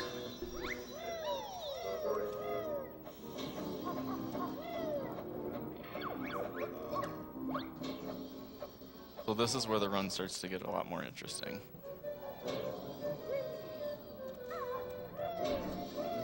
Also, when he's jumping up ledges, you might notice that he's beak busting instead of grip grabbing. It's because it's slightly faster to do that.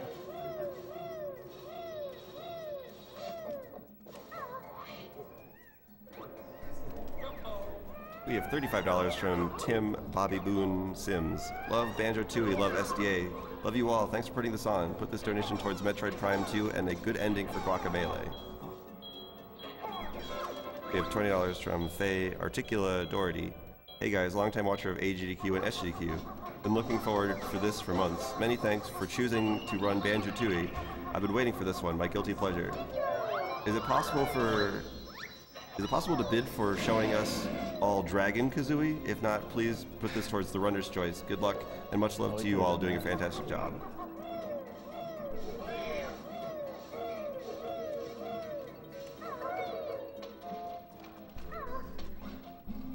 The first clockwork shot's coming up here.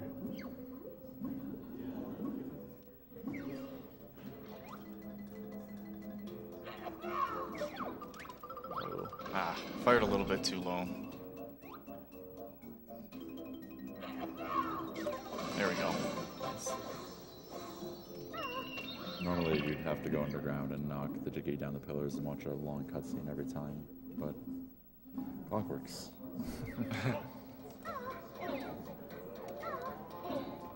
We have $20 from Stuart DeBoomstu Marshall. Shoutouts to Hyper/Brad from the Tales of Symphonia community.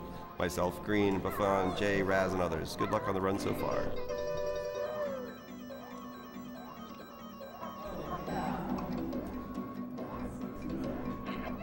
$35 from Justin JJJ Justice Den Hartog. This is the first GDQ I get to watch live. Thank you to everyone that helps out to put this event together. A great cause. Good luck to all runners, and may the PBs be with you. This is going towards the Gex 64 voice clips. It wouldn't be Gex without them, and boy do I agree with that one personally. So this code is random.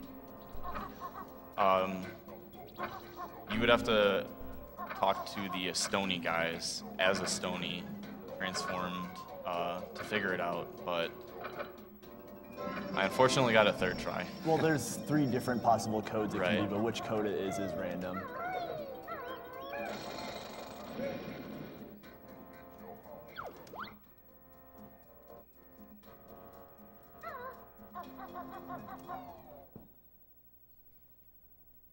$50 from Adam Pants Southerby.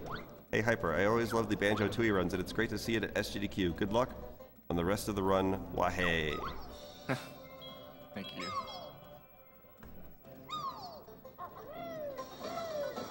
$21 from Keller Nexon Drez. Thanks for the awesome runs, and coincidentally starting on my 21st birthday, best present. Also, best way to end a great day with one of my favorite childhood games. Keep up the good work. Good luck to all the runners, save the frames, and all that other stuff. And thank you for being awesome. So normally you need to use the detonator to blow open those rocks, but the clockwork is small enough to fit through that little crack and blow open the Canary Mary cage. All-star of the run right there. Yep. She just flies right through the rocks.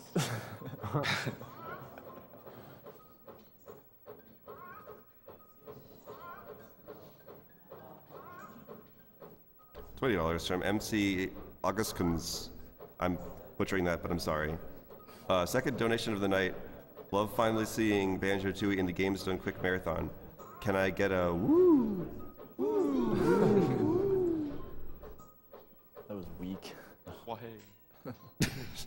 Wahey. Wahey.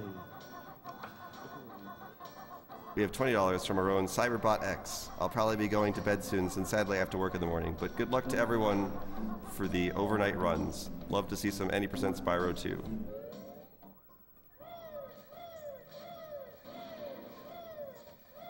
$35 from Martin Lavaz-Keen. Kudos for the choice of charity. MSF are modern day heroes. So normally to get that Jinjo, you'd have to go through Jolly Roger's Lagoon and go through a little tunnel with a bunch of fans, and you'd appear there. But you can just shoot a clockwork up there.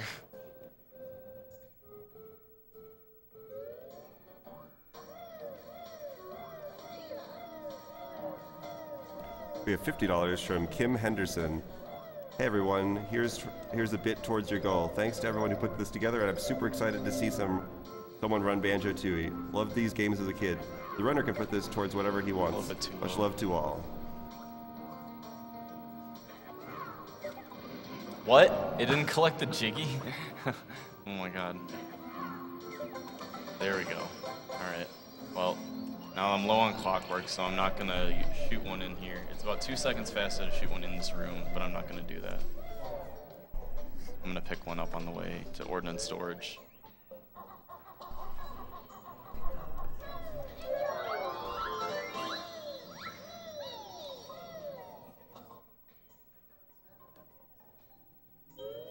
We have $10 from Andrew Giuttini Firecox. Shout out to the Fire Emblem 6-7 hard mode speedrunners and VG Bootcamp. $20 from Max Rowe. I've been waiting for this week for the past year. I've watched just about every archive of every previous marathon, and because of such, I've tried my hands at Saints Row 4 speedrun. I've got a route with no save warp, no out of bounds, low percent, good ending of course, in about 5 hours and 30 minutes. I've never gotten around to recording the run or saving my times, but because of you guys, I actually got up, well, sat down and did something. I hope to be there on the couch next time, simply watching or perhaps doing a run on my own. Keep up the good work. And here's to getting 2 million this week. Come on, let's do it. Those are high goals. $100 from Flick Kelly Belenky. Thank you guys for all the money you raise for such a great cause, and also showing my fiance how much watching a speedrun can be. Keep up the good work. The move he just learned right before entering here is that beak bayonet, how he's destroying the dynamites. Because if you were to shoot them with any eggs, they blow up and then you lose the mini game. I remember as a kid it was really hard for me to find all these, so knowing the route for this is kind of nice. It's also faster to take damage along the way, and then Death Warp at the end.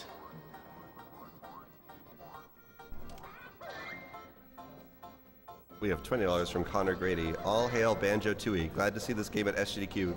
Can you please show us Dragon Kazooie? Blue Glass Echo the Dolphin hype.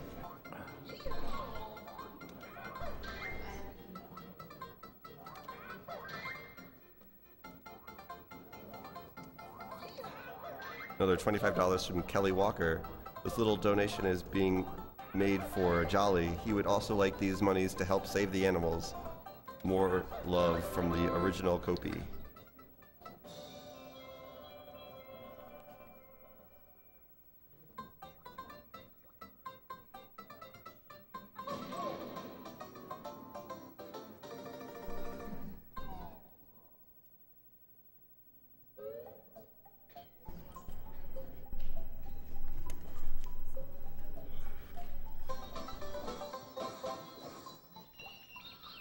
We have $10 from Christian Bottles Family Baron.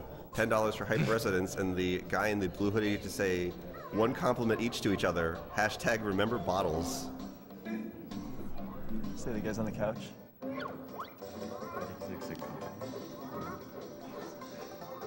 I couldn't hear him. So for this first Canary Mary race, you don't really need to mash very fast. Just mashing the A button. The final two races in Cloud Cuckoo Land are significantly harder. And I'm not going to reveal my strategy until then.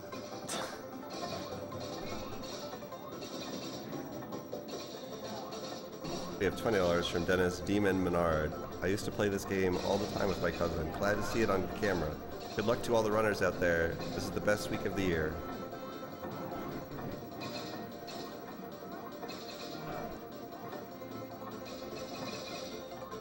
We have $5 from Eric, King of Eds LeClaire. Hey guys, King of Eds here. Not sure if my previous donation of $20 has gone through, but here's another $5. Looking forward to some sweet games. Pokemon Gold is better than Pokemon Red.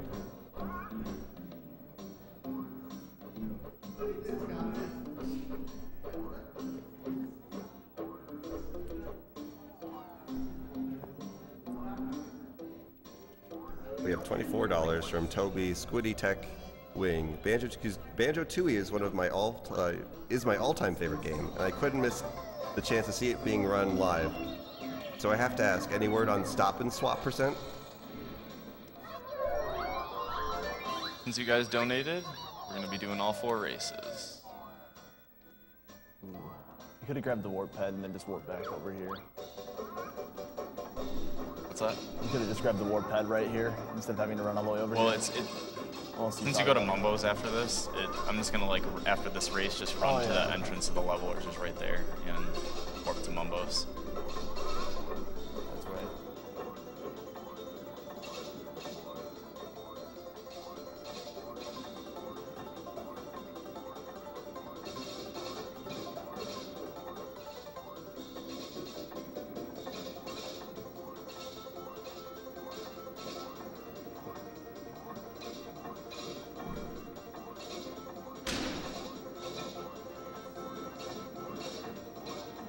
The reason you don't normally do this in the route is because for the second race, you only get a Cheeto page, which you don't need to collect any for any %.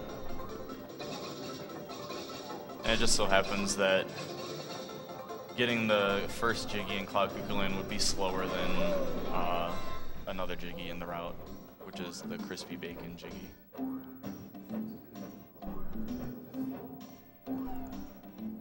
We have $20 from Ryan Arth. Ah, sleep deprivation, I've missed you.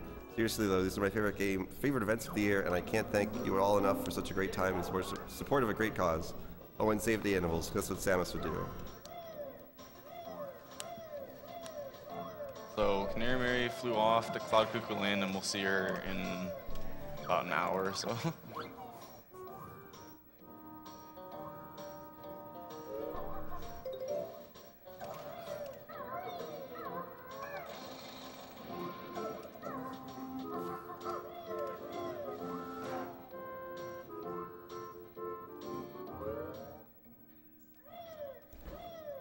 $10 from Tayson Cross-Tied Timothy. Love to see more Banjo. Shoutouts to C9 Mango for winning MLG 2104 Smash Bros. Melee And here's $10 to add Mango as the Yoshi name for 1,000-Year Door.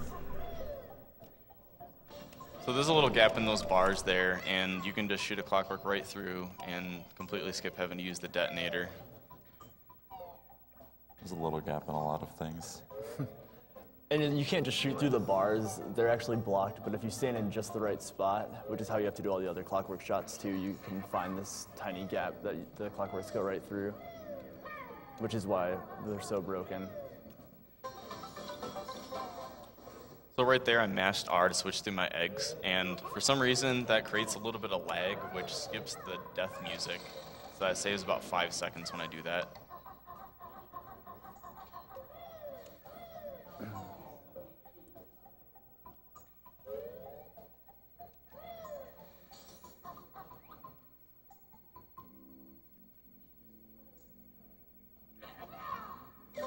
Nice. All right, sweet.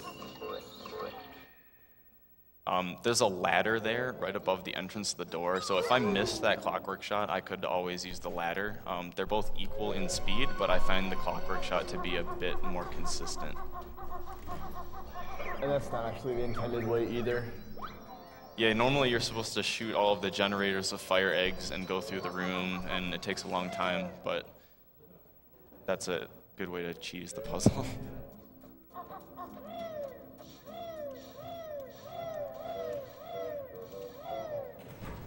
We have $20 from Kyle McGrath. Just want to say thank you all for all the guys you have done to raise money for such a great cause. Put this $20 to whatever the donation reader wants. Also, you can guess my favorite Legend of Dragoon character. I will donate another $20. You get 2 guesses, so good luck. I don't know any characters, so... But I do know that at least $20 is going to Gex64.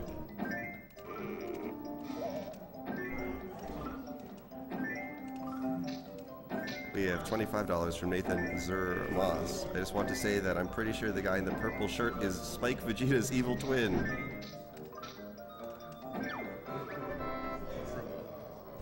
These puzzles are really laggy.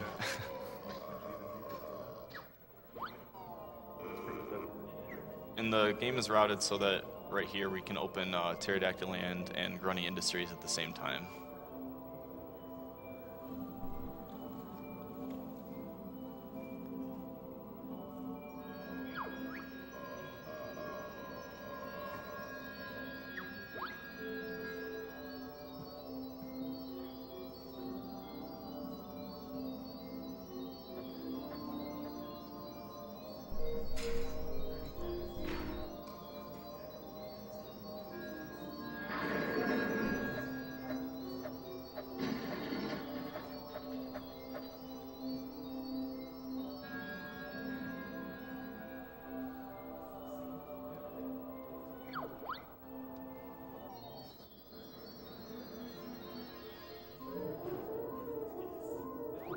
Alright, we have $20. Actually, I'm going to put as much enthusiasm into this comment as possible.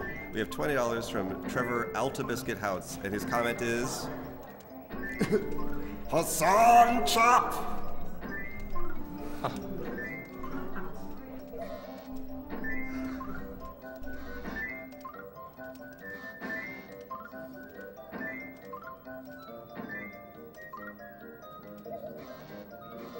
$20 from Darcy Bardic Cannon. Love what you guys are doing. Been watching AGDQ 2014, or been watching since AGDQ 2014. Keep up the good work. Here's to killing the animals.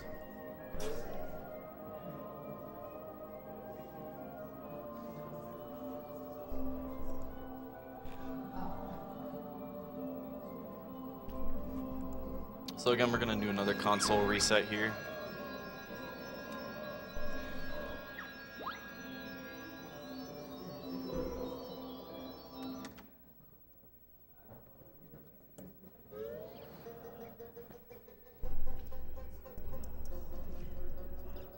I made sure to wait a little extra time just to make sure that the level stays open. Don't want to make that mistake like a certain someone.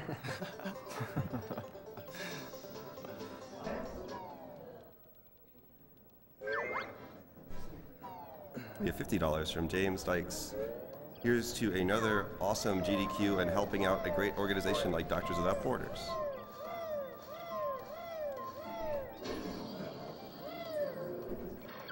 $10 from Aiden Green Mittens Summers. Good to see Hyper at Sgdq. Good luck on a good run. More hype coming from the Symphonia community. Shoutouts to the Symphonia crew.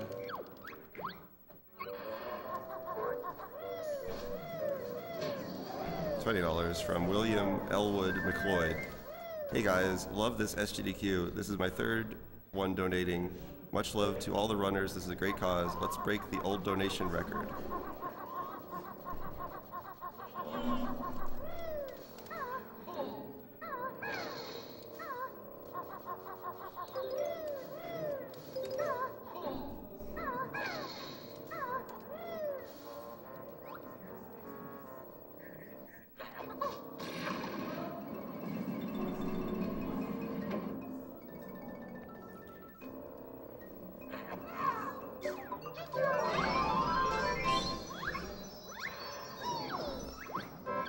There's a small cutscene skip there.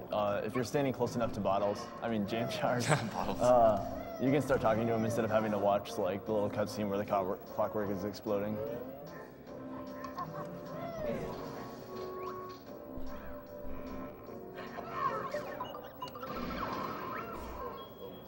You have $5 from Alexis Lex8 Whitaker.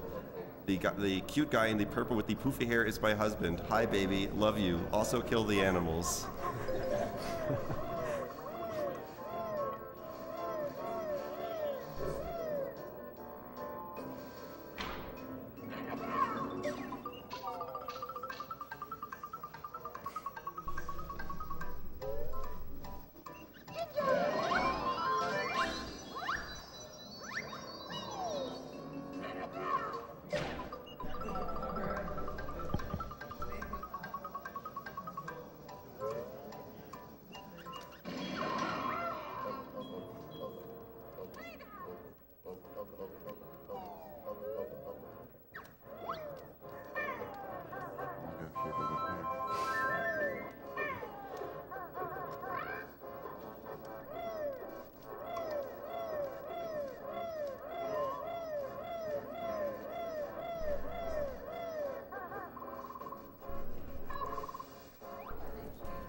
Oh, there's the white Jinjo.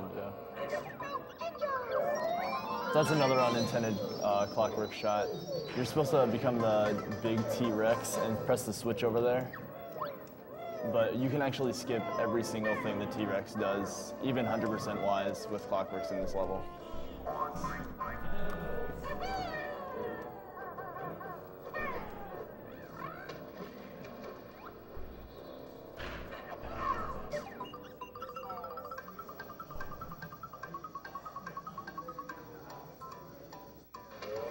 Oh, so that little splash sound right there means that Kazooie sunk to the bottom of the pool. We still haven't figured out why that happens, but it wastes a little bit of time.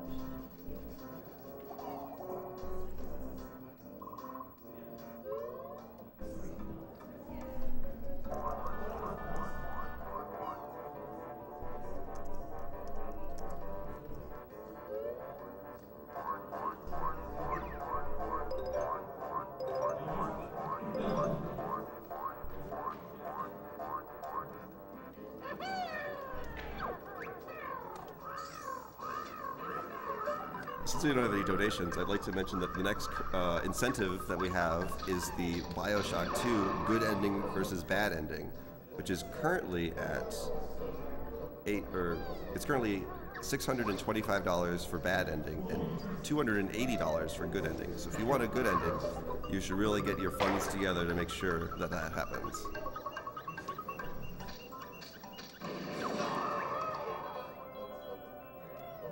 For those who haven't played the game, you can only hit the Rocket Nut dudes from behind them with the clockworks. In that little tunnel, if you're too far to the left, he's just gonna like turn around and laugh at you, and then it wastes a bunch of time.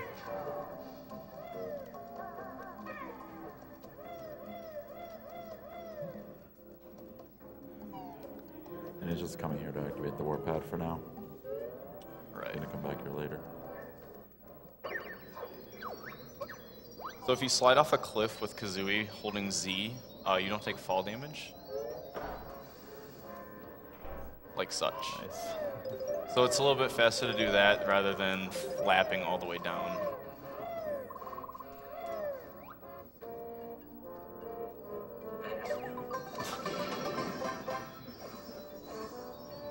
So right there, that gate, what you're normally supposed to do is grab the small T-Rex and roar in a certain pattern, but there's a gap and you can just shoot a clockwork right through.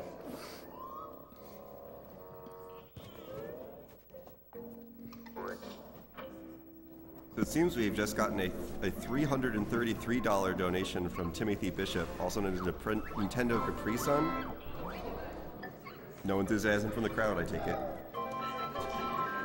Howdy guys, great job on TUI so far. Can't wait to see you throw down on Grunty Industries.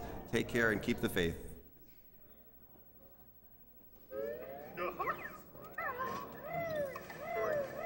$15 from Zachary Warlick. This is my second GDQ and they are awesome. I'm glad it is happening this week because I need to stay up and rest. Reset my sleep schedule. Keep it up.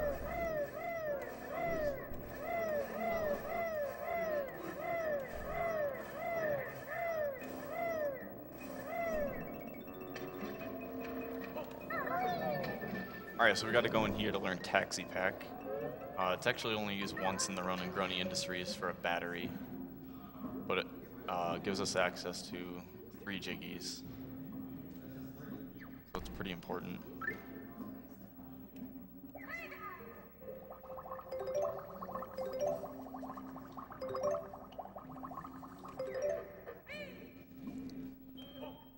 And using Talon Torpedo there is a lot faster than swinging around to collect the notes yourself. And this is another good use of the Pack Whack double jump. Those ledges on the cliffs there are what you're supposed to use to get over here, solo Banjo, but you can just jump right up here.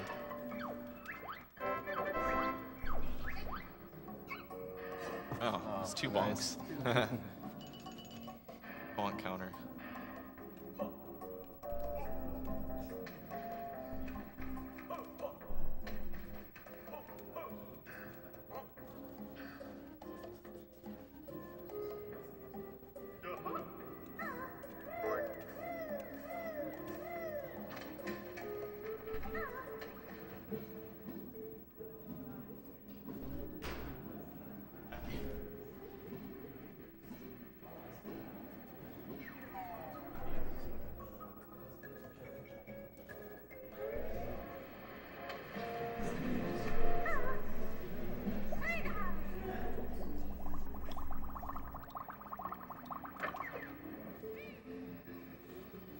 We have another $5 from Faye Articula Doherty.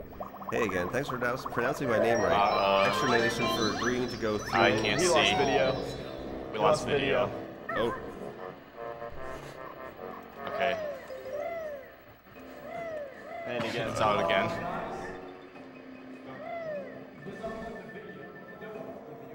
Yeah, the video's gone. Left, back. Look over there. Oh, this. Oh, you're good. Okay. I was trying to look on the screen over there. Oh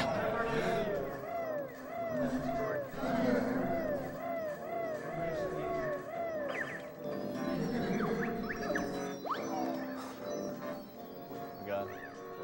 Whenever it cuts in, it's super staticky still.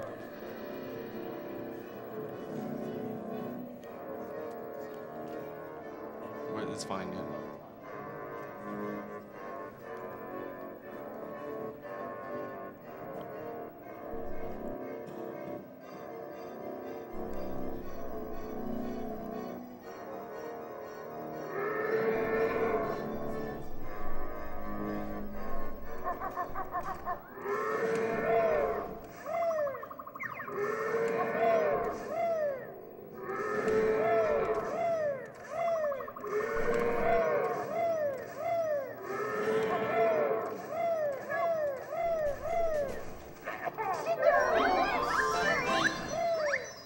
start from the top with that last donation. It was $5 from Faye Articula Doherty.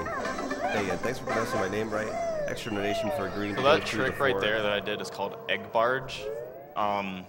When you shoot an egg and beak barge like that, it extends your hitbox forward a little bit and allows you to collect things through walls, and that pretty much cheeses the whole stomping plains area. And then that last spot where you're supposed to take solo banjo across is actually available from Hailfire Peaks, so you'll see that later.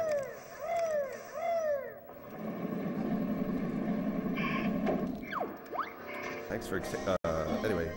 Thanks for agreeing to go through the 4 Canary Mary races. Hope you have a spare controller available after those. Go Kazooie, go! $7.57 from Liz Rizu for Brown. Thank you so much for working for such a great cause. This is my first GDQ and it's absolutely incredible so far. Best of luck to you all over the coming week.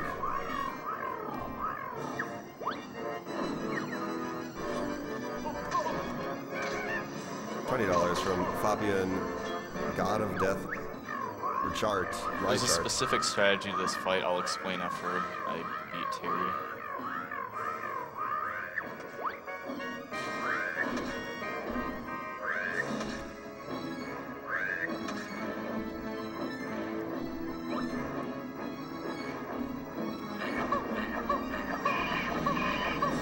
Alright, good. So that's a 2-cycle Terry, and how that works is every cycle, you're using grenade eggs. You get capped at 3 hits before he starts shooting at you. And if you shoot one in front of his face and one at his body and have them connect at the same time, it only counts as 1 hit. So you can get off 4 hits per cycle, and it allows you to kill him in 2 rather than 3 cycles, and that saves about 45 seconds.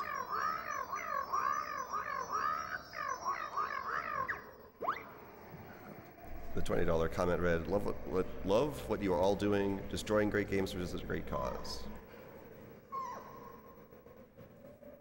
$20 from Holly, Buzzy Beetle, Fryburger. I hope this marathon doesn't eat into my sleep hours tonight as I have work tomorrow morning. Good luck on all the runs. Everybody, Hassan Chop! Also, tell the people on camera to get hype. You look like you're half asleep.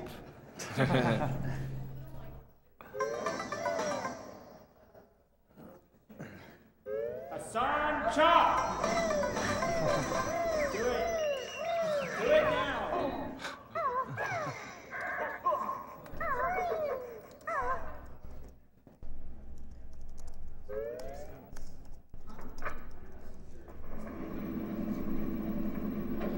Okay, so we're gonna jump down to that platform down there to activate Champa, and this is kind of a tricky jump.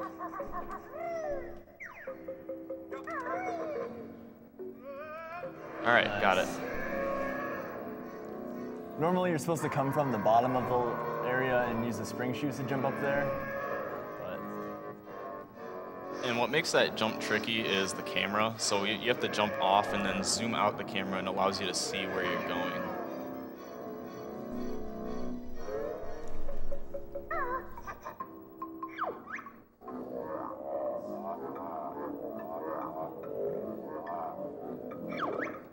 We have another $15 from Eric Leclerc.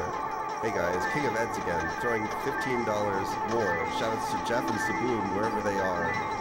I'd like the $750 to go to the Pokemon trader name being I, and the $750 to be the rival name being you, if that's possible. Thanks again and keep it up.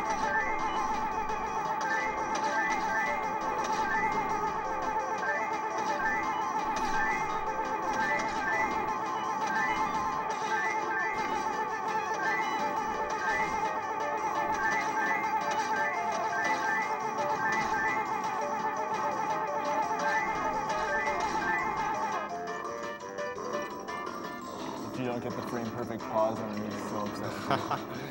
It's not frame perfect, but like it's 2 frames. 3 frames. 3, sorry. Extremely precise.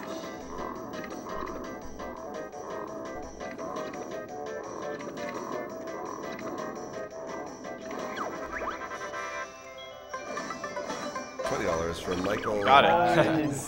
So that saves about 5 seconds, but it's a 3-frame window to get that pause before he asks if you want to play the mini game again.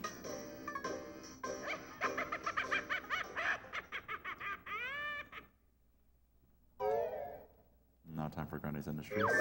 No, JRL2. Oh, yeah, JRL. I know what I'm saying. You're just so hyped for it. Yeah, I really $20 from Michael Sena. Sure, it's a horrendous time for you guys, but it's perfect for my Australian lunchtime. Keep it up and keep chugging those Red Bulls. $50 from Anthony Craig. I meant for my previous donation to be on the last, to be my last for the day, but to try and keep a cap on how much I'm spending. Thanks, Valve. But I have to admit that Japanese N64 sounds pretty sweet too. Also, great job, guys, and thanks for everything.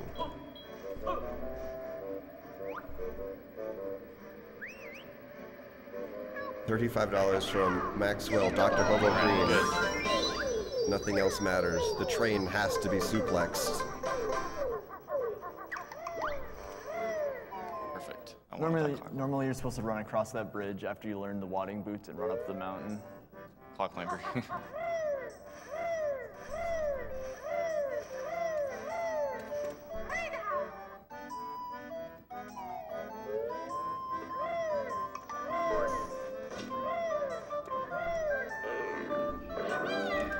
$10 from Sabin, Stary 329 Terry.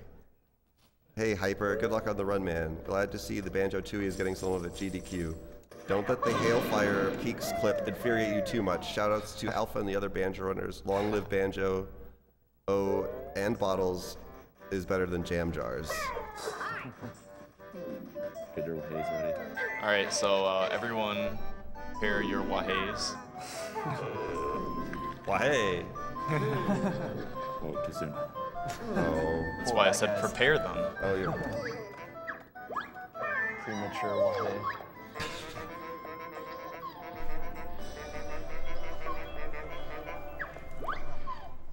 Wahey. Wahey. Wahey. Wahey. Wahey. Wahey.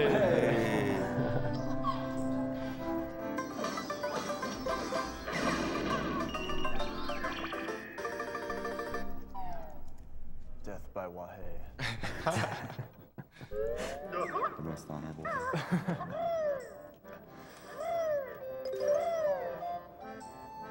$20 from Steve Koselik Troop. Hey Hyper, more Team Symphonia love. The best thing about this game, no Sheena. Good luck, man, you're killing it.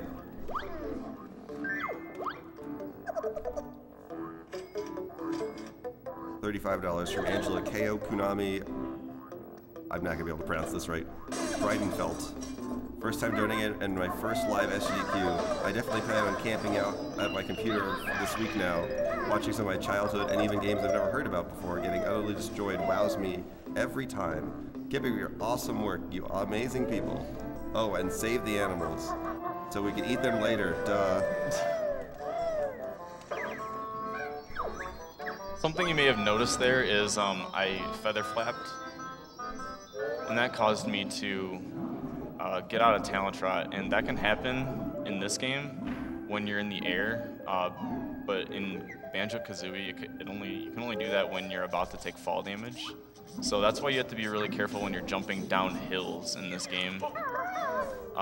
When you jump down hills, you slide a little bit, and when you're sliding, you're in the air, and then you can feather flap out, and it loses you a second or two.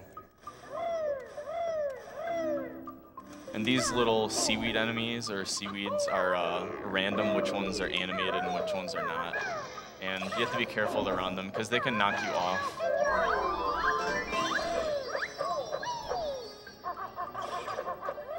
Although that was an intentional hit. Yeah. There's a death warp coming up.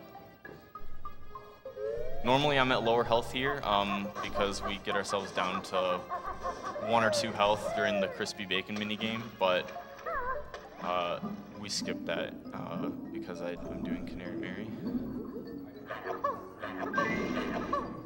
The hitboxes on these two are really weird.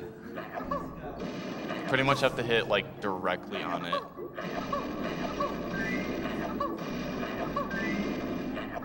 So sometimes you can hit 2 out with 1 egg. Yeah. And then sometimes they're just ridiculously hard to hit.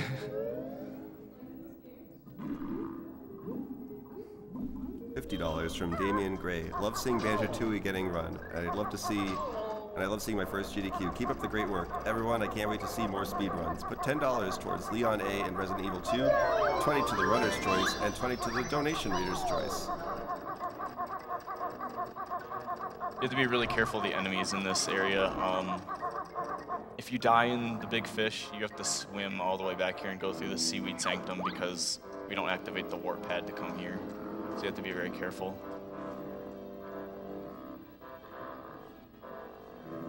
And now a Death Warp will take us right back to town where we can collect the Jiggy for saving Mary from Jolly.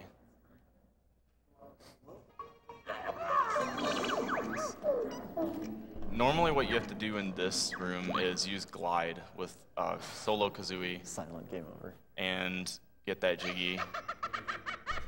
And yeah, when you save and quit there, it does a little audio glitch.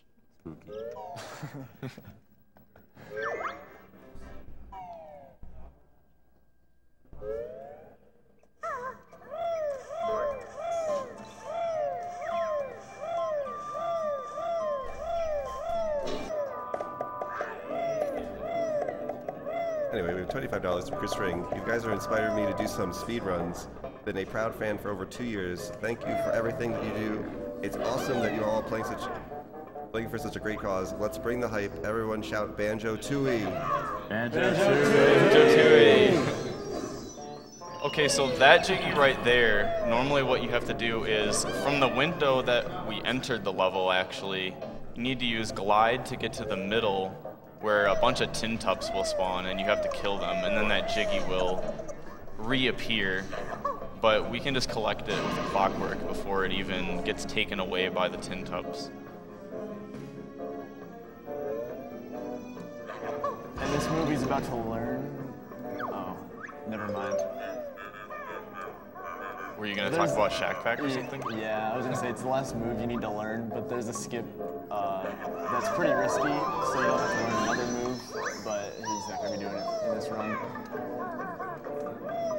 And it saves minimal time anyways.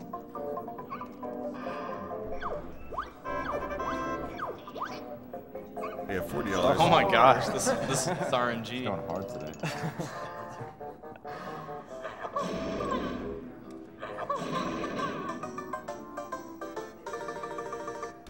Yeah, this run hasn't had very good RNG in it. Fac and the prison compound.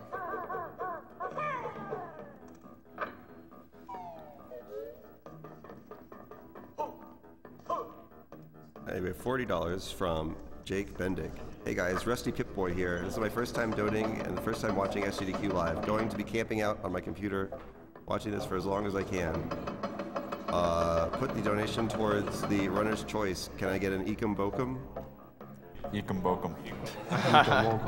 Ekum Bokum. $20 from John McGee. Banjo-Kazooie Tooie for the first time. Awesome.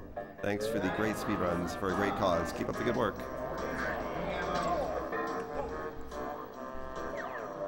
This is the only actual instance we use Taxi Pack in the run. And if you put an item in your backpack, like the battery and Death Warp, you'll still have the item in your backpack afterwards.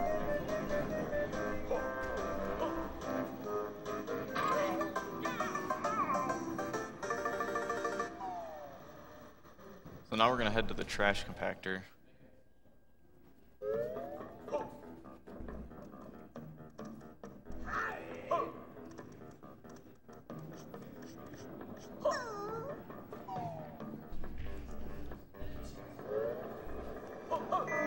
So normally for the trash compactor, the intended way to do this is to take damage and then use snooze pack to recover your health.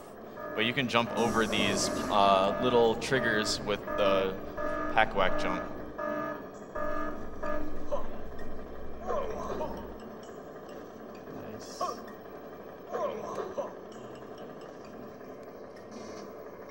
And this last jump will actually take intended damage, so he can death warp after getting the jiggy. All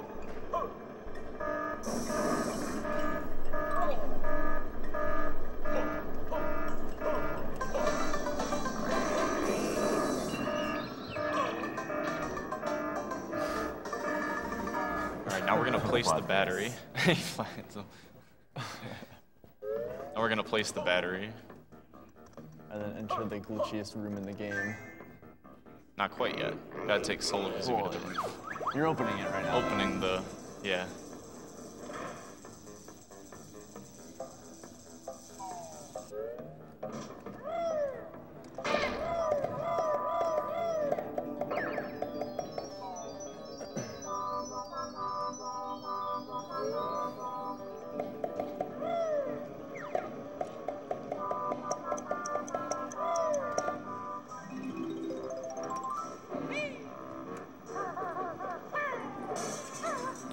It's a little bit of a tricky jump.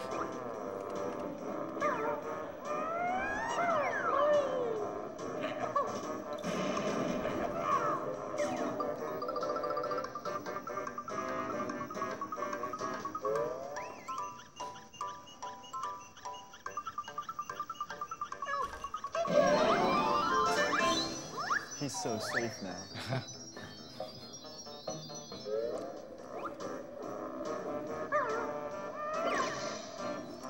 So I took damage there and activated the warp pad with a very precise beak bomb, because I'm going to do a death warp in this room as well.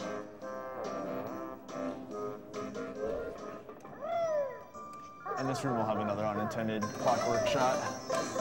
Normally you need to use the washing machine to get over into this room.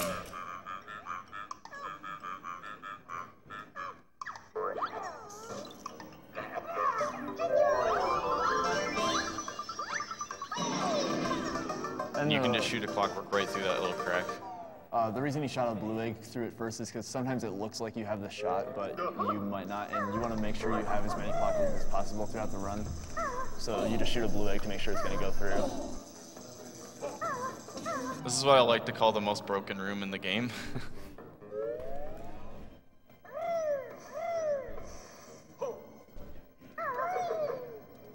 Oops.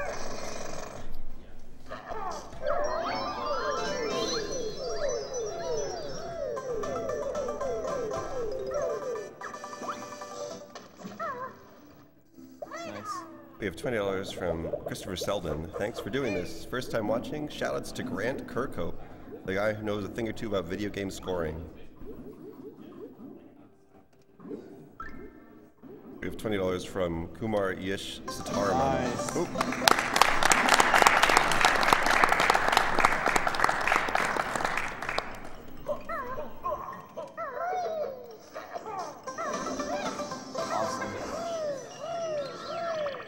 I started watching Sgdq's. So Egg Barge is used in there twice, and then the reason that underwater Jiggy works is that during your swimming animation, your hitbox is extended forwards a little bit at a very precise part. So that's why I did that setup there. And it allows you to collect that Jiggy through the gate. Shoutouts to Passive Bob-Omb for finding that glitch. And shoutouts to Chronicies for finding like 90% of the glitches used in this run. Sometimes this egg barge is a little finicky. There we go. There's just so much lag on the outside of this building that it eats the input sometimes. Or a lot.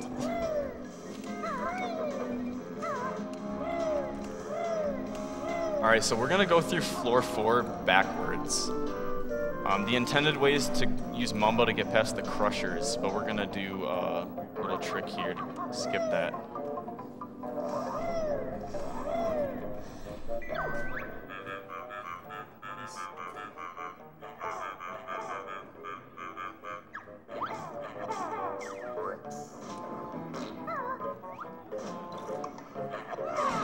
All right, good.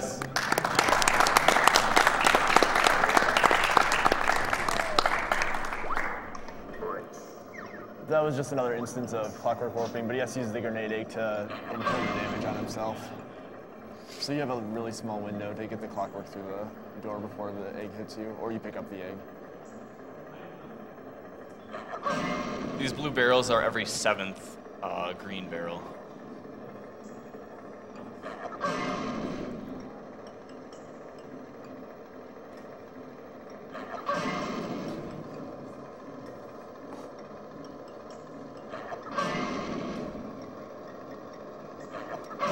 Alright, good.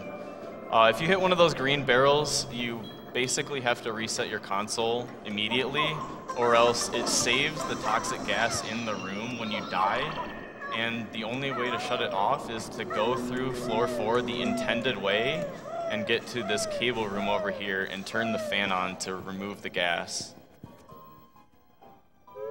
That's risky, but it's pretty consistent if you know how to shoot.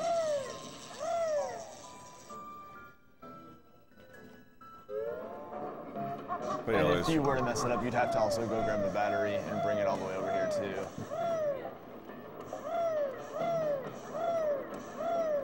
$20 from Kumar Yish Sitarman.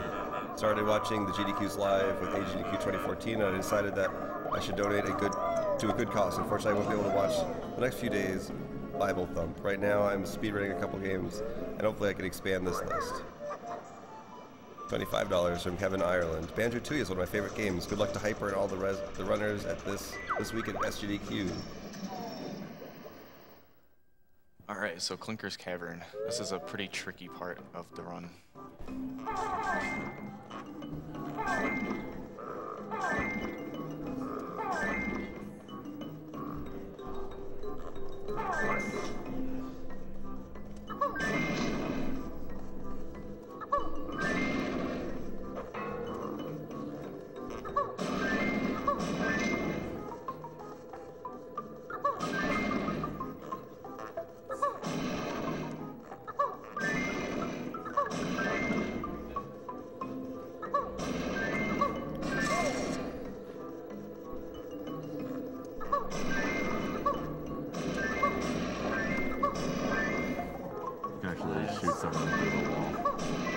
Alright, a 45, that's decent.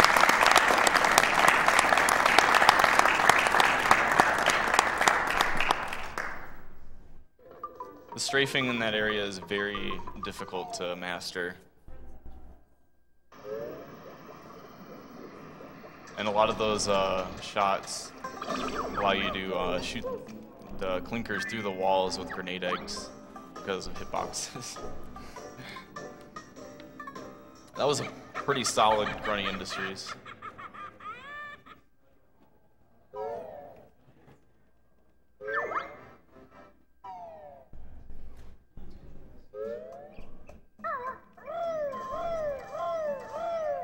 $50 from Sam Tyler. Now we have enough jiggies to open both Hailfire Peaks and Cloud Creeper Lane at the same time.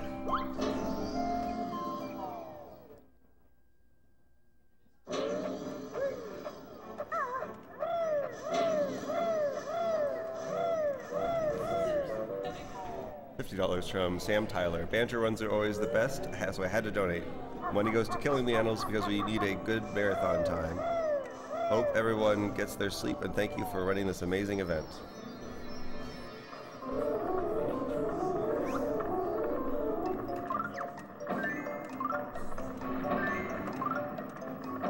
$50 from Nathan Strebel. Hyperresonance, great job on the speed run so far. Keep up the good work. I'm hoping to watch the whole run before going to bed. Looking forward to the other games being done this week.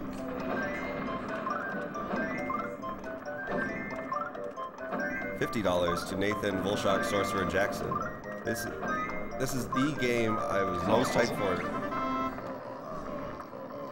This GDQ, well, except maybe Final Fantasy VI. First time donator here.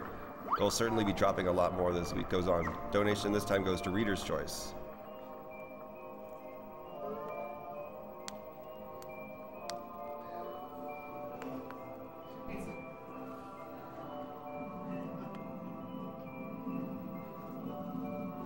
$20 from Alex Dicru Labens.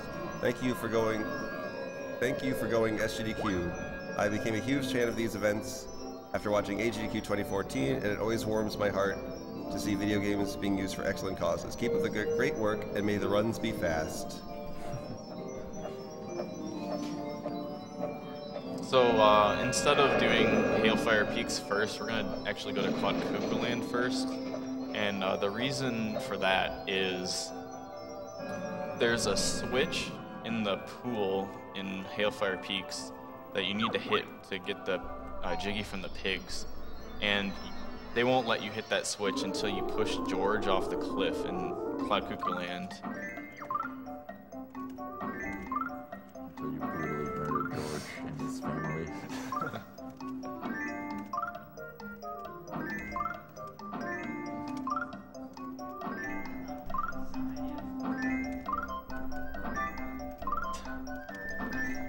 $5 from,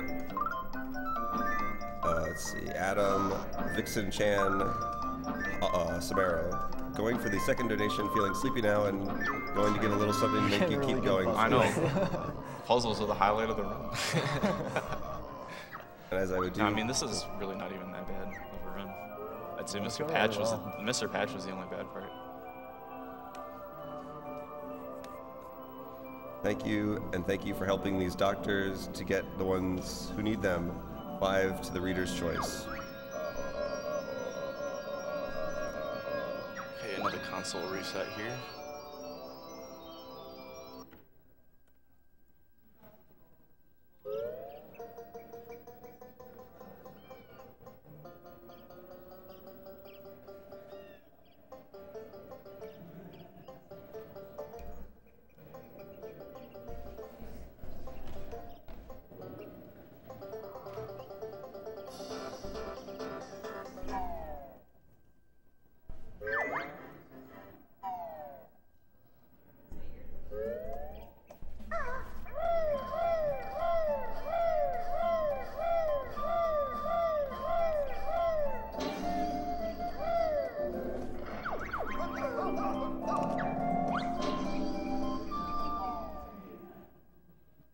Jam Jars in the Wasteland is very convenient because he refills your Clockworks every time you go back to him.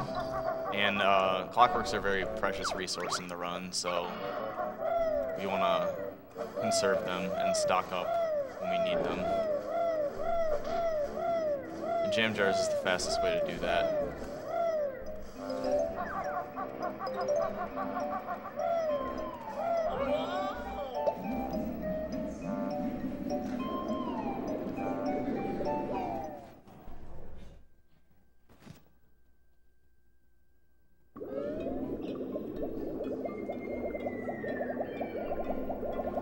Whoa!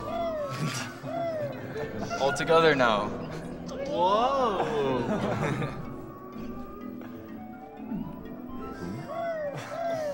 Take every sound effect in this level.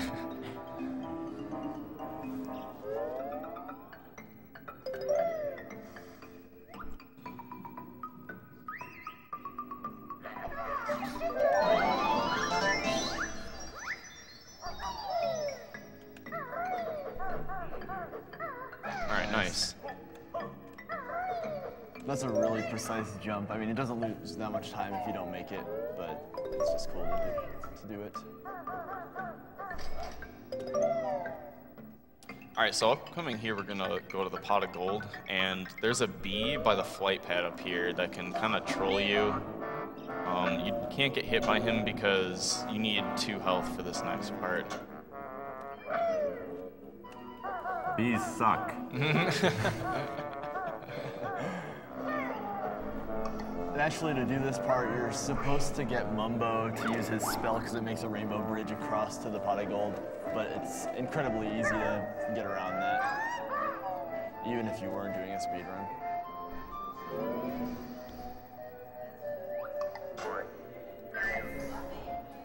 Fire rigs hype. It's relevant. I apologize in advance for butchering this name. This is one of the only mini-games in the game where it's actually faster if you're good at the mini-game. The only losable because one. the minigame ends when you get all 100 Jiggies. Oh, there's the white Jinjo in the background. I think it's legit.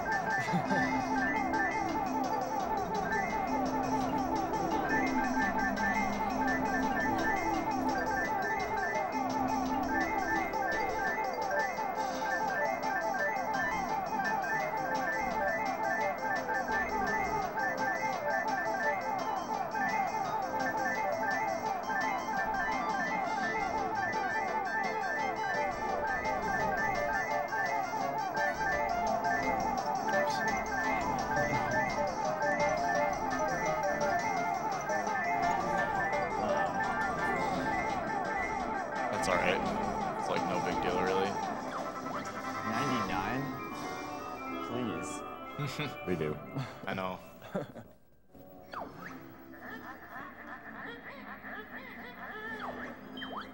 She's challenging you, and you're just gonna refuse it. Oh god.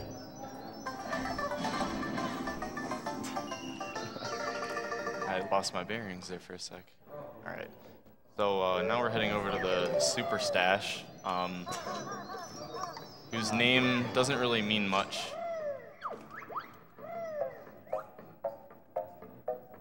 This is one of the longest jiggies just destroyed. Top tier security. Would recommend. It's not a very good safe. How you're normally supposed to do it is there's 4 switches throughout the level in totally different locations, like way far apart from each other that you're supposed to hit with clockworks. But with that crack, you can just shoot it right through.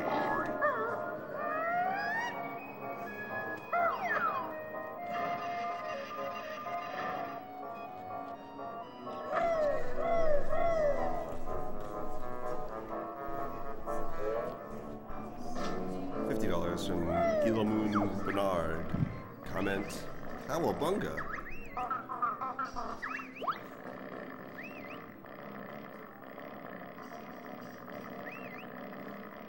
$20 from Nick Heindel. First donation, love to see Banjo making the list. It's so enjoyable to watch. I love hearing the experts analyze these wonderful titles. Keep it up.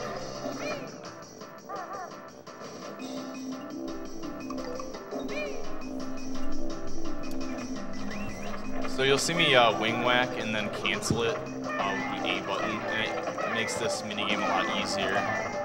Nice spawns.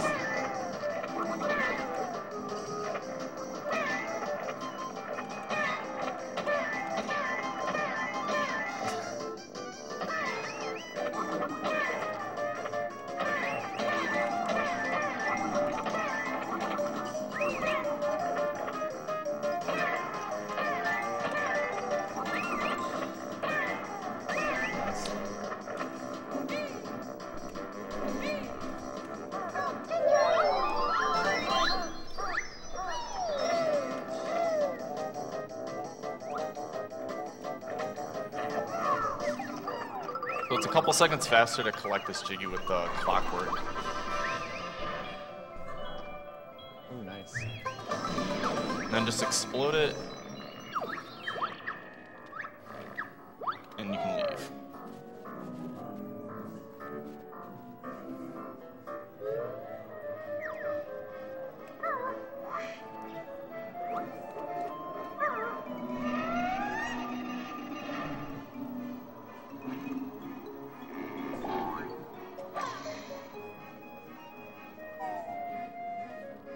You can get a beak bomb right in that loading zone, but it's very precise, and I wanted to take 1 damage anyways.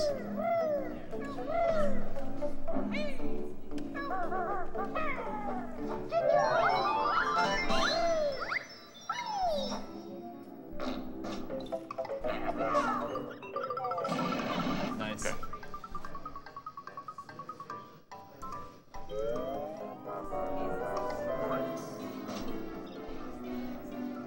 Whoa. No. Not in there. Alright, good.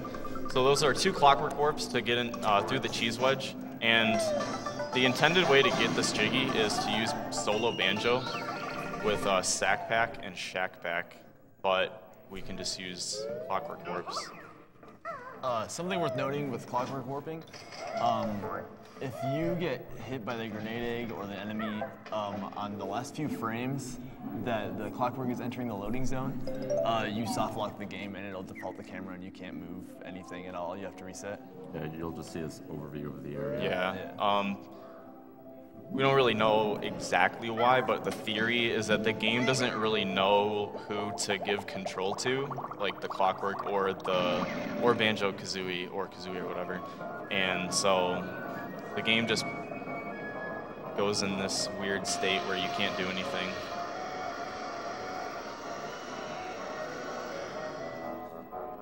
So coming up, we're gonna defeat Mengi Django, but The skull that he's in is random. It can be either in the red or the blue. And it's 23 seconds faster to have it in the red skull because it's closer to this location. And if you go in the red skull and it's not Minky Django, then you have to leave and then go to the blue skull.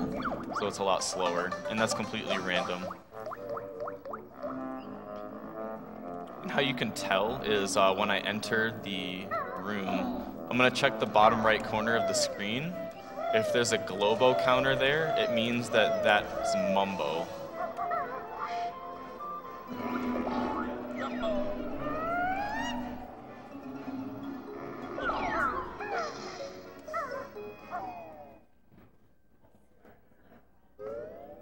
Dang. Yeah, that's the bad luck, unfortunately.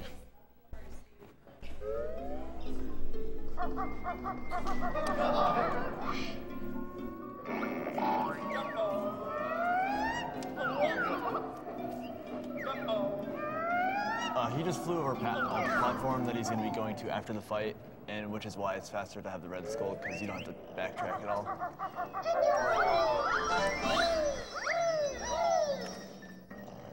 Get the fast strat.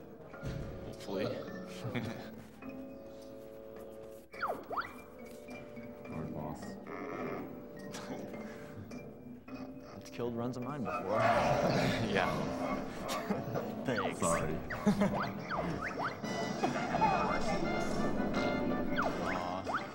Rip. So if you stand on his wand here with gold feathers, he can't move and he just dies. What I tried to do at the beginning was poop a grenade egg, and if it hits him in that first spot, it'll keep him in place, and then I can get like what's called the quick kill him right by the chair. I find it hard to do just because this part is really laggy, so mashing R to switch to the right egg can either mess you up by undershooting and switching to only fire eggs, or overshooting and switching to ice eggs. And it can still work if you time it perfectly, but it's very difficult. He got pretty lucky since he didn't get the quick kill, because it's random. He's got a bunch of spots that he can teleport to, and if he's not on a spot you can stay next to him, you have to wait till he teleports to a spot to get that the golden feather kill, and it could take a while. Yeah. Save the ice cube. cube. I was told to say this, hashtag never forget Smasher and Arb died to ice clip.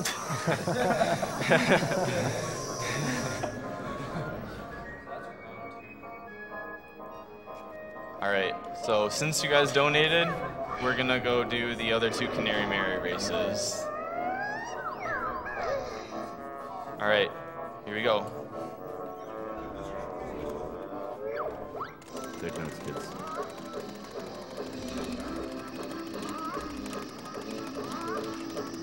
I can see the gift now.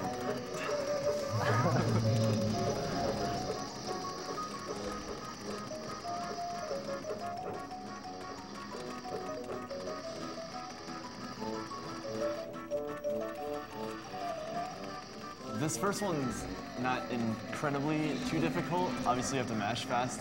But the second one is about double the length, and so it's definitely a test of endurance if you can like constantly mash for that entire duration. And Canary Mary has incredibly poorly programmed rubber band AI, so if you like even stop mashing for like a split second, she'll just destroy you. Yeah. My mashing strat is like alternating with my index fingers on the A button, and I find it really easy to mash quickly, and it's also less tiring. Just do the stiff left hand method. Oh my god.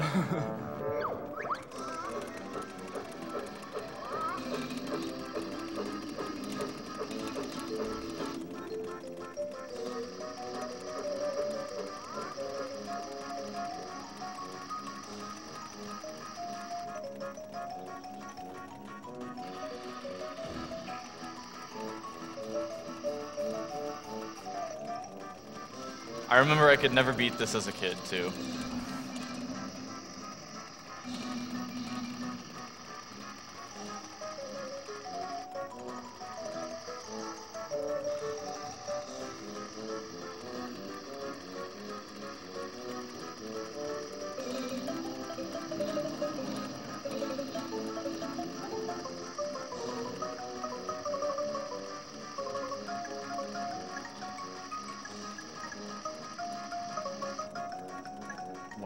Get wrecked, Mary Mary. Easy every time. Easy peasy.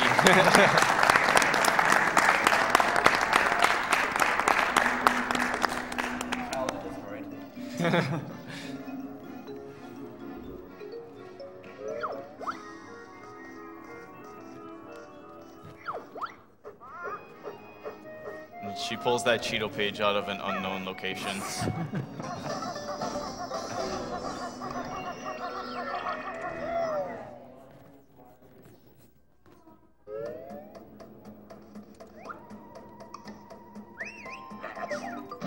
Whoops. Fired a little bit too low.